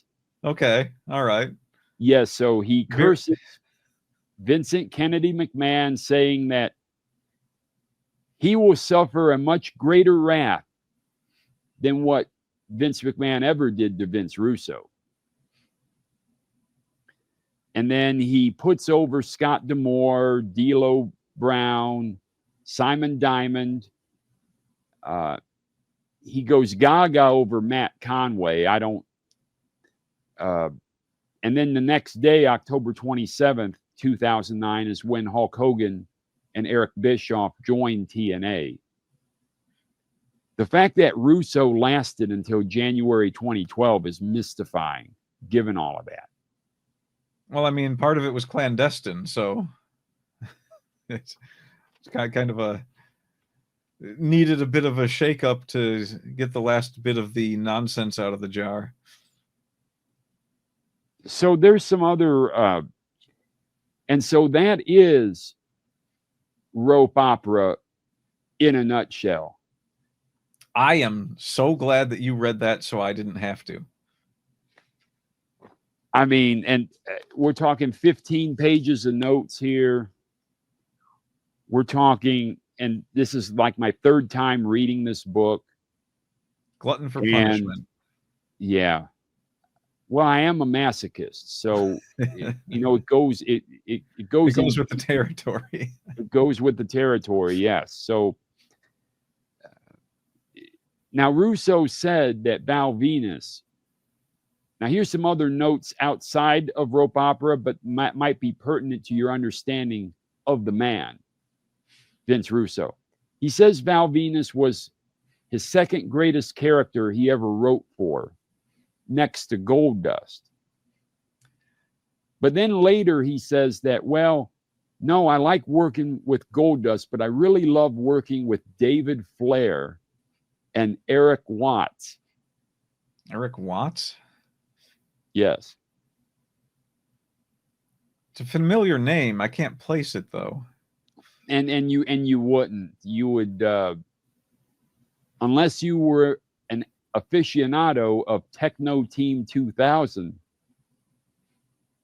with Chad Fortune, you wouldn't. Didn't some people in our friend group used to joke about the Eric Watts Memorial title? Yes. That's where I've heard it from. Yes, and he's still alive to this day. Okay, now I think I understand the joke a bit better. Yes, that's the point. Yes. No, he's very much alive and doing well to this day. But there is an Eric Watts Memorial title. Yes. The world of wrestling is just, it's a beautiful thing to behold, but you need really long arms because you need to behold it from a distance sometimes. So, but some other claims. Well, first we'll give a Russo segment that actually did very well, which was September 27th, 1999, which it's 5 days before he accepts the contract to go to WCW while as a WWF employee. So 5 days before that, he writes, "This Is Your Life," the segment on WWF Monday Night Raw. And it, to this day, has the highest rating of any segment, I think, on any wrestling show. What the heck happened?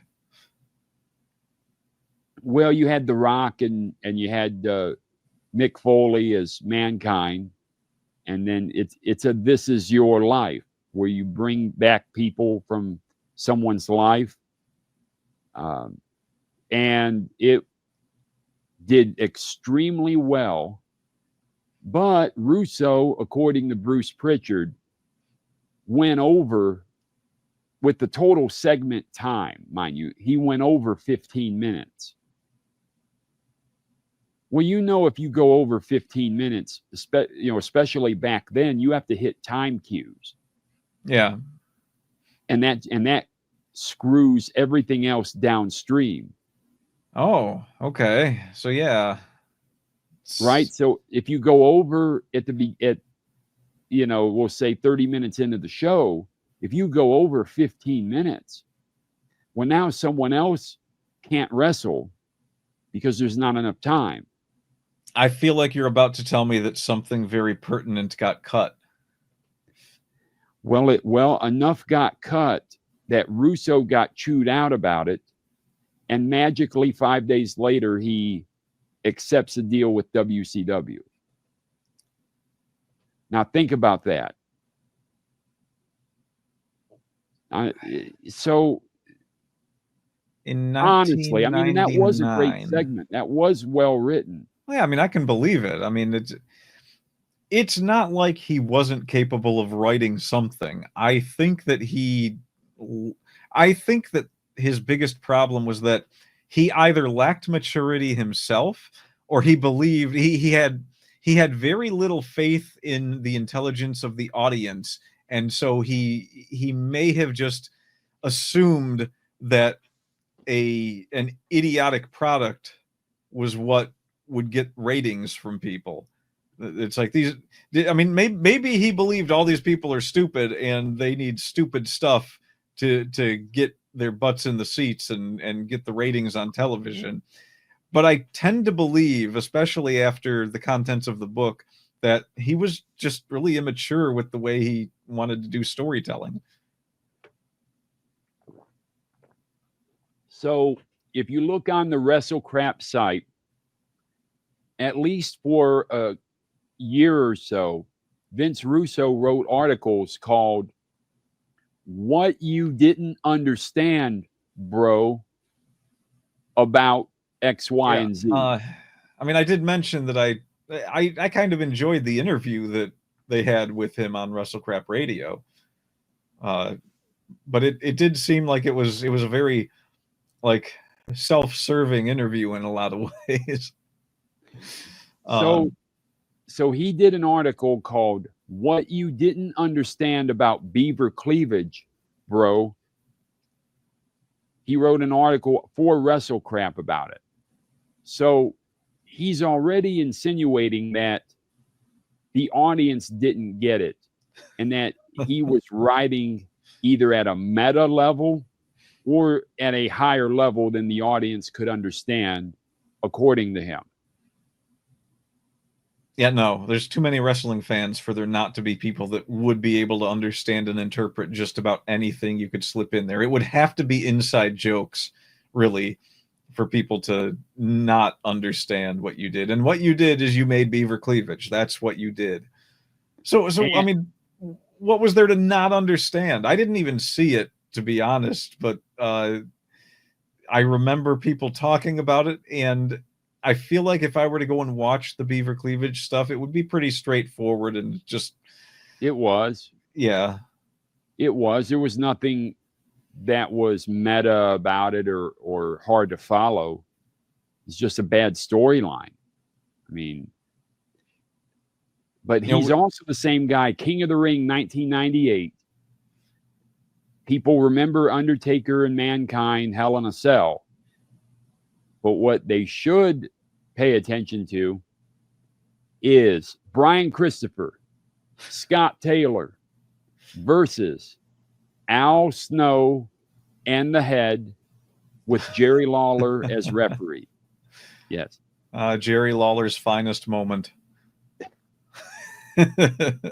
And Brian Christopher, you know, Jerry's son, gets a bottle of Head and Shoulders. And then he tries to attach it to Al Snow's mannequin head. And he's basically holding it together.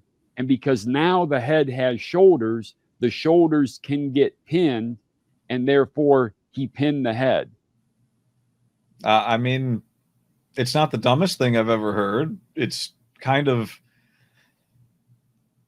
There's a lot of like silly things that you can do with the idea of wrestling. Some of them should not be put on television. Like I appreciate the concept, but that is kind of every bit as annoying to fans as who was it? It was the Hunchbacks, wasn't it? That couldn't be pinned because you couldn't get their shoulders down. Yes. It's like you can't mess with the physics of the wrestling world that much. Now the Head and Shoulders thing is funny.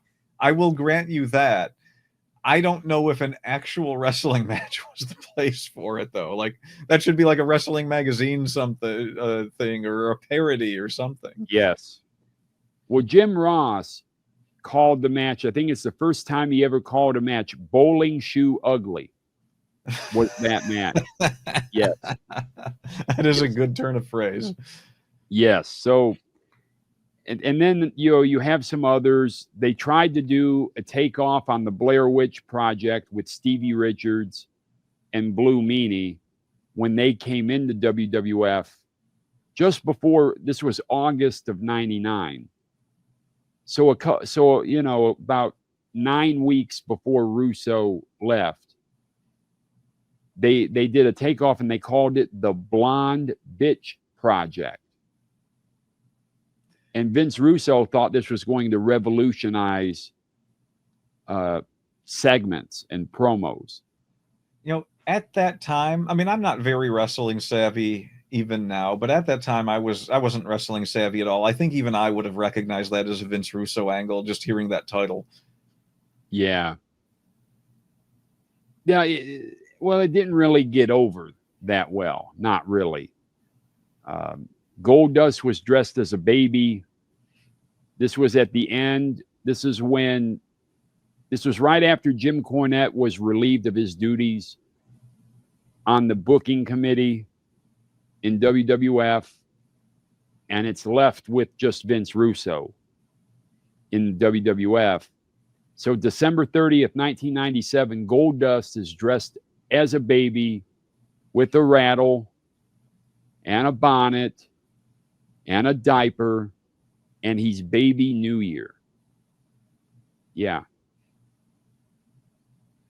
Yeah, I mean, this is what we're dealing with here. Had to have been a guy that just enjoyed his job. So, and we mentioned about, well, Russo also claimed that he invented The Rock. I would have a lot of trouble believing that. I mean, my understanding of the story was that The Rock was given these gimmicks up front, and then someone finally told him, just go out there and be you, and it worked out perfectly for him. So, correct. So, what really happened? So, Russo claimed that he's the one who got Dwayne Johnson to start referring to himself in the third person as The Rock. Well, if you can just ask his teammates, you know, he was a backup for the Miami Hurricanes, University of Miami, Florida Hurricanes football team. Well, you had some guys that made the NFL like Warren Sapp and the tremendous, well, I'm just thinking at his time. Yeah. because this is in between the Blades brothers, and this is so Warren Sapp said that in the locker room, we're talking early to mid 90s, he was referring to himself in the third person and cutting promos in the football locker room. That's kind of awesome, actually. Yeah. So it was great. So how can you take credit to have him doing that when he was doing that in college football in the locker room? It's the Vince Russo way, apparently. He also said he invented attitude. We referred to the Attitude Era as the Attitude Era, right? Well, he said that he came up with attitude. Sonic the Hedgehog came up with attitude before he came up with attitude. No, but this is what he believes. And so all in all, there we go. Yep. Vince Russo, rope opera, how WCW killed Vince Russo, by Vince Russo, for Vince Russo. I like how you toss the book over your shoulder, like when you toss a bit of salt over your shoulder to cast off a curse. Well, I'm trying to cast this off. I mean, it just won't leave me. I mean, it's just unbelievable. So all in all, taking all 52 chapters, all 255 pages into account, and not just the bitch slap chapter, which is in a league of its own, really. That in of itself is legendary. You have to admit that. What is your understanding, and how would you review this book?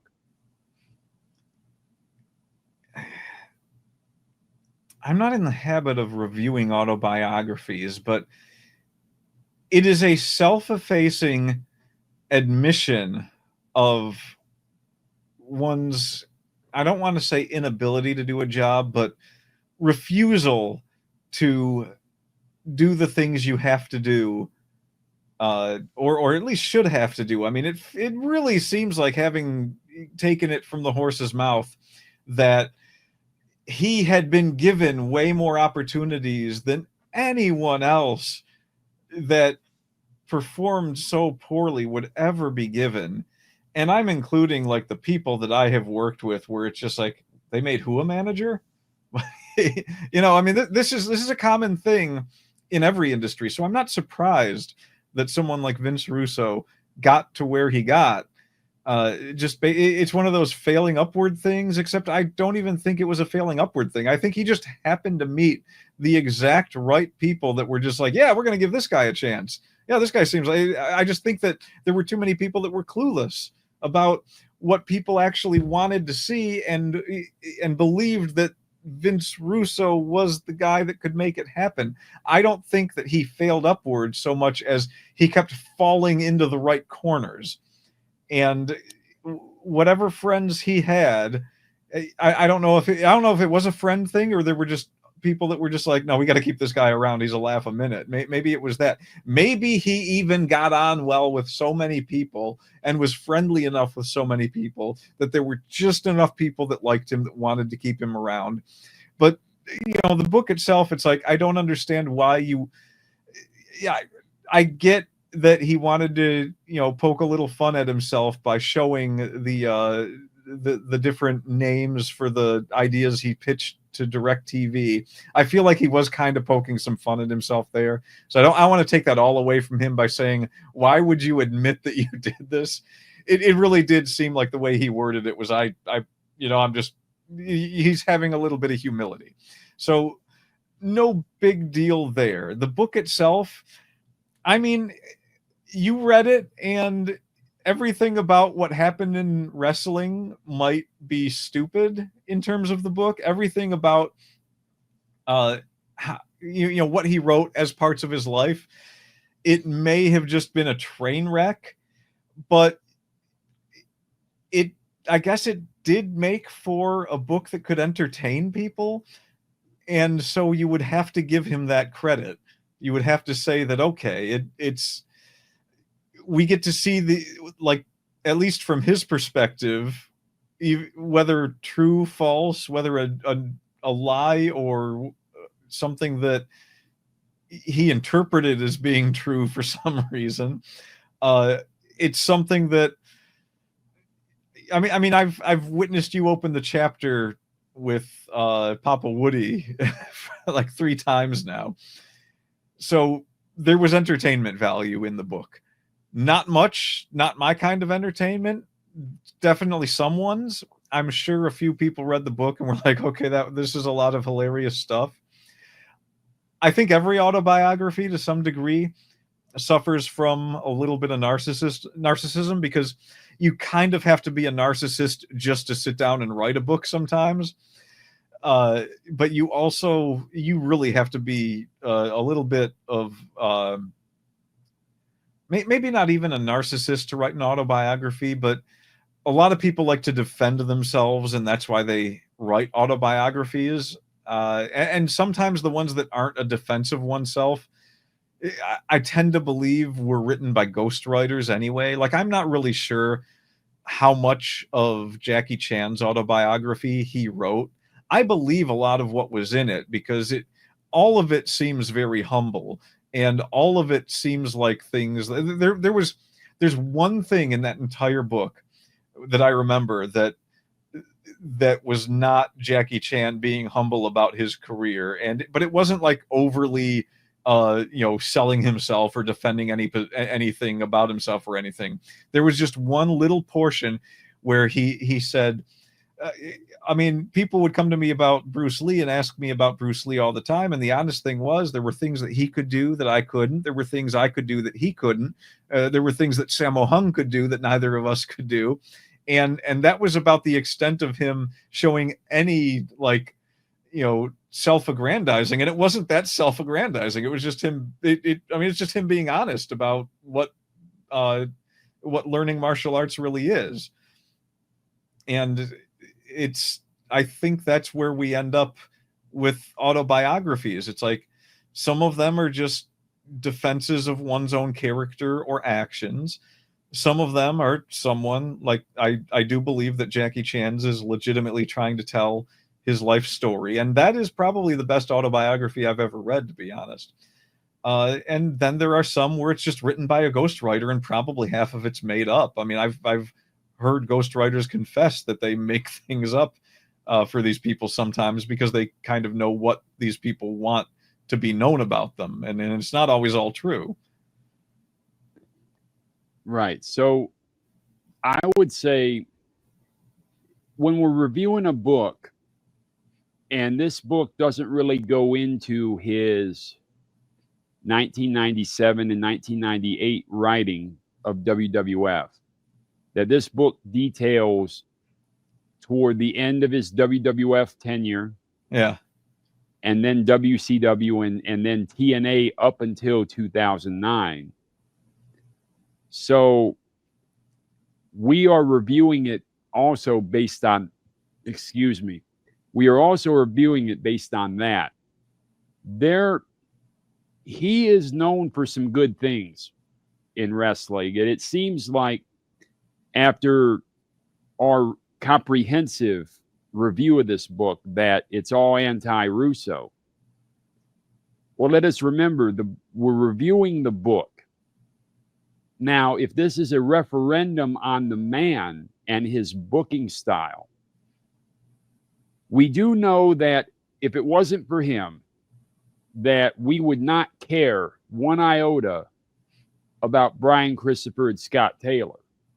We just wouldn't. But he gave them a gimmick.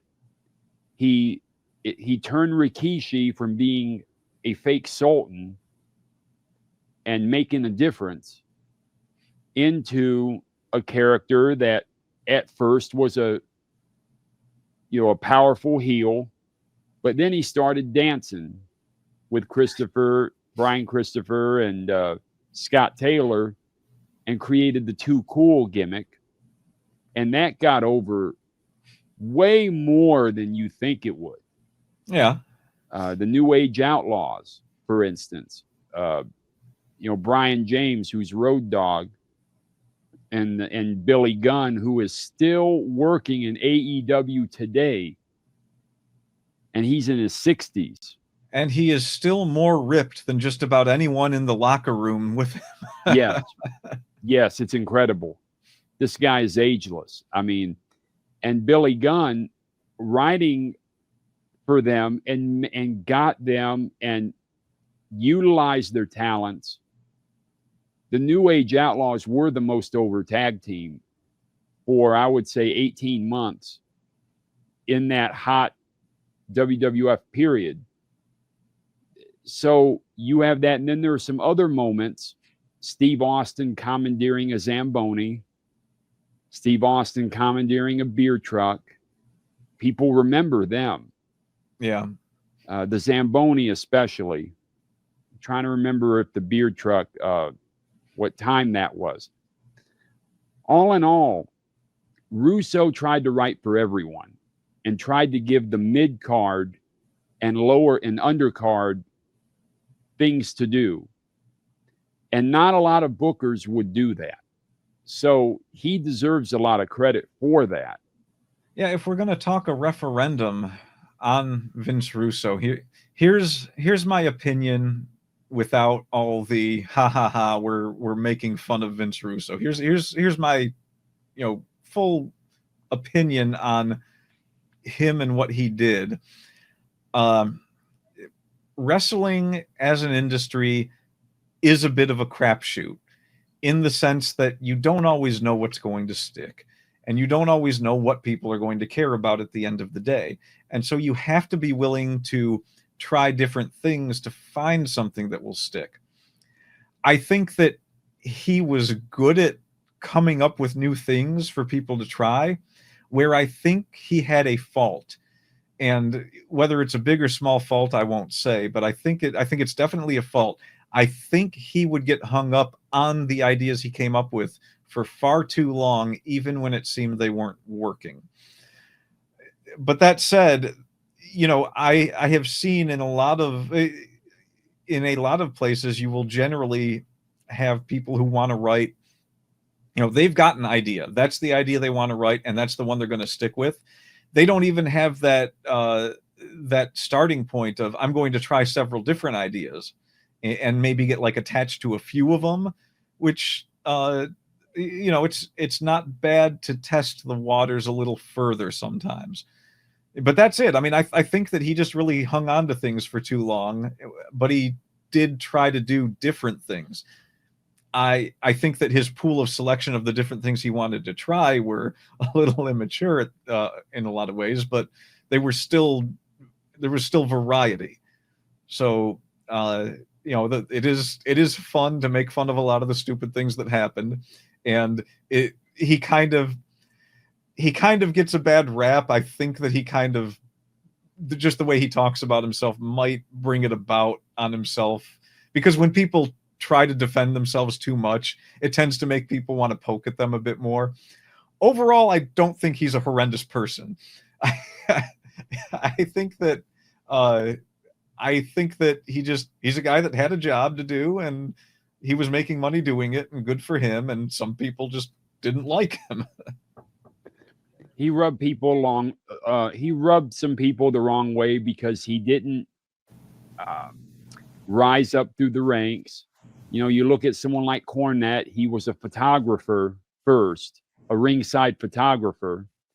Then he became a manager, but managed undercard people, and then started working his way up. And then eventually in, I think, 1990, when Eddie Gilbert was fired from the WCW booking committee, then that's when he got his first chance to be a part of that booking committee. So but Jim Cornette worked his way up in that way. Vince Russo didn't. Vince Russo came in being the editor of the magazine. Yeah. So he came in an alternate route And even though he had done some training with Johnny Rods, it wasn't noteworthy enough for the boys to respect that aspect, or Russo didn't even make it known to them, is what it is. And that's probably more likely. So they thought of him as an outsider. But to some people, that's good, that you want sometimes an outside influence. Because if nothing is working, and you look at pre-Russo ideas, look at the gimmicks you had. Duke the Dumpster Droese, which he's in a lot of trouble right now, legal trouble. You look at Mantar. Oh, here he comes. It's Mantar. I mean, you have Bastion Booger. You have, I mean, instead of calling him STP, you're going to butcher the initials and call him Thurman Sparky Plug, TSP. You are, instead of just making him like Hollywood Bob Holly or something, like he was in Smoky Mountain. So then you had TL Hopper. That's the best way to use Tony Anthony, is TL Hopper. Wild Bill Irwin. They find out that he played minor league hockey, and so they're going to call him the Goon, and and make his boots look like ice skates, right? And then you're going to have Freddie Joe Floyd, that's how you bring in Tracy Smothers. You're going to bring him in as a rib on the Briscoe brothers and the older, the Native American Briscoe brothers, not the current Briscoe, not everyone's favorite chicken farmers from Delaware. Yeah. Rest in peace, Jay. Where Jack Briscoe, his real name is Fred Joseph. And Gerald Briscoe's real first name is Floyd. And so they called Tracy Smothers, they call him Freddie Joe Floyd. Yes. So that's when Russo came in and started having his ideas be accepted, that's what he walked into. So when you have all of these ideas, there is a temptation to look outside because, well, whatever we're doing right now is not working. Yeah. And WCW is kicking her tail. And they were. So all in all, Vince Russo as a booker, and he captured, here's the biggest thing. Let's look back at those late 90s. I think he captured, and I hate to use a phrase, but it's appropriate here, the cultural zeitgeist. That's right. He seemed to have captured what was going on at that moment in the late 90s, both good and bad. Oh, yeah. I mean, like I said earlier, it's like I wouldn't be looking at Jerry Springer for anything interesting, but a lot of people did watch Jerry Springer. I really, honestly, that was a show, but you had to be 18 to be in the audience. And so by the time I turned 18, well, the show wasn't interesting anymore. You didn't have the wild antics and things. And you didn't have, although you do know that everyone's favorite son of a wrestling booker, Jamie Dundee, that's right, of PG-13, you know that he was contracted by the Jerry Springer Show to bring people on, like other wrestlers and things, and they would reenact stories. So this is what would happen. So the producer of the show, Richard Dominic, and his people, they would call Jamie Dundee and say, listen, we've got this story, and look at my phone. Oh, it's a lovely phone. They're calling him and they're saying, listen, we have this story, but we don't trust this guy. However, I want you to reenact this story. And so on Jerry Springer, what would happen is they would have reenactments of stories that were told to them on the phone. So the stories could very well have been real themselves. It's just the people participating. You might have the legitimate woman and the legitimate daughter. There was a story about a guy who's pimping his daughter out for money, right? But they didn't trust the guy. So instead they bring Jamie Dundee on to play the guy. So you have that aspect of Jerry Springer also. And of course, Jerry himself, they intentionally kept out of the loop. So Jerry could always say, hey, I think these are legitimate. That's because he didn't know. Legitimately, he didn't know. And they intentionally programmed the show that way. Yeah. So I mean, they did a lot of them like that, though. They did a lot of shows where it was a reenactment, but it wasn't the actual people. Sometimes they told you. They did that with Unsolved Mysteries. So Vince Russo, he did a good job. Some would say that, well, if Vince Russo had a filter, meaning someone who would filter out bad ideas and keep his good ideas, like Vince McMahon was his filter. Yeah. And that he actually would be a very good booker. But it's when he never had a filter for the certain months in WCW and in TNA, in certain stretches of TNA, that you had some of the most horrific ideas come to play. So I think it's fair to say that he did. You're right. He did capture the cultural zeitgeist of the 90s, but I think he held on to that same zeitgeist throughout the 2010s. And I think that was the biggest problem with that. Yeah. I'm not so sure he captured it as well in that decade. Well, in the 2000s, I don't think he did. No. Wrestling fans, their attitudes changed. Yeah. Wrestling changed a lot from the 90s to the 2000s. Well, look at wrestling fandom in 1998, and let's look at where wrestling fandom is right now, 2025. I would say they're far more educated, far more nuanced, far more understanding of things and appreciative of things now. Yeah. Than they were in 1998, where it was lowest common denominator storytelling. Now, some would say that that may not be a good thing because it's harder to please today's wrestling fan today, and that today's wrestling fan is more jaded, is more apt to stick with one product or the other. Yeah. Like we watch AEW.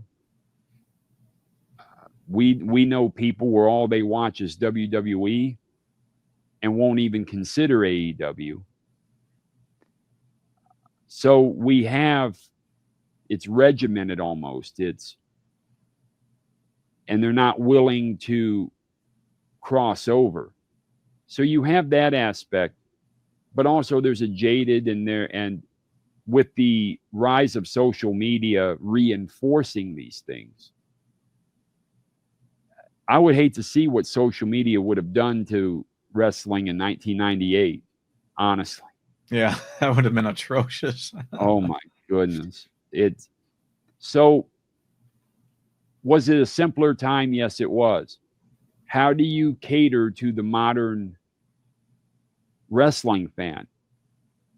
I'll tell you exactly how you do that. Okay. You send them a copy of Rope Opera. That's how you cater to them. You get them that book. You give them a good read. Give them a few laughs. Give Vince some more money.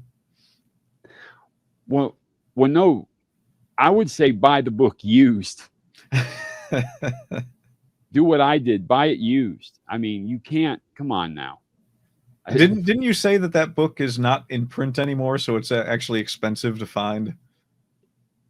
You know what's odd is some half-price books must have released and flooded the market with them, because since I purchased my copy, now you can find them for like $8.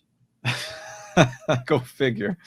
Yeah, but I had to spend $30 for this one, used. Okay.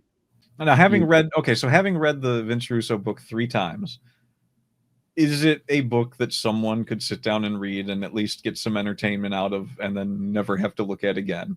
Does it have enough merit, like storytelling merit to it? Just as a book with stories in it that someone is telling to a reader, is it worth reading?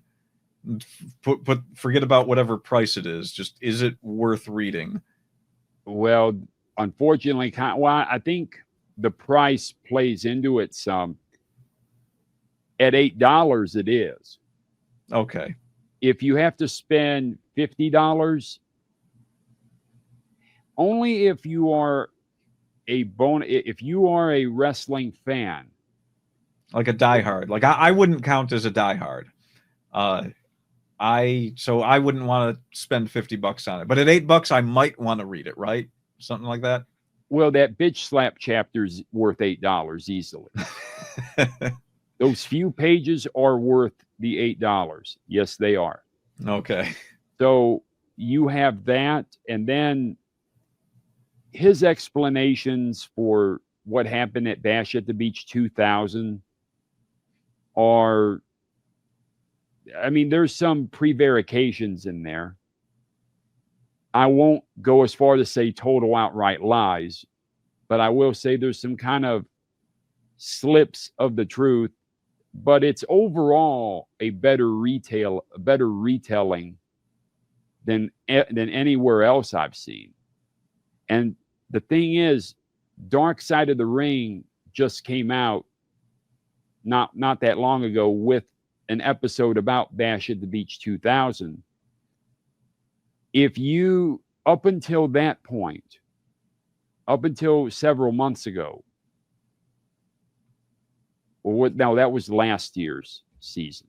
So we'll say a year ago, up until 2024, the best retelling of what happened that July of 2000, Bash at the Beach, was in rope opera. All right. So you do have that, and then you get he really lays out his personal worldview, which confirms kind of his booking style, especially towards women. In TNA with the Knockouts division, Dutch Mantel handled that, not Vince Russo. And so people wonder, well, Vince Russo was in TNA, and yet the Knockouts were doing great. And well, that's because Dutch Mantel handled that. That's because Dutch Mantel handled the women, not Vince Russo. He had very little say over that. So knowing that, you understand his worldview. No, I would say buy the book. Don't spend $50 on it. But if you find it for $8, buy it. Read chapter 34 first. And then you can start and go through. It's not a long book, but it's divided into 52 chapters. Some chapters took a lot more explanation than others. Some he leaves out certain details that are important to your general understanding. But that's why we're doing the podcast here, is to flesh that out for everyone. And I guess it's fair to say that he is a pretty large part of wrestling history at this point. So you got to give him that. He is. No, he certainly is. And some would say outsized importance, considering just, how many years he was really writing and had considerable influence. Yeah. He has an outsized kind of impact on pro wrestling. Some aspects it's good, some aspects it's not. So, but in our review of the book, I cannot let certain prevarications slide or certain comments slide. I mean, I still don't know what he's referring to about Negro sneakers. I have no idea. Well, maybe you got to pick it up again and read it. There's 52 chapters on the floor behind you. It's time to play some 52 pickup and go through it again. You know what? I mean, I'd rather cut off all my skin and play with lemons. I mean, that's where we're at with this. I am not reading this again. Okay. All right. All right. I'm not doing it again, but I'll tell you what, if you haven't read the book and you can pick it up cheap, listen to our podcast here as we go through and detail a lot of these things that will give and flesh out some background information. You will get some laughs out of it, and not just chapter 34 either. But all in all, and as we look at some of the other autobiographies and other works that we will be reviewing, this is certainly will not be the worst one. So I will ask you, sir, and let's not do a Dave Meltzer star system. Let's just leave it at 5 stars is the best. So if you rated Jackie Chan's autobiography the best, we'll say that is 5 star, and then 0 star is the worst. How would you rate Rope Opera, WCW, How WCW Killed Vince Russo by Vince Russo, released in 2010 by ECW Press, no relation to the wrestling promotion? How would you rate? Since I didn't read it myself, I have to be fair and say it's going to get either 2 or 3 stars from me, just because the content that you have given me knocks off 2 stars. But the fact that I can't judge it on the merits of how it's written because I haven't read it myself keeps it there. So I can't take anything away from that. So we'll give it a solid 2-ish, 3-ish. We'll say 2.5. I feel that's still a little unfair, but we're kind of running with the whole we're making fun of Vince Russo thing anyway a little bit. So let's knock another half off. No, I would give it 2.5. I was actually going to say 2.5. All right. So I can trust your opinion on it. I've not so much your taste in movies maybe, but your taste in books, I think we can agree on. And you know what's coming.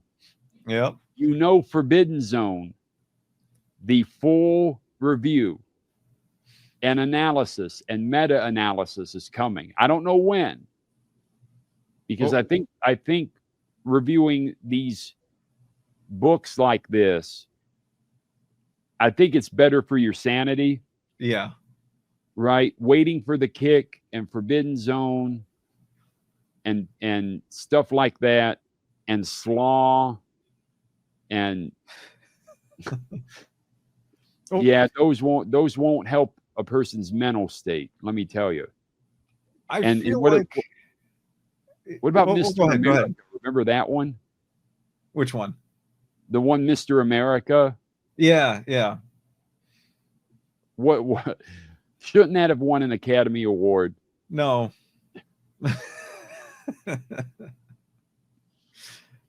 So I would rate it 2.5. I would say that Russo's book,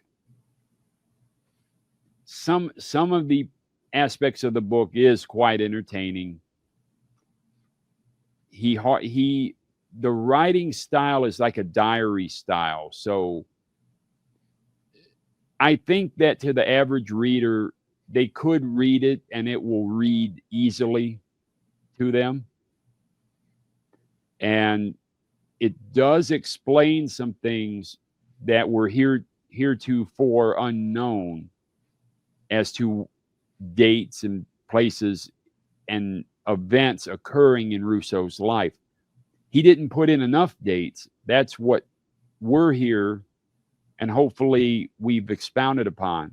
But he did do that. He explained Bash at the Beach 2000 in the best way possible until even the Dark Side of the Ring, and they missed some aspects too. So you have to cut through the biases of individuals.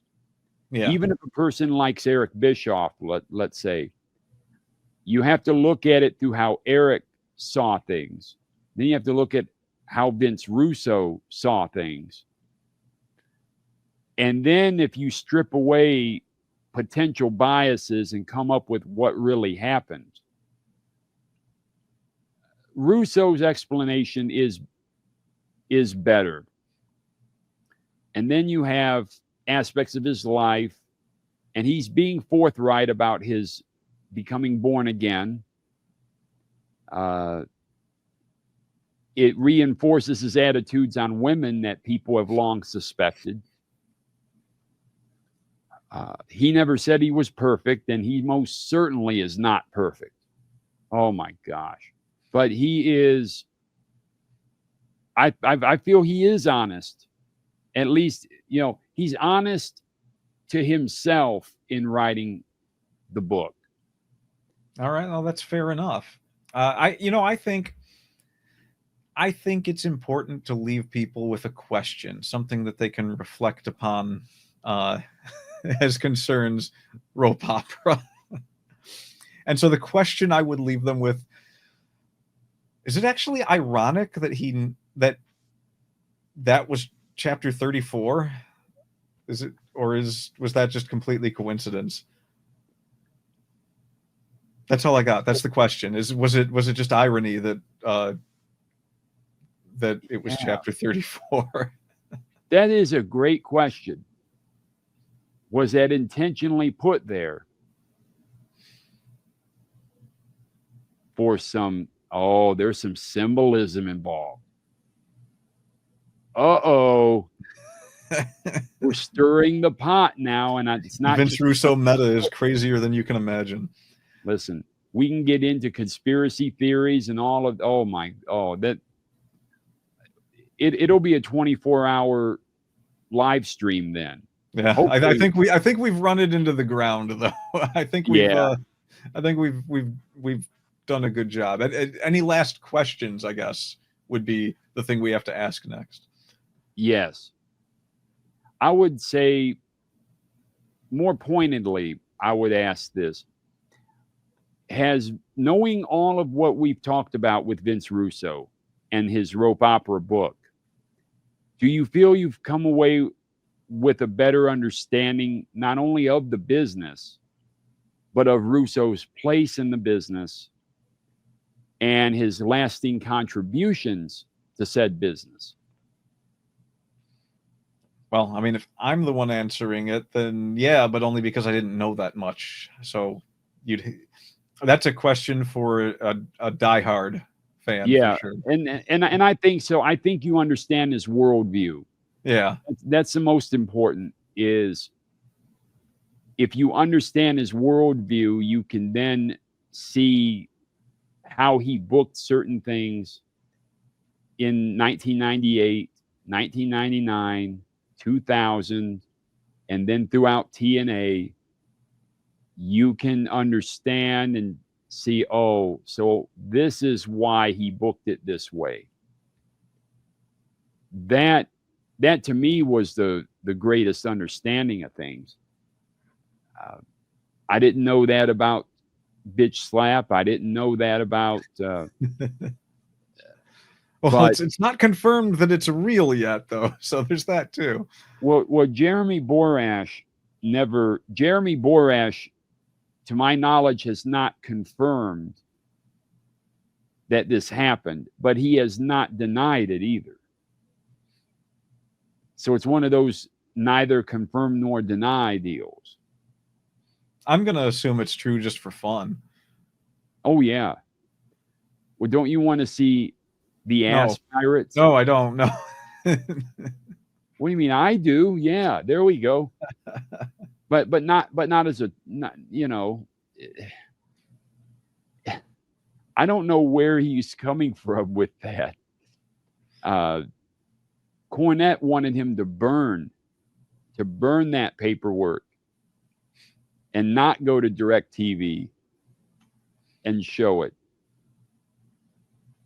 But Cornette's a pretty strongly opinionated person, though. Yes, that's true. So I do want to thank you, Justin, for coming on and giving us your pithy comments and witty satire and biting wit regarding rope opera. It's been the best tremendous. I could do. What's the best you could do with the source material, right? Yeah, it's well, I mean, no, it's the best I could do. That's the sad part about it. Well, with that said, I want to thank everyone for watching this video. If you like it, hit the like button. If you feel you want to see more where that came from, ding that subscribe bell and come back for more, because we've got a lot more coming your way